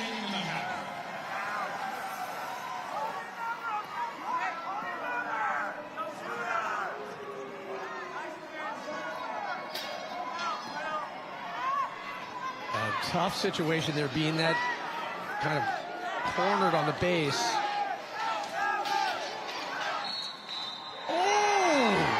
Nice response from Team Army. What a shot. Gephardt again, the screen set perfectly by Kallentock. Everyone looking at the shooter, but Gephardt had the space because of what Kallentock did. Good luck trying to keep up with Kallentock in the chair. Yeah.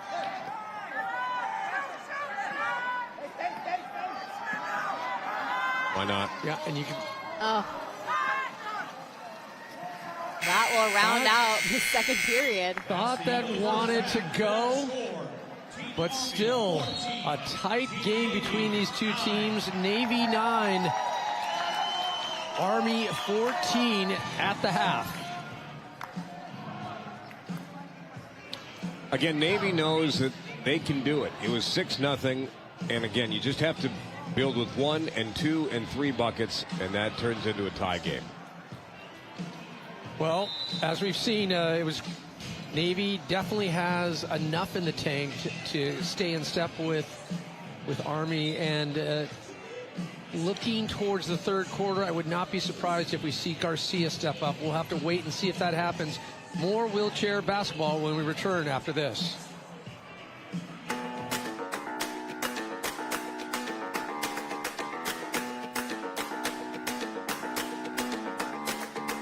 Listen to the real funk. Listen to the real funk. Listen to the real funk. Alright, alright. Listen to the real funk. Alright, alright. Listen to the real funk. Alright, alright. Listen to the real funk. Alright, alright. Listen to the real funk. Alright, alright. Listen to the real funk. Alright, alright. Listen to the real funk. Alright, alright. Listen to the real funk. Alright, alright. Listen to the real funk. Alright, alright. Listen to the real funk. Alright.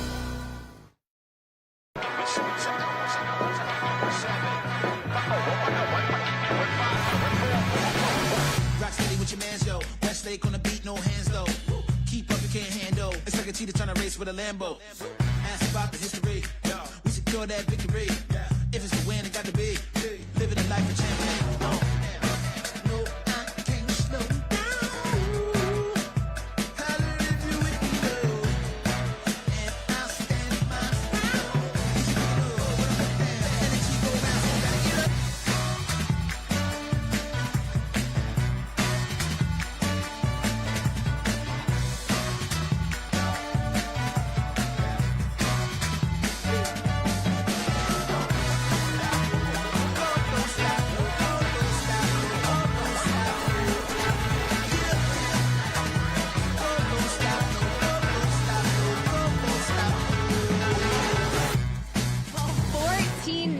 Team Army looking to pull out a victory. Both Team Army and Team Navy have not won a game yet here today for wheelchair basketball. And as we look to brackets tomorrow, both of them are going to want to be in competition for some hardware. So Team Army taking that lead. Navy looking to respond, but we're seeing some disjointed communication on the court, with Army really carrying that motivation and that momentum through. So excited to see what this second half has in store for us and which team will finally get their first victory here for wheelchair basketball. So much action coming up, and these athletes have so much to say too in terms of this call and response that we're seeing.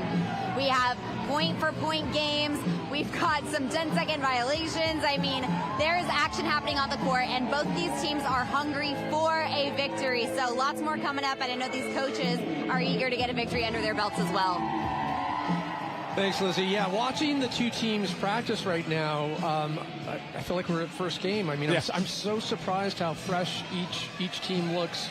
But you have to just try to, I don't know, empathize a little bit with what's between the ears when you haven't got that win. Yeah. You got two teams that are, they've got 2 wins. You got Air Force and SOCOM looking unstoppable.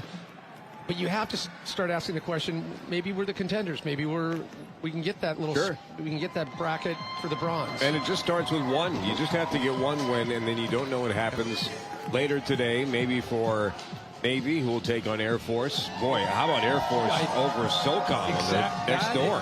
That right there is telling. Air Force, because we just said those are the 2 best teams that we've seen so far. But that's at the half. Yeah. And it's 14-9 here, 13-2 next door.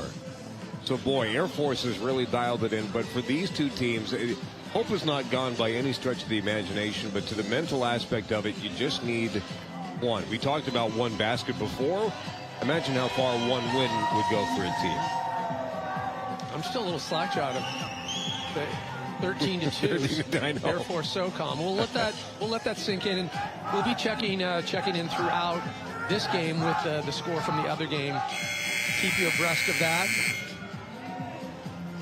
Yep. For those out there that are wheelchair basketball fans, we've got you covered here at the second day of 8 2026 Warrior Games here in San Antonio, Texas. As we are ready to go. 8 minutes for the third quarter. And Army back in play. Clock hasn't started yet. Up by 5. We get a bonus about 9 seconds here in the third quarter. Almost got the roll.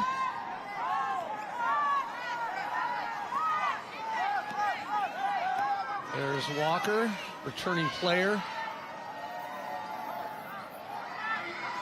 I'd like to see maybe a Walker-Garcia combo start to work. It almost worked there. Yeah. Garcia just a little bit too off course. He had to adjust. By the time he did, he was too deep. Just caught up with Adrian Moore, too, a competitor from 2025 Warrior Games, if we remember, from Court Sports, who was an absolute beast. I asked, what's going on with Team Navy this year? And he said it's just coming down to a chemistry thing right now, and these guys having to work out exactly who they're on the court with and how they play. So much of sports, isn't it? Absolutely. Chemistry piece. Building that trust, knowing who's going to have your back, where they're going to be, what their strengths are, and how to play to all of that.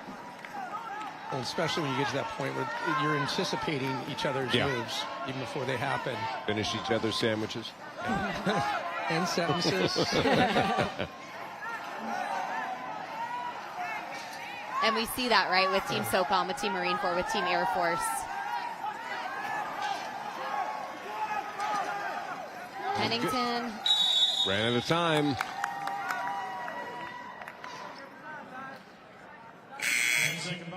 And Walker holding on a little too long. I think there you have to decide. You just have to pick someone to get the ball to and go with it, because otherwise it's not going to be perfect getting out of there, but it's better than giving possession back to Army when you're down 5 or more.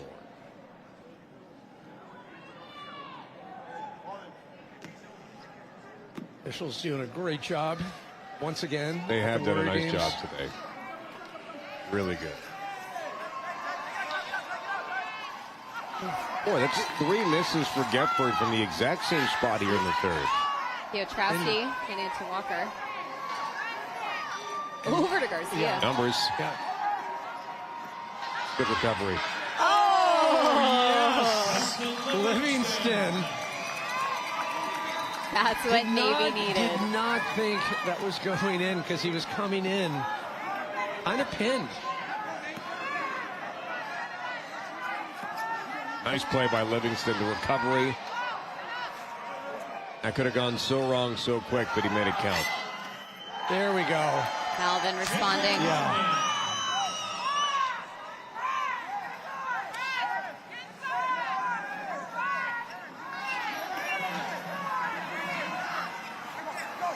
Five points is fine if you're Navy. Oh. But you can't turn the ball over. Garcia keeps it a nice job. Garcia over to Piotrowski. Will he go for the shot? Oh, he will, just misses it. Garcia's got it. Oh, he wants it. He wants it. Pennington's turn now. Yep. Very nice. Fourth time is the charm for Navy. And a team foul as well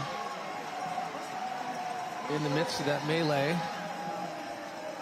I'm not sure the basket for Pennington counted. I think the foul was already called on the Garcia shot. Well, Garcia was great with free throws coming out of 2025 Warrior games. Let's see if we can keep up that momentum here. He can. See, you can predict the future, too. It's art school in me. I mean, that shot was with authority. It was. Yeah. He has got something to say. Can he repeat it? A little short. Still tighten that gap, though. Hopefully Pennington can repeat that shot at some point. 4-point deficit for Navy here in the third quarter. Oh. It's Livingston in the back with the ball. I don't blame him because he's trying to get back and defend. Yeah. You don't expect that ball to be played right to you. Absolutely. I think that was Army missing a pass to another competitor, and just could have landed in his lap.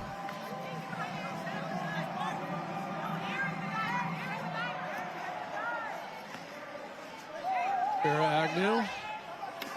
Take it right from the free throw line. Livingston's got it over to Piotrowski. It's knocked out.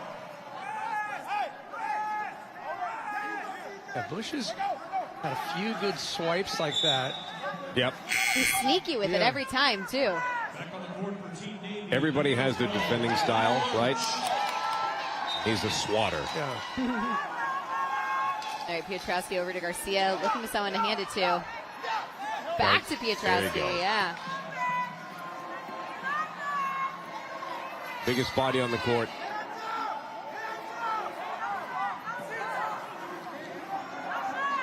Oh. Looking to make the shot or to make the pass. Oh, Pennington just missing it.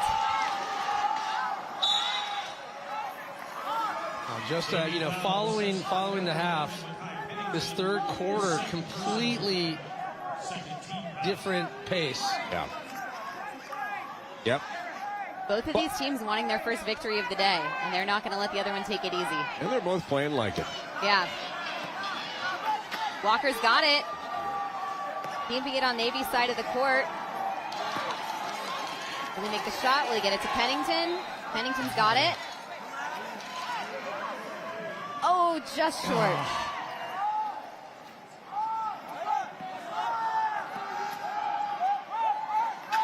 Sands getting some good distance. Responding, yeah. And Gafford's got the ability with that reach, get up and over. Oh. Navy fouls on number 3, Demetrius Walker. His first 13 foul. So Walker sub out.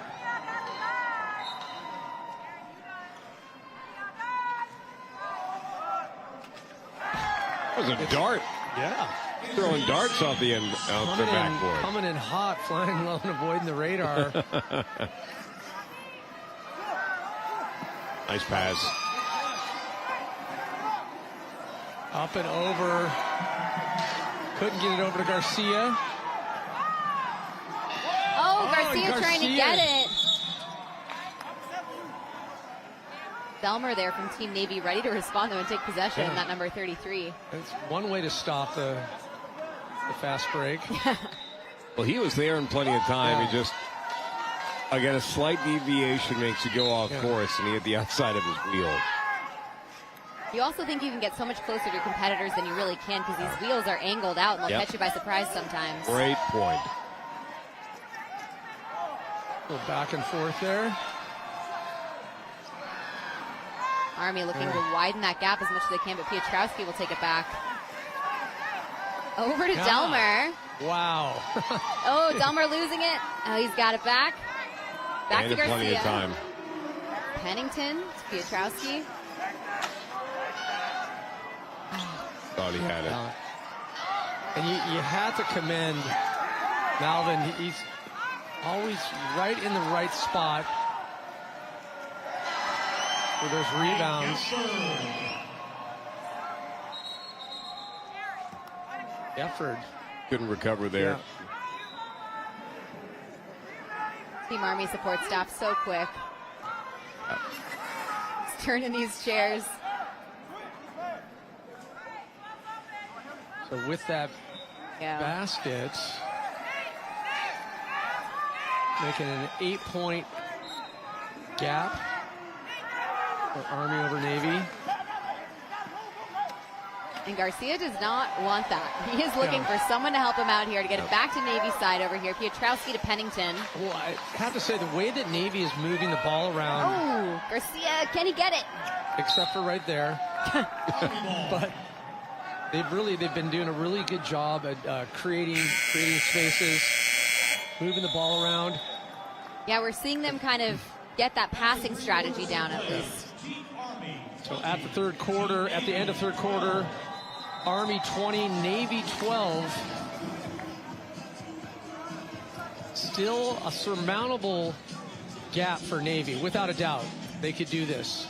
Well, and still a really close game when you think about kind of the shutouts that both of these teams are coming to us against, leads of 10 points or higher based on some of the losses that they're seeing. So definitely don't count out Team Navy. They've just got to get that chemistry piece down, something that Team Army is starting to refine quite quickly. For Navy, you have to be a little patient. I know you're down 8. The instinct is to try and score all the time, but you can't force things. You can't force passes. That leads to turnovers, and that leads to Army possession. Now, I know scoring for Army was down there in the third quarter, but if you're Navy, I forgive the pun, I still think it's in your wheelhouse to be able to come back and be in this game. 100%.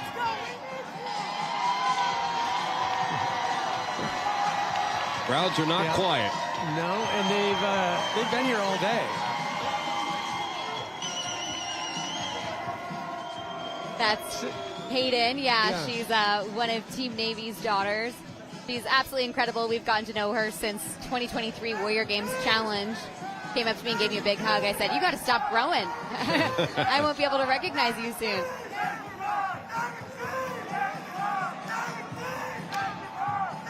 I'd love to see Navy get back into some of those. Again, there was some really refined passing, but they need to also then follow it up with some consistency on the shooting.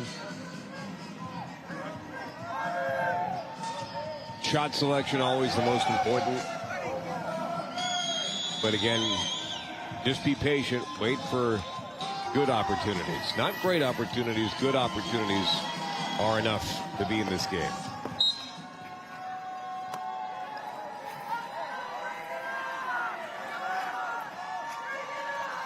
Just when you have that reach. I was going to say. Right? The height of Piotrowski. Take care of the ball here.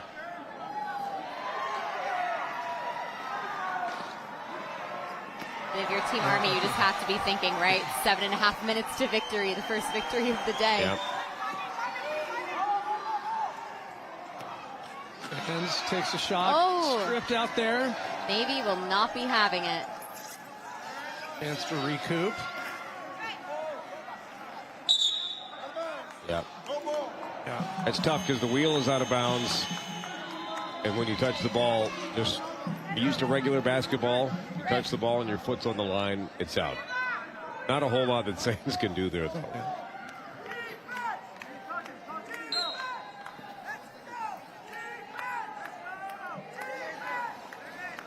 Pennington. Yeah, and you can see just how bunched up. Total log jam, and two teammates as part of that. Trying to set up the screen, but it sort of left him, with no choice. Navy at this point, they needs to stop these advances by Army, force the turnovers.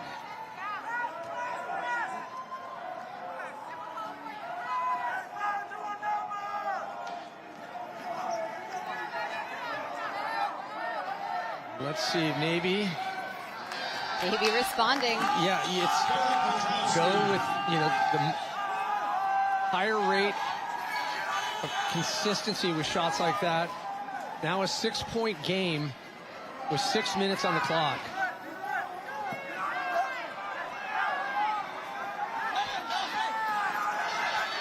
Really good hustle there by Navy. May force a 10-second violation for once. Yeah, and forcing Army to struggle. Checking back in for Navy, number 33, William Delmer. So Delmer coming back in. Hamilton with a 2-minute shift.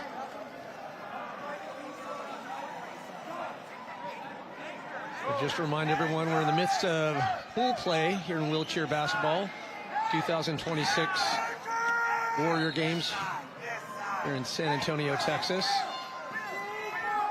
One more matchup after this, and then it's on to the bracket matchups for tomorrow as we get closer to the gold medal and bronze medal rounds. Army ball.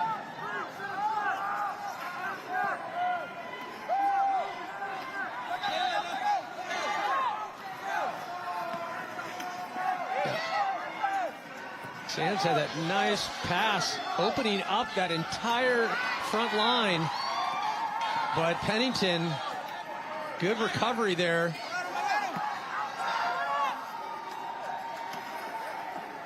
Good decision, Garcia.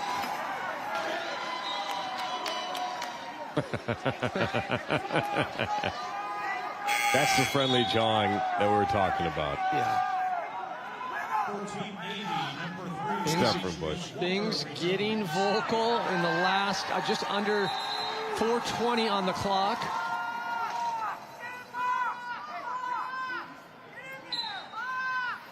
And they know, Navy clearly understands, obviously with a missed shot right there, but 6 points within 6 minutes. And Navy losing it. Yeah, and if Navy can, again, Trowski over to Pennington. Get that in.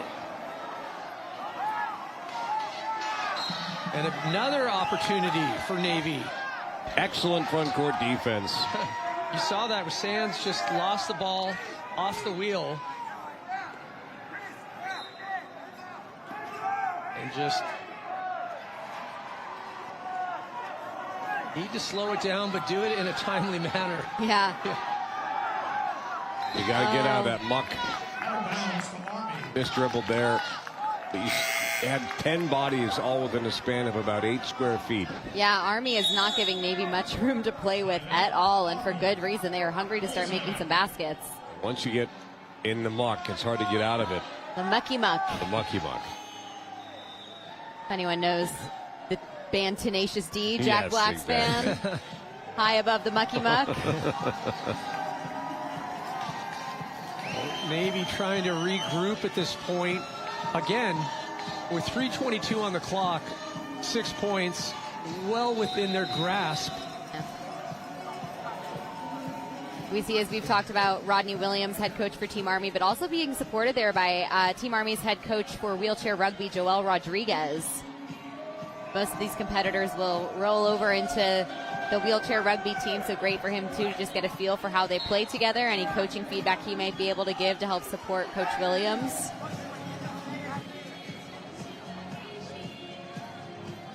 Team Army still in their huddle with Team Navy, ready to get back to it for this last 3 minutes and 22 seconds. Well, clearly Army understands the relevance, the importance of this 3 minutes, 22 seconds of play here. How big of a difference it makes having that win going into bracket play tomorrow. Your placement and the teams that you're going to get racked up against. Yeah.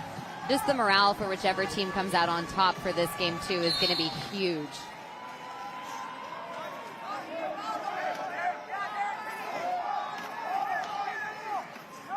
Oh, nice positioning there. Good, great job by Navy. Oh, and Garcia loses it. Oh. Goes back to Army. Sands now with it.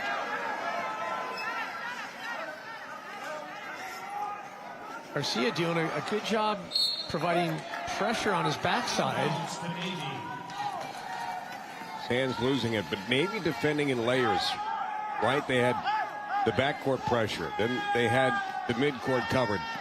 Nice job by Navy structurally to get that ball back. I know it took one mistake by Sands, but in principle, very good. Walker fires it over, and they get it. Navy. Petrowski. Navy needed that. Now it is a 6-point game, 4-point game, I should say. Petrowski scoring the most points for Team Navy out of the game so far. Pennington not far behind him.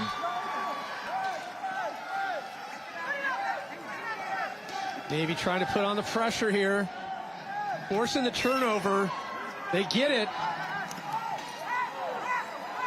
Navy defending much better in the fourth quarter. Can they bring it to 2 points away? Pennington to Delmer. Delmer back to Pennington. Sweet spot. Will he make the shot? Will he pass to Garcia? Garcia's got it. Nabs the rebound. Over to Petrowski. Bucket here would be huge. Banking on that shot. Nice work from Petrowski. Navy 18.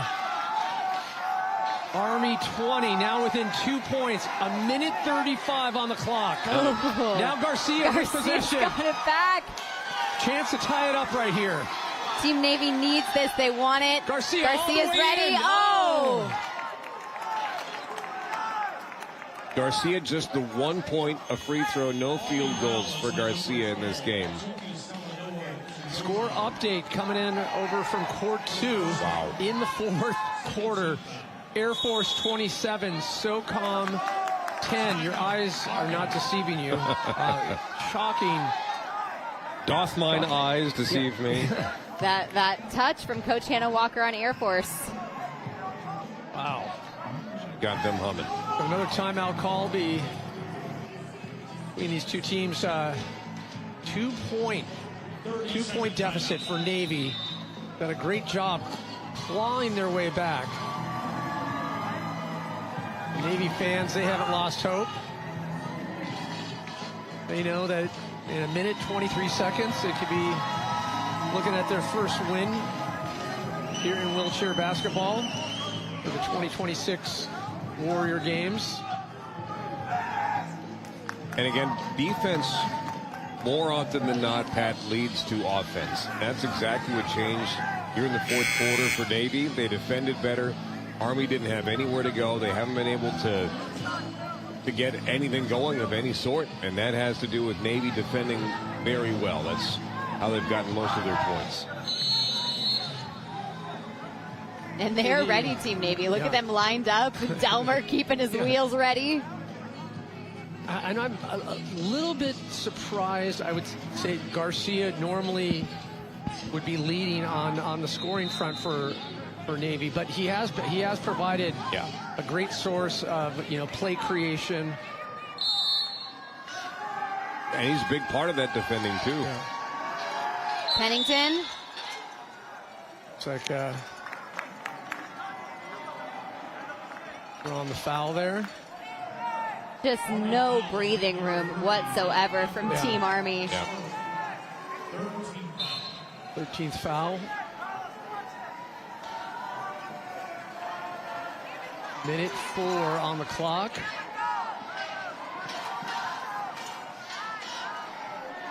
And just over 60 seconds, every second, so critical. Navy needs to tie it up. And then seal the deal. Courtside. Petrowski.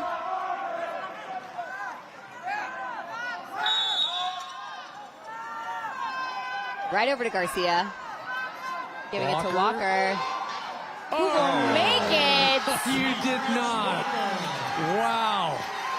And just like that, got a tie game. Army trying not to let that happen for long, though. They are. Oh. And just with that pressure, forcing Army to rush a little too much on that fast break. You can hear Team Navy in the venue, too, right now, just reinvigorated with energy. A tie game. Just over a minute left here in the fourth quarter. Neither team getting a win so far in today's competitions. That was Walker's first basket of the game. Big one. Yeah. Beautiful one.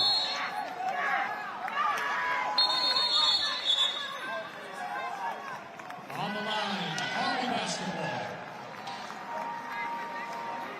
So a call on the line. 1 minute remaining. Army will take it inbounds. We're going to get 2 overtime games on day one. That's what you want to see in pool play. You want to see the fight. You want to see them earn their spots in the bracket. And Team Army could not have come at a better time for Army. The last thing Team Army wants is an overtime right now. Really, really smart the way they approach this. Team Navy calling for a timeout. That's Kalentok with the field goal. He'd been on the bench for a lot of the second half, frankly. Gets subbed on after the last timeout. That's another thing, too. Yeah, when you haven't been in the game and then just come in and be able to hit like that. It doesn't faze some guys, and Kalentok is definitely one of those.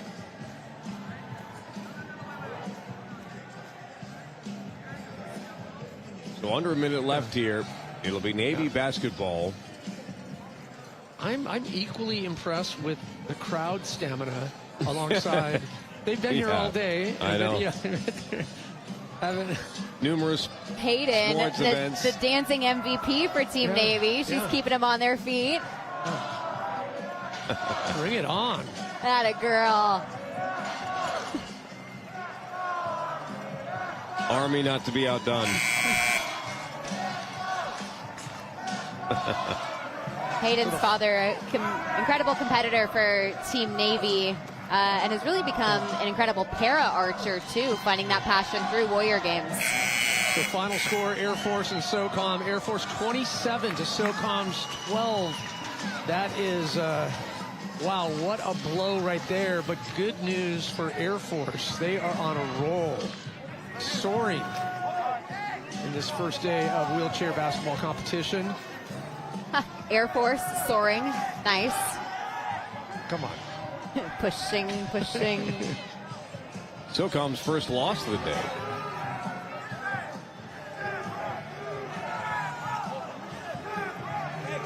I would say, most likely going to be looking at a SOCOM Air Force. We'll see how things shake out. But Garcia to Petrowski looking for an opportunity. Wants to run that clock out. And don't rush it. Garcia trying. Oh. Got to hit something. Whether rim or human, it has to hit something. Yeah. Now I think you got to be extra aggressive. Absolutely. We're going to see that from Pennington. Yeah. There it is. Garcia. Big opportunity. Foul on Kalentok.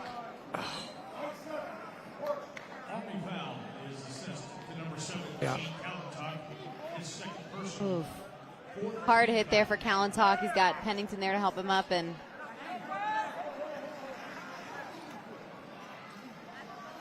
there we go. Can't keep a good man down. Well, 43 on the clock. What's the move? Yep. There's a playbook for all the inbounds. Yeah. And I have to think.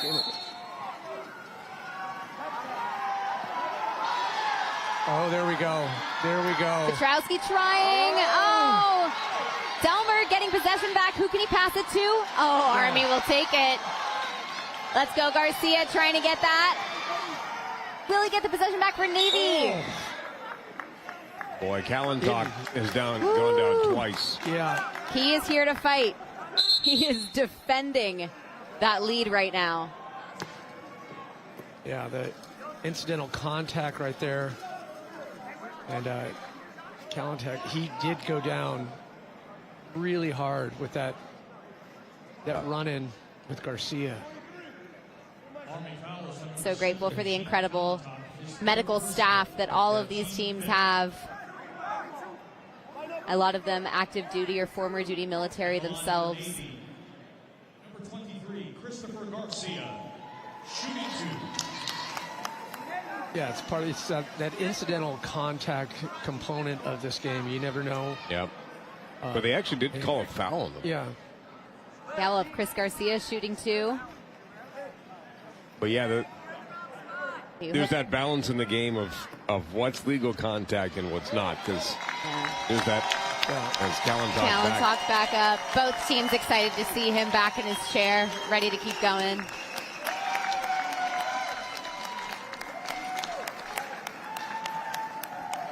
Have more hard surfaces to hit and get tangled up in.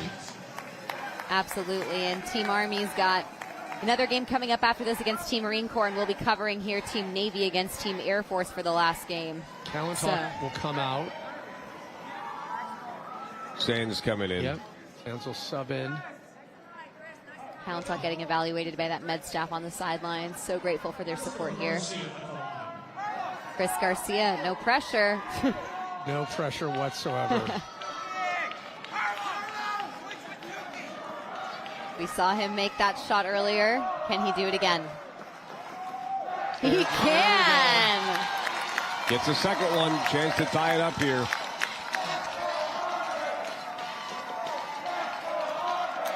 Getting support from all his teammates there. Just under 25 seconds on the clock after the free throw here. It is going to be full on for each team. Can he sink the second? Don't overthink it. Oh, just misses it. But Petrowski right there. Delmer gets it. Who's he going to pass it to? Walker. Clock hasn't started. Wow, we went about 15 seconds there with the clock not starting. It went 24.8. They're going to have to look at this. It's the second time that's happened here in the second half. Probably a whole 10 seconds elapsed there without the clock starting after it was the missed free throw by Garcia. Yeah, we know we're not at 24-8 anymore. It's more sure. like 14-8 now. Yeah. See what they come up with.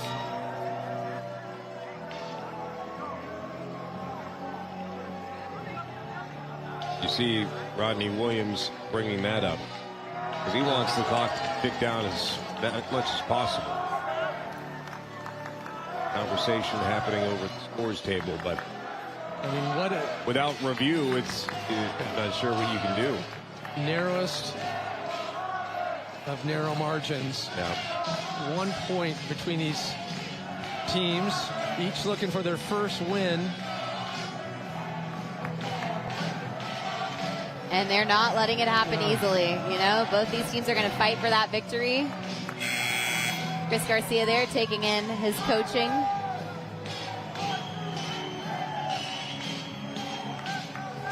Let's see where the refs settle with the clock. We're still talking about it. No adjustments have been made yet.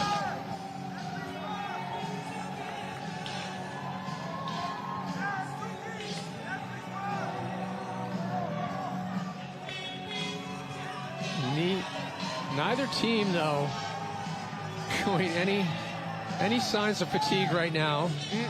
No. Stamina and adrenaline all in one. Absolutely. 1 point gap with 24.8 seconds left. They are not going to be sitting on their laurels on either end. Well, it's not 24.8, but they put it at 22.5. Okay. That's a strategy. Maybe I was a little excited with 10 seconds. I do think it was more than 2. It seems more than 2 seconds. I'm no time cop, but Are you RoboCop?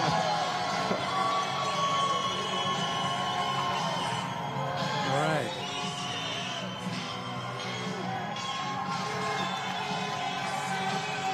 Navy. Team Army on the sidelines asking for all the support they can get. Yeah, and you can. Biggest possession of the game. Yeah. They are just going to try to run it out here. 15 seconds. And Walker intentionally pulls the foul. It took him a little longer than I thought to get over there and take that foul.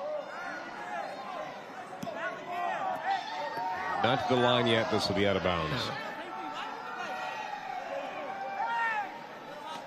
Now 11.2 seconds on the clock. Navy would have to steal right here. Yep. Walker right back at it. Another foul is called.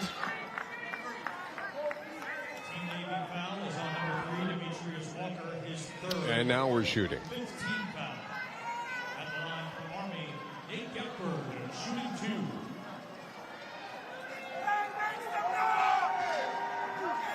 Gephardt further the lead for Army and find their first win here. Their chance to shut it out here with Gephardt. And he makes it. Looking good for Team Army. Never mattered more for Gephardt. Second shot. 2 for 2. Ice cold veins in Gephardt. Ice cold veins. So now a 3-point deficit with 9 seconds on the clock. Daniel Gephardt making it happen for Team Army right now. Getting 6 of their 24 total points. And the big question for Navy, what's the move? Do you try to get that three-pointer? Yeah. You don't have a choice now, I think, with 9 seconds left. I think. Got to pull a Hail Yeah, Mary. exactly right. Exactly right. I know we haven't seen a 3-ball all game, but you're going to need to make one here. Take the timeout so you can get the ball on this half of the court.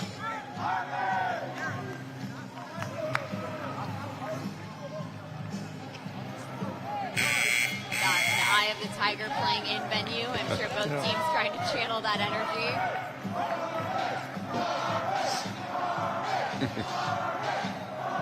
.1 seconds on the clock here in the fourth quarter.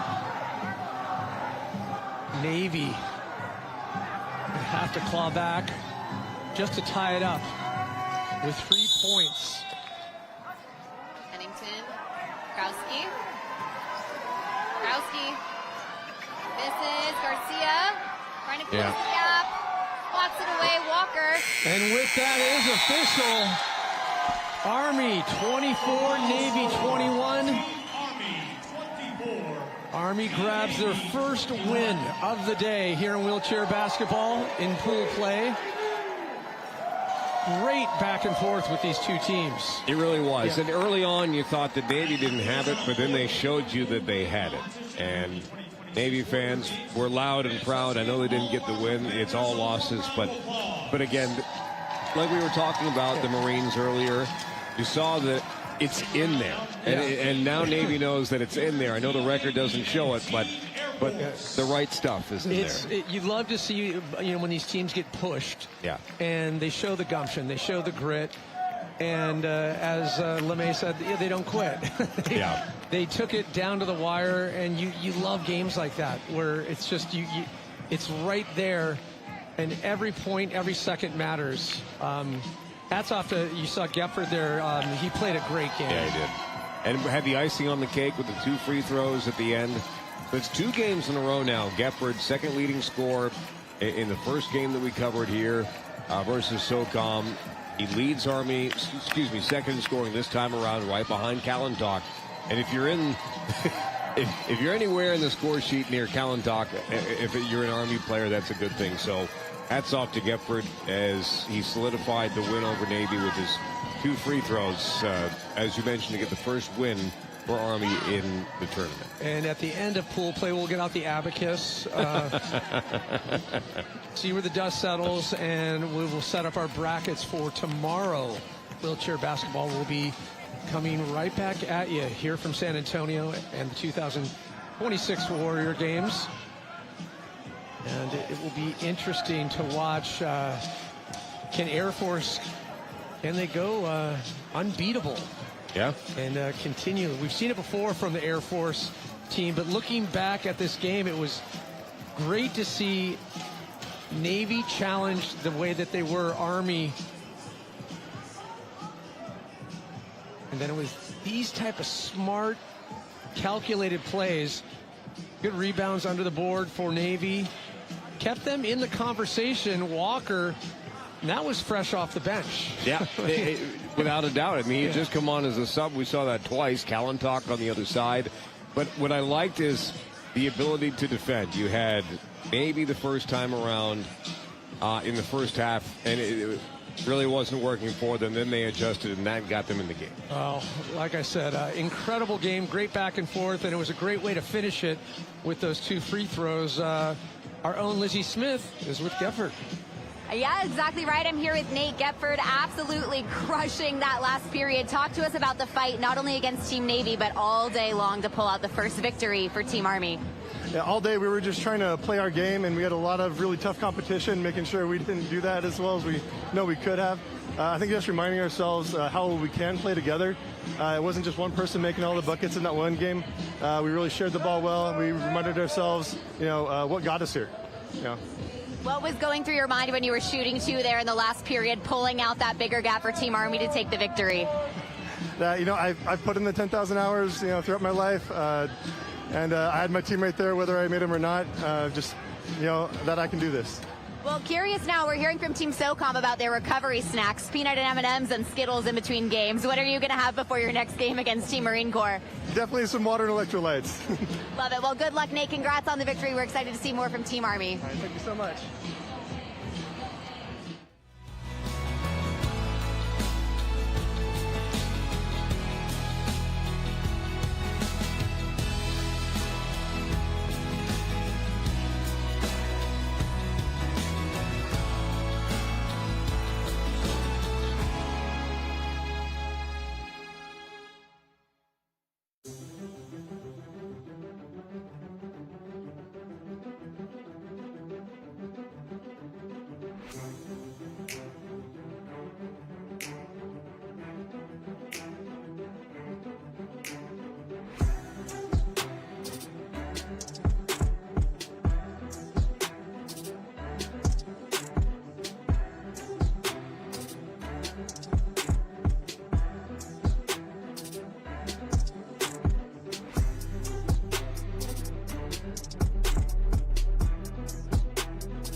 extremely important to have my sister there with me. And to have Fisher House help make that happen was almost a weight off my shoulders.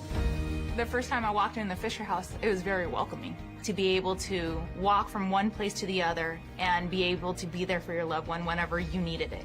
Fisher House made it so easy just to hyper-focus on my sister. It was like a bed and breakfast that had people who understood what everyone that was staying there was going through. Welcome back, everyone, to San Antonio, Texas, and the second day of 8 of the 2026 Warrior Games. We are in the final games of pool play for wheelchair basketball. Pat Parnell, along with Connor McGahee, and safe to say, we have been entertained. we have been. And this was us in the crowd, and Russell Crowe is down in the arena. Are you not entertained? We are entertained today. Yeah. We had an overtime game in game number 1. Everything has been close. SOCOM suffers their first loss, but Air Force is the team to beat so far. They're trying to go 4-0 on the day. It's really the big story, and really it sets up this Davy and Goliath matchup for this final game for the evening. Air Force up against Navy. Navy have yet to find the win. And every game has been you can't write a better script. The way that they've been having to force to adjust and relate to the onslaught when you come up against a team like Air Force. We look at the roster, and there's so much talent, so many returning players with the likes of Ali Smith. Obviously, Rodriguez Pagan really has stepped up. I've been really impressed with Mapalo, and of course Colton Grimm and Borland. Really been just paying out dividends on the scoreboard for Team Air Force. And then we look at the Navy team roster. Not as many returning players, but the likes of Garcia, we're waiting for Garcia to kind of find his role. It's kind of that team captain role. But a lot of the bigger players like Petrowski, they've showed promise, but they're up against the best right now. Here we go. The tip-off goes right to Air Force, no problem. Green had to go up against Sturgis in that first game. Green probably the best defender that we've seen so far today. He's got the ball now. Yeah, he just seems to be everywhere. Now Grimm. Borland. Yeah. Not Al.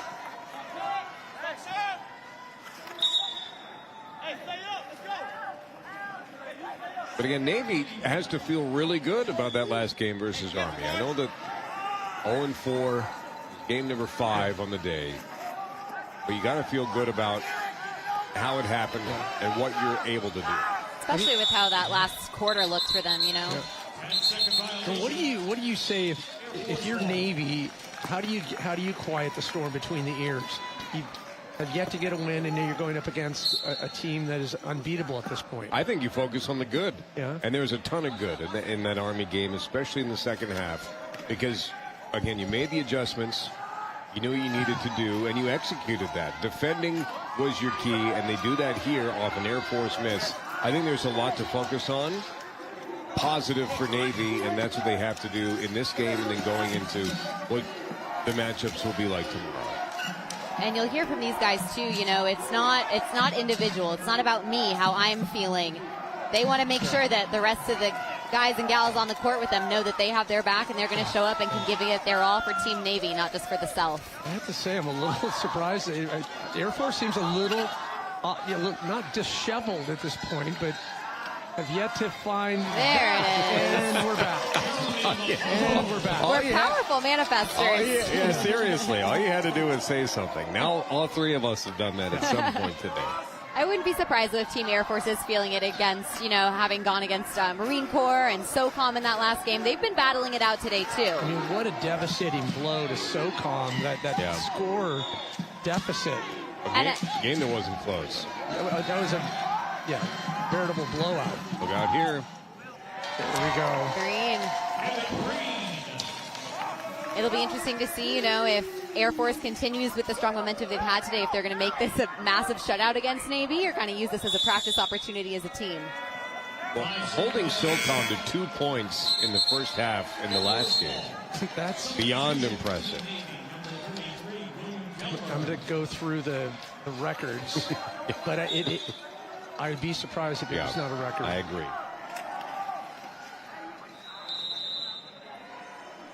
Just getting too far under there.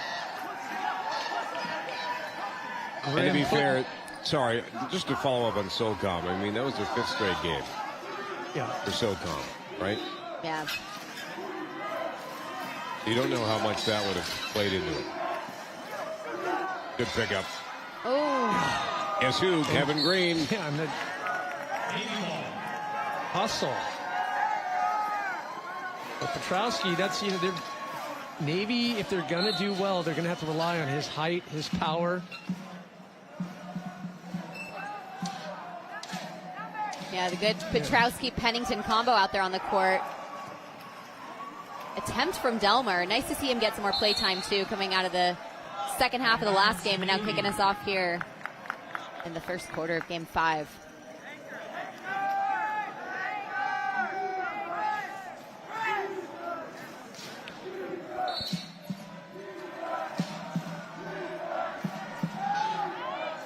And Navy yet to strike. Don't blame Pennington for that shot. Yeah. The right call. Lurch coming in. Another force to be reckoned with. I love watching the defense. Yep. Green is putting on Garcia. I mean, Green's defending everybody. Great when his back team and has forth the ball. there. Oh! Wants to, but doesn't want to. Kept us guessing there. Something interesting to see, too, on Team Navy is the agility that we're seeing out of 33 in that chair. Delmer is really smooth with it. He's quick to follow that ball if he needs to make a quick spin, but he's keeping his eye on the ball at all times. Helps that pass. Oh, just short. Borland will take it from Air Force. Passing it to Green. And Green gets it. The bounce pass into that. I was going to say style points on the finish. The flip on the layup. Sideways spin from Green. If we were Brad J, who does our AM announcing, he'd call that steezy. That'd fall under steezy, yeah. I know. So, Pat, I'll ask you, because I asked Brad yesterday, and we might have some different folks tuning in today than we did. Walk us through what steezy means. Tell us about the steez. Steez is style, hence from a stilo. Yeah. From Spanish 101. Freshman year. Yeah. No, but steezy. It's good steez. Steez is style. Style, ease. This feels like the Steve Buscemi meme. How do you do, fellow kids? Yeah, exactly. Delmer, tries to get it to Lurch, but not if Grimm has anything to say about it. They went off of Air Force. Maybe yeah, they did. Still looking for their first basket. Obvious stature differences we see, too, between Team Air Force and Team Navy, so they're going to have to really rely on their agility, on their passing, and not so much on wingspan or size. We've got Petrowski and Pennington there, obviously, to support. But Garcia, Lurch, Delmer, they're going to have to get crafty and be fast. Lurch tries to get it. Right. Grimm will take it instead. Over to Green. I like maybe a foul. Like the thought on that. Yep. I do too. But again, Navy has the ball underneath the basket, and they can't inbound it.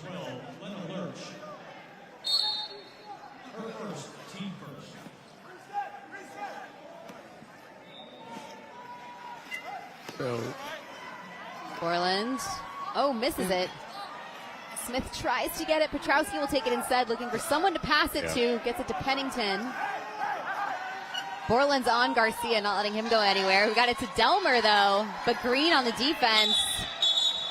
Garcia goes down. Over and back first, though, on Delmer. But again, the pressure initially is off of... It's done by Allie Smith down low. Absolutely. What a great job, again. And we talked about her on numerous occasions today, but it's her that forces that mistake.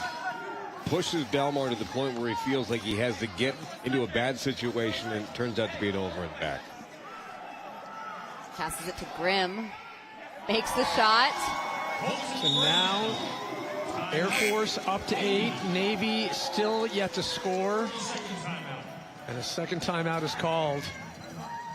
Navy forced to figure out what is necessary to challenge the likes of Team Air Force.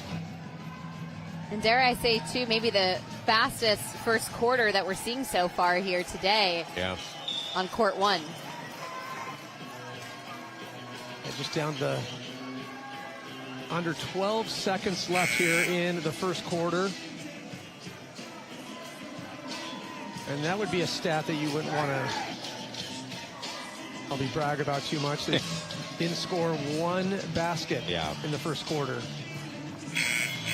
Let alone, what was it, 2 in the first half. Yeah. With the ball 80 feet away from where you're trying to score, it looks like it'll remain that way.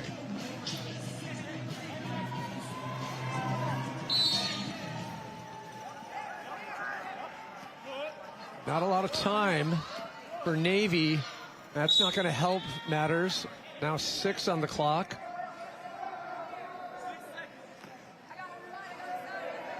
Borland faking it out like he's going to Green, passes it to Smith instead. Green's try got it. Oh! And it does not get it. So Navy scoreless in the first quarter up against the unbeatable Air Force.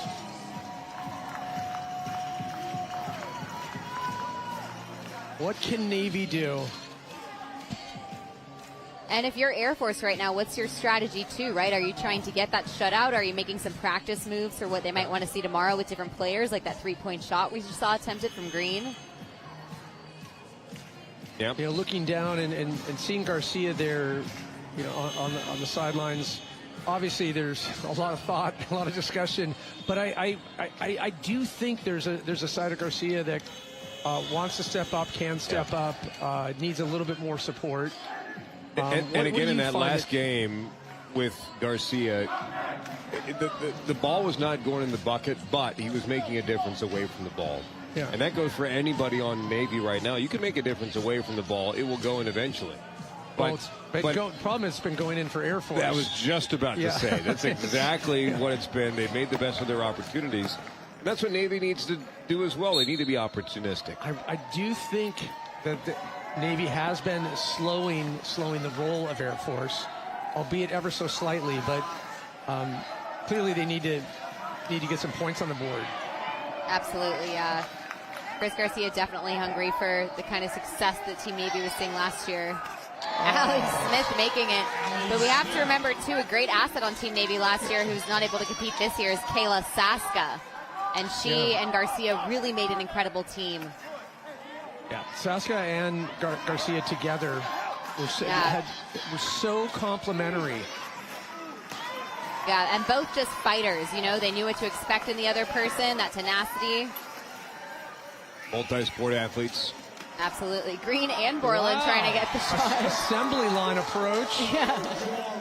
Seems to be working. Now, Rodriguez Pagan will get that one. Air Force now up to 12, Navy 0. That's what Air Force does so well, is their mobility, their agility. Another steal. Green strips it out, and Smith finishes the deal. It's the talent of the Smith name, if I may be so bold. You are bold. As a Smith myself. Not a lot of Smiths out there. No, it's rare. Very rare name. Rare club to be in. Yeah. Garcia looking for some support. He's got Pennington. Who will he pass it to? Looking for anyone. Got to go to Walker. Okay. We've got Livingston on the court now, too. So Cy is helping out with Team Navy. D time. Pennington's got Ronnie control. Out here. And could not get it off for the shot clock. Everybody on Air Force, it feels like, is so good with their chairs. Yeah, they can maneuver and pilot their chairs so well, and that's I think a big part of why they're undefeated so far is that it's a huge part of it, obviously. But you look and there's not one person on the floor that is subpar in piloting their chair. It's chair awareness. That's a good one. There you go. That's a good one. Yeah. Well, and just harkens back to Hannah Walker's coaching style too, right? Making sure all of her athletes are connected with local adaptive sports in their area. So they're practicing with chairs outside of just getting together for camps and such. They're really ingraining this in their day-to-day. And it's showing so far. Absolutely. So Navy foul. Navy still yet to get on the board. Air Force just continues to climb. Take the free throw here. Noel.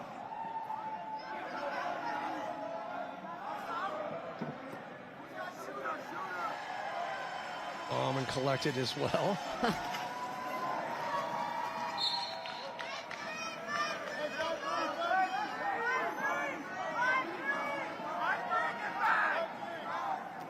This Navy just seems a little bit discombobulated here. And I think that's more of what Air Force is doing well, as opposed to what Navy is not doing well. And with swipes like that, it doesn't hurt. Rodriguez Pagan again.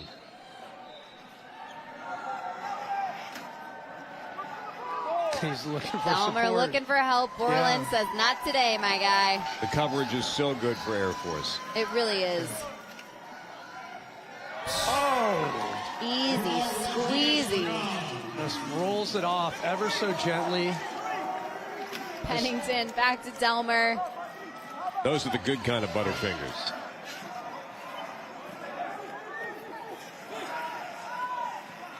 Back to Pennington. Still waiting for the first basket for Navy. You can see they're just getting forced down. Yeah. Balls are getting stripped out. Shot clock is running down. Yep. Nothing going right for Navy. Yeah. Well, if you're Team Navy now, too, you know, what's your strategy? It seems like there's a lot of passing once they get to their side of the court instead of seeing the shot attempts that you'd expect right now. They seem like they're in a corner. Yeah, some hesitation, absolutely. Yeah. Rodriguez Pagan over to Smith. Smith doesn't force the shot. I like that. Over to Moore. No. Don't need to. Over to Green. Ooh, little one touch there. Volleyball pass. Showtime. Come on. Not an easy shot there. Coming in from the baseline. And just like that, Rodriguez Pagan has the most points scored for Team Air Force so far. 6 before we're even at halftime. Walker, will he make a shot attempt? Will he pass it? They've got to make some moves now. Hook shot. We got to do something, Team Navy. Green just waiting, just trying to be that. He really is. The longer you wait, the more opportunity Team Air Force has to cover all of Team Navy over there on their side of the court. Pennington trying to get it back. Over to Petrowski, over to Delmer. Will he make a shot attempt? Could this be the first basket? We got to shoot it. The pressure mounting right now. Looking for too much assistance to pass it to someone instead of just making some shot attempts. 2.5 on the clock. Will Pennington get it? His defense is just brutal. Defense is on it. Well, they are going to ding Noel for a hold here. So Navy will get the ball in bounds. But there's no room. Air Force has given them no space whatsoever. Charlene Stout will come in for the first time that we have seen today. Checking in for Team Navy, number 7, William Hamilton III. William Hamilton III. Very, very proper. Yeah. Pennington looking for help. Can he get close. it? He's close. Trying to pass it. Hands it to Hamilton. Can Hamilton make a shot attempt? Oh, so close. Nice to see some shooting attempts from Team Navy, though. Smith will get possession of the ball. Right at the Minute horn. 30, Over to Navy. Moore. Penalty called. And Navy, are they going to be able to get on the board before halftime? I'm not sure to them it matters at this point, whether it's halftime, whether it's the third quarter. I mean, they see what's on the other side of the court, other side of the bench. Substitution for Team Air Force, number 0, John Garrett. At the line, number 40, Wiley Moore, shooting 2. Aaron coming in for Air Force. Nice. Moore makes the shot.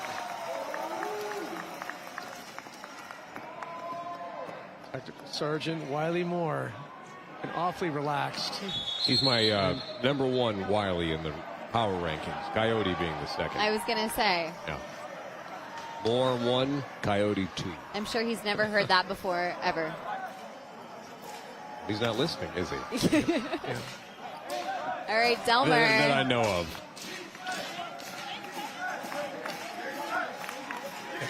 Looking for someone to pass it to again. Defense maintaining their persistence. Over to Pennington. Boy, no one can get towards the basket either. Again, they're just... Yeah, Petrowski will try. No. Aaron will take it. Now under the 55-second mark here in second quarter. Maybe yet to get on the board. And Air Force just continuing to inch up higher and higher with that 21-0.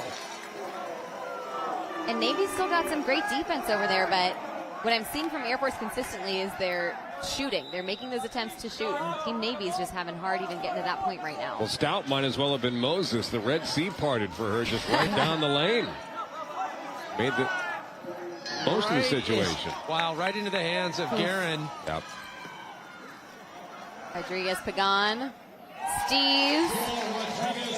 Whatever that means. 25-0.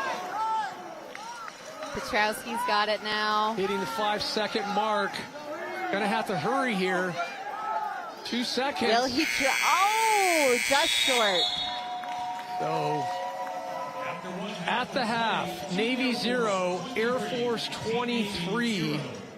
And we thought the SOCOM Air Force blowout with SOCOM and Air Force game that just went down prior to this was intense, but how do you comport? How do you reconcile a score like that? It is hard, and when you're down a little bit, when you're within reach, which Navy was in our last game, they've been so a couple times here today. You know you can get back into it, but now you just have to. I'm not saying you don't play the second half, but you just have to try and chip away as much as you can. Do little things right, because you know that you're going to need the little things for the big things tomorrow. Lick the wounds a little bit and make some shots. That's right.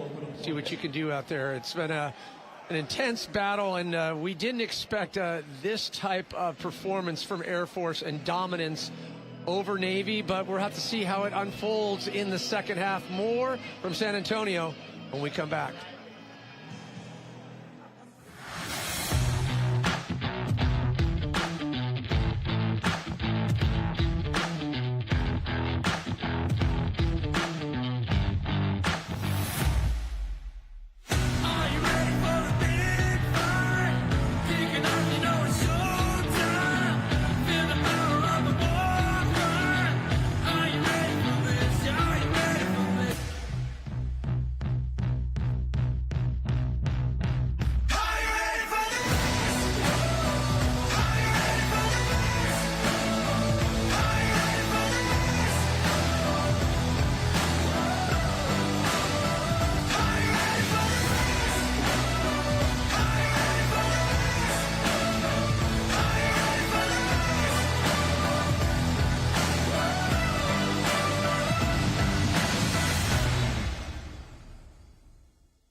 sweetest of surrenders, a magic place to go. I know it's only a feeling, but it's a feeling that I love. So peel me out of the ceiling, honey, 'cause you know that I can't get enough. Bring on the good stuff. Oh, yeah, I can't get enough. Bring on the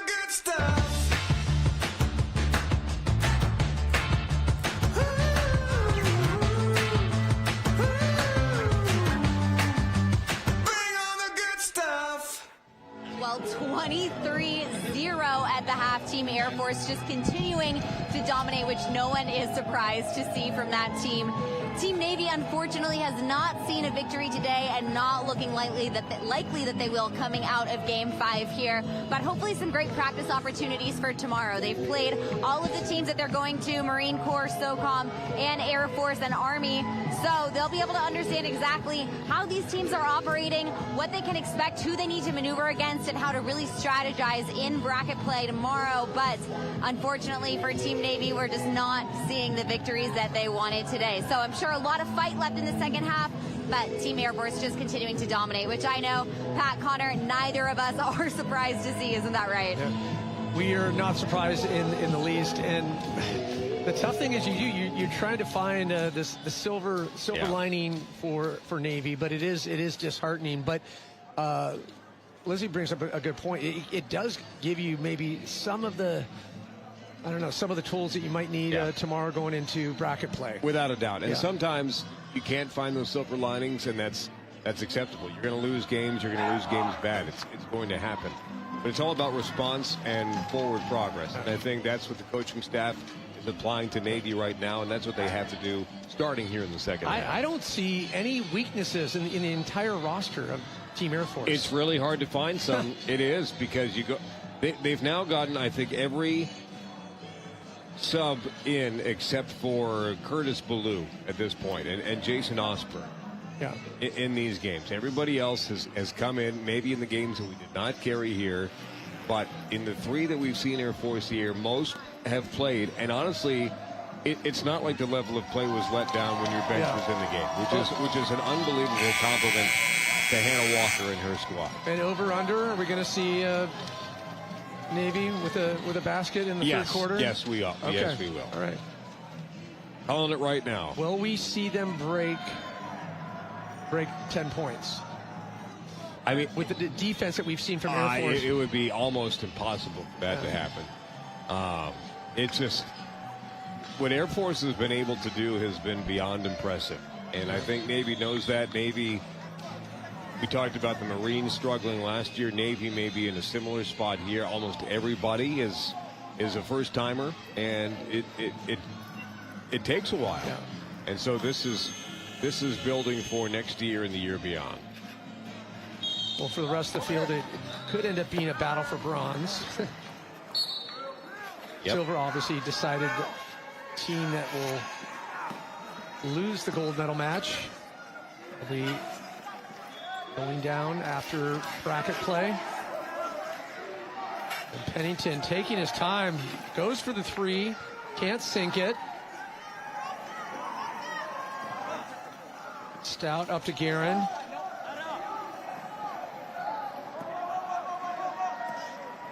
We're seeing that same approach from Air Force, taking their time in the way they rip it around. Just confidence, too. Yeah.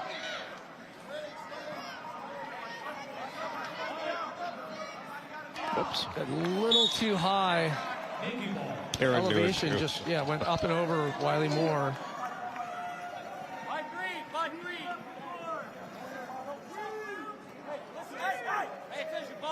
Kowski alert. Tell you what, head coach Hannah Walker for Air Force has to be pretty happy right now. Hey, and her whole bench starts the second half. Yeah, seriously. I also got to just continue to shout her out, too. She founded the Houston Adapted Sports Club to fundraise for low-income athletes and traveling adaptive sports teams, and has also been a head coach for Team Ukraine in Invictus Games. So certainly no stranger to the competitive landscape here. Not at all. And if you missed it earlier, the Invictus Games, Prince Harry. Yes, that Prince Harry was here earlier today. Duke of Sussex. Can you do a good British accent, Connor? I can, but I'm not going to. I heard your Irish accent the other day. I Quite did. impressive. Well, with your name being mine, then I would hope so. Connor McGain. Prince Harry almost as famous as Pat Parnell. Almost. In deep cable. Yeah, in deep cable. So Navy's still trying to get on the board. You can see Air Force haven't slowed up whatsoever on the pressure. Neither have their fans. Yeah. If you're in stadium right now, you can see Team Air Force's side is filled out, and Team Navy's unfortunately a bit skimmed too. And we know how much they feed off the energy of their fans and of the support that they receive off court. Lurch making a shot attempt. Oh, just misses it. Not yet for Navy. But my point about the bench being in, there's no letdown in play whatsoever. Not at all. It's as if all the starters are in for Walker. Let's see just the way that Air Force moves around, the way they rifle those passes off. Not stagnant. Yeah. Not at all.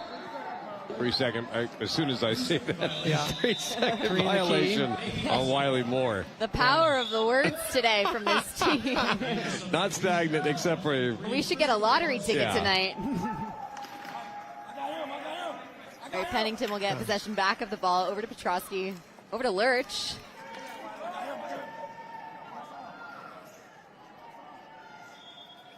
Just looking for some action here from Team Navy. Back to Pennington. Let's get some shot attempts going. Yeah. Can see, Lurch though, will take it. Trying to inch their way closer, but just really doing a good job at keeping Navy on the outskirts of the key. Yeah. And I mean, Connor, once you called it out, I can't stop noticing now, too, really how all of Team Air Force uses their chair as an extension of themselves. You know, it's not foreign to them. Nope. They feel controlled under it. They know how to use it. They know the space they have to work with.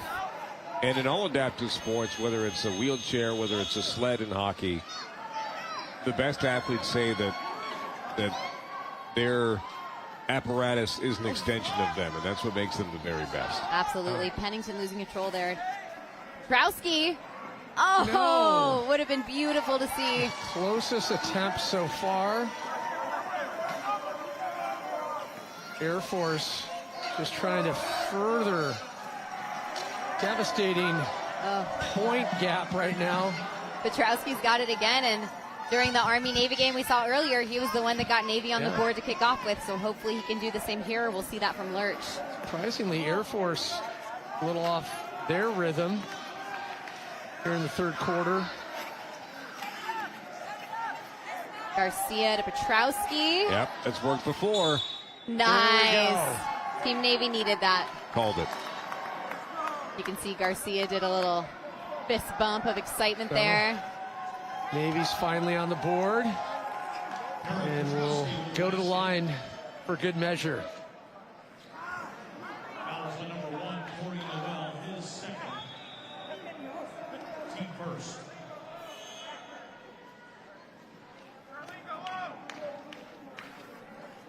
Like Petrowski, we talked about his size, his reach earlier. His cylinder goes way up high, but wouldn't expect a guy like that to be your best shooter. I think he is Navy's best shooter. Been a couple of clutch shots for him. Why'd I say that like movie phone? Why don't you just tell me the name of the movie you'd like to see? Movie phone, there's a throwback. Yeah. Just able to. Oh, Garcia's got it. He needs some help, though. Over to Petrowski. Oh, Garcia was not ready for that pass. Let's see. Didn't realize.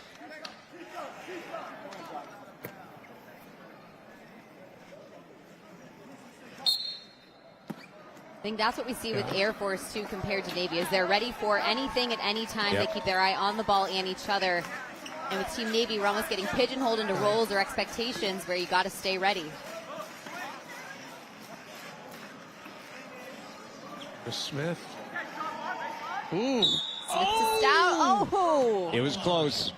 It was a gamble, and Stout's wheel was just on the end line. But it's just, again, love that line of thinking.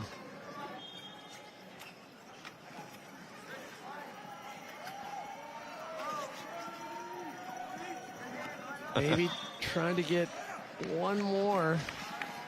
Walker's got it. One more basket in this third quarter. Nice. There you go. Yeah. Demetrius Walker. So Walker gets a second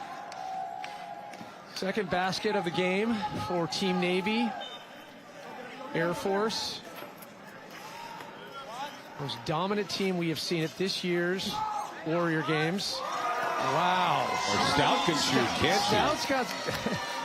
Stout's got some style and just execution. Navy picking up on some of Air Force's moves, though. We saw Chris Garcia shout to Livingston to keep his eye on Allie Smith. You know, she keeps us guessing. She moves super agile. She shows up when you least expect her. For Walker. Another shot attempt, maybe. Nope, he'll pass to Garcia.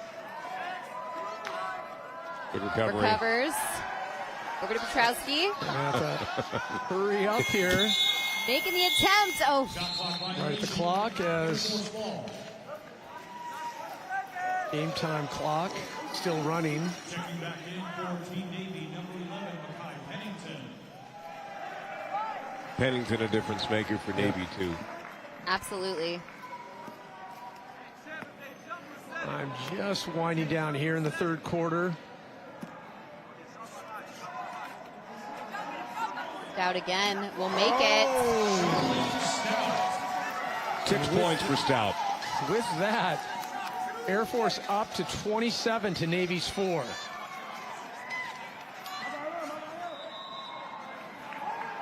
Lurch with possession, trying to get it to Walker. Gotta look at the clock. Stout's on her too quickly. And that is going to be time for the third quarter. Again, Air Force 27, Navy 4. Good to see Navy get on the board. Yeah. I think we all agree on that. Yeah. But again, the things that everybody does up and down the lineup for Air Force is beyond impressive. And it shows not just a team, but it shows a program. And sort of just a format, a chemistry, a formula. And it shows in every single shift they're out there. You go and watch the game tapes tonight and say, okay, where can we find the holes? In Air Force? Air Force, yeah. I mean, it's hard to because they don't really give you a ton. Both sides of the floor. I mean, whether they're attacking, whether they're defending. It's just very well organized. They are the most agile team with their chairs, as we were talking about, and that is, I think, their biggest advantage because they're doing things in spaces with theirs that Navy cannot do at this point that nobody else has been able to. Yeah. Again, as Adrian Moore mentioned, we can see him there dancing on the sidelines, supporting his team. Hard for him not to be out there, but again, just the chemistry piece with Team Navy. You know, they're all looking for someone to pass it to, and yeah, they have them within reason. Air Force quick on that defense, but they really need to be able to start, you know, making this some muscle memory with who's going to win, getting some more shooting talent on the team as well. Yeah, I haven't really seen Grimm, and again, like they can go so deep into their roster. A lot of the key players not. Yep, Osberg out there. We were talking about him not playing, but he starts this fourth quarter. Garcia watching that ball.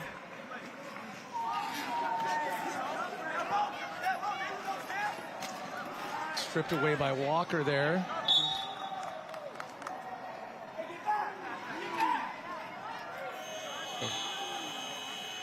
Go to Navy.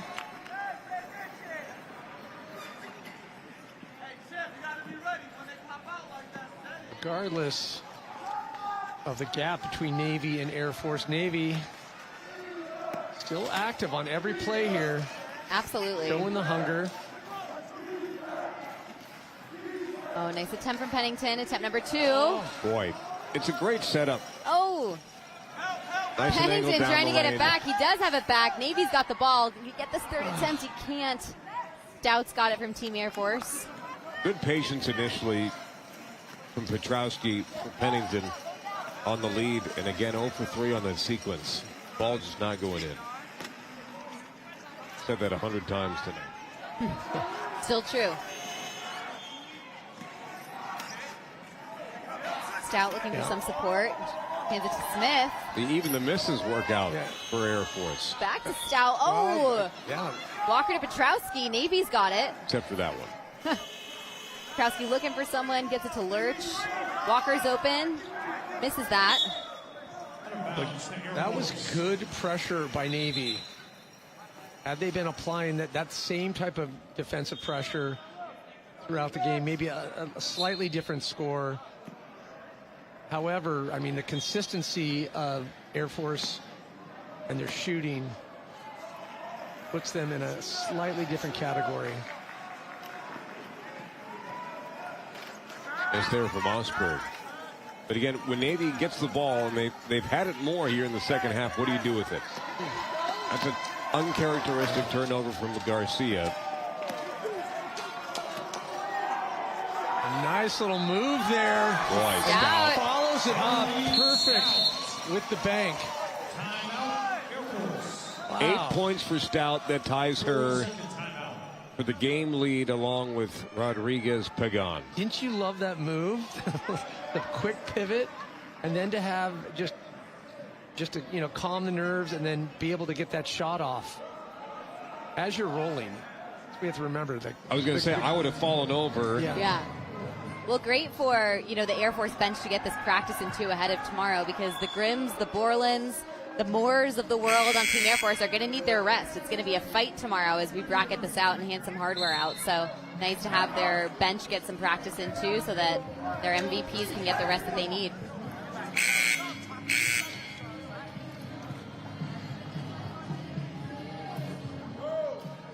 I love this song. Are you an Ella fella? Yeah. What? That's what it's called. Ella Langley's playing right now in venue. She's in Texas, and we call the boy fans of Ella Langley Ella fellas. I've never heard that before. You're an Ella fella. Wow. Okay. You said that out loud. Twice. Double down. Hey, remind me to never tell her anything ever again. No, it's safe zone. Circle of trust. Okay. Yeah, you and everybody else watching. Delmer just losing control of it. But again, one of the more agile team members on Team Navy. Steve, that will. Oh.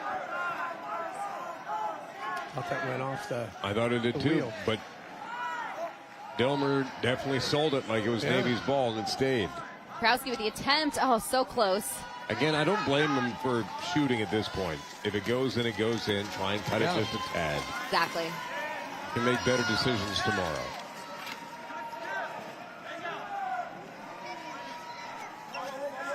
Moving the ball around as usual. Air Force waiting for that quick moment. Couldn't get. Walker will take possession. Go over for to Guerin. Pennington.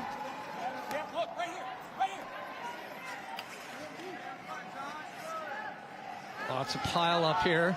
Allie Smith said nope. Ooh, over to Walker. Yep. Nope. Nope. No basket. I thought they were going to give it to him, too. Air Force foul is on number 1, Corey Noel.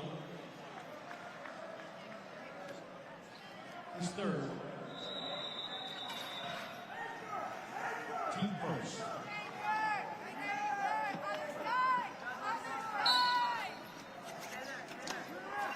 Apparently, with that 20-point lead, clock doesn't stop. Yep. We'll just kind of truck on through this fourth quarter. And I want to remind everyone, tomorrow, right into bracket play. Starting at the same time will be a nice, fresh reminder.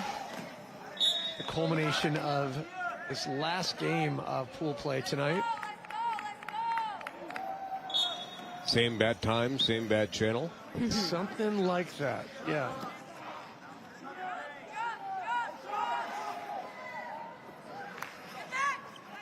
Just into the 3.5-minute mark here in the fourth quarter. Navy trying to find their third basket. They do it.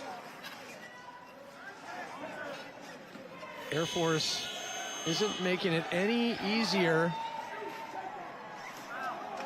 Lots of pressure. Jump ball. Yeah. Navy gets it.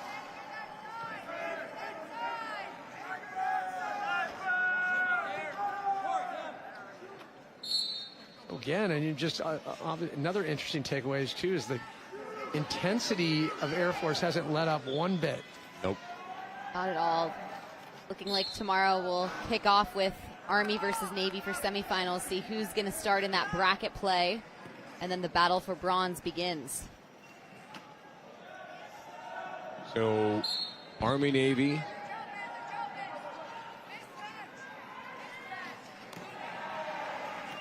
Yeah, I'd be interested to see the other matchups as well.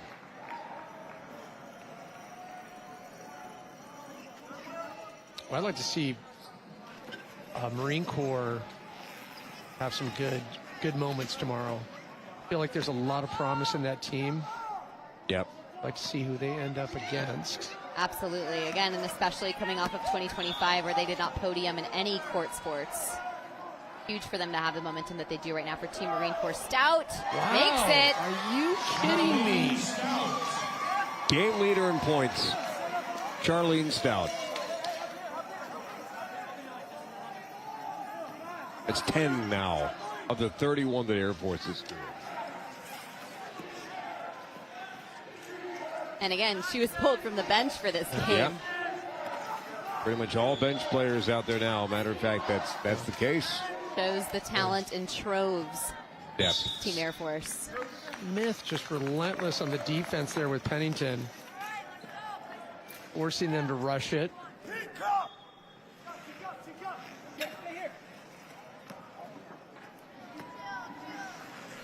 Hitting the 1 minute mark here. Final minute of play. 1 minute remaining. Oh, Allie Smith. And she got fouled.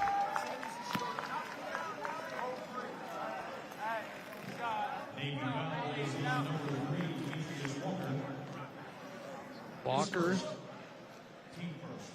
Foul Smith. Smith goes to the line now with about 47 seconds.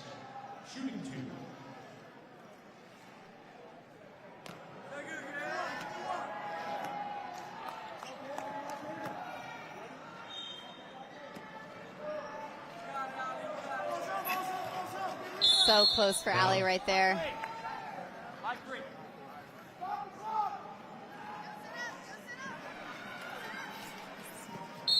Guess we are stopping the clock. Keep the people guessing. I heard someone yell out, stop the clock, and they did. Okay. Albeit just for a second, but now hitting 30-second mark. Oh, Pennington. Pennington from downtown on that one. His wheel was just on the line. It's a 2, not a 3. Just on the line. Third basket.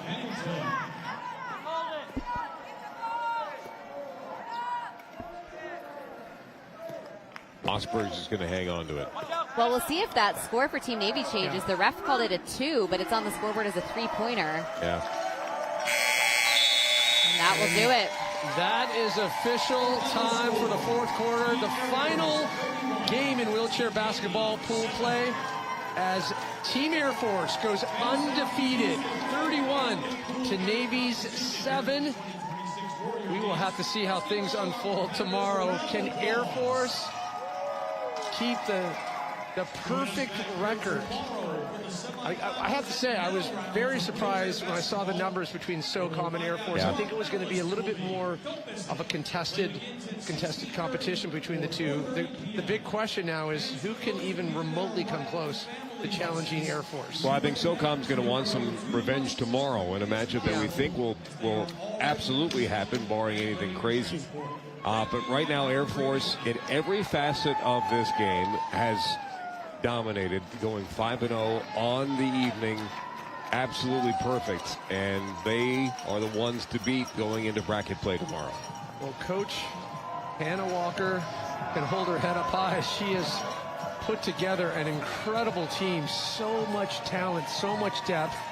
Obviously, hats go off to Team Navy. It's not easy when you know you're going up against such a behemoth Not at all. of a team. Yeah, Navy again, we saw so many glimmers of good things in that Army game.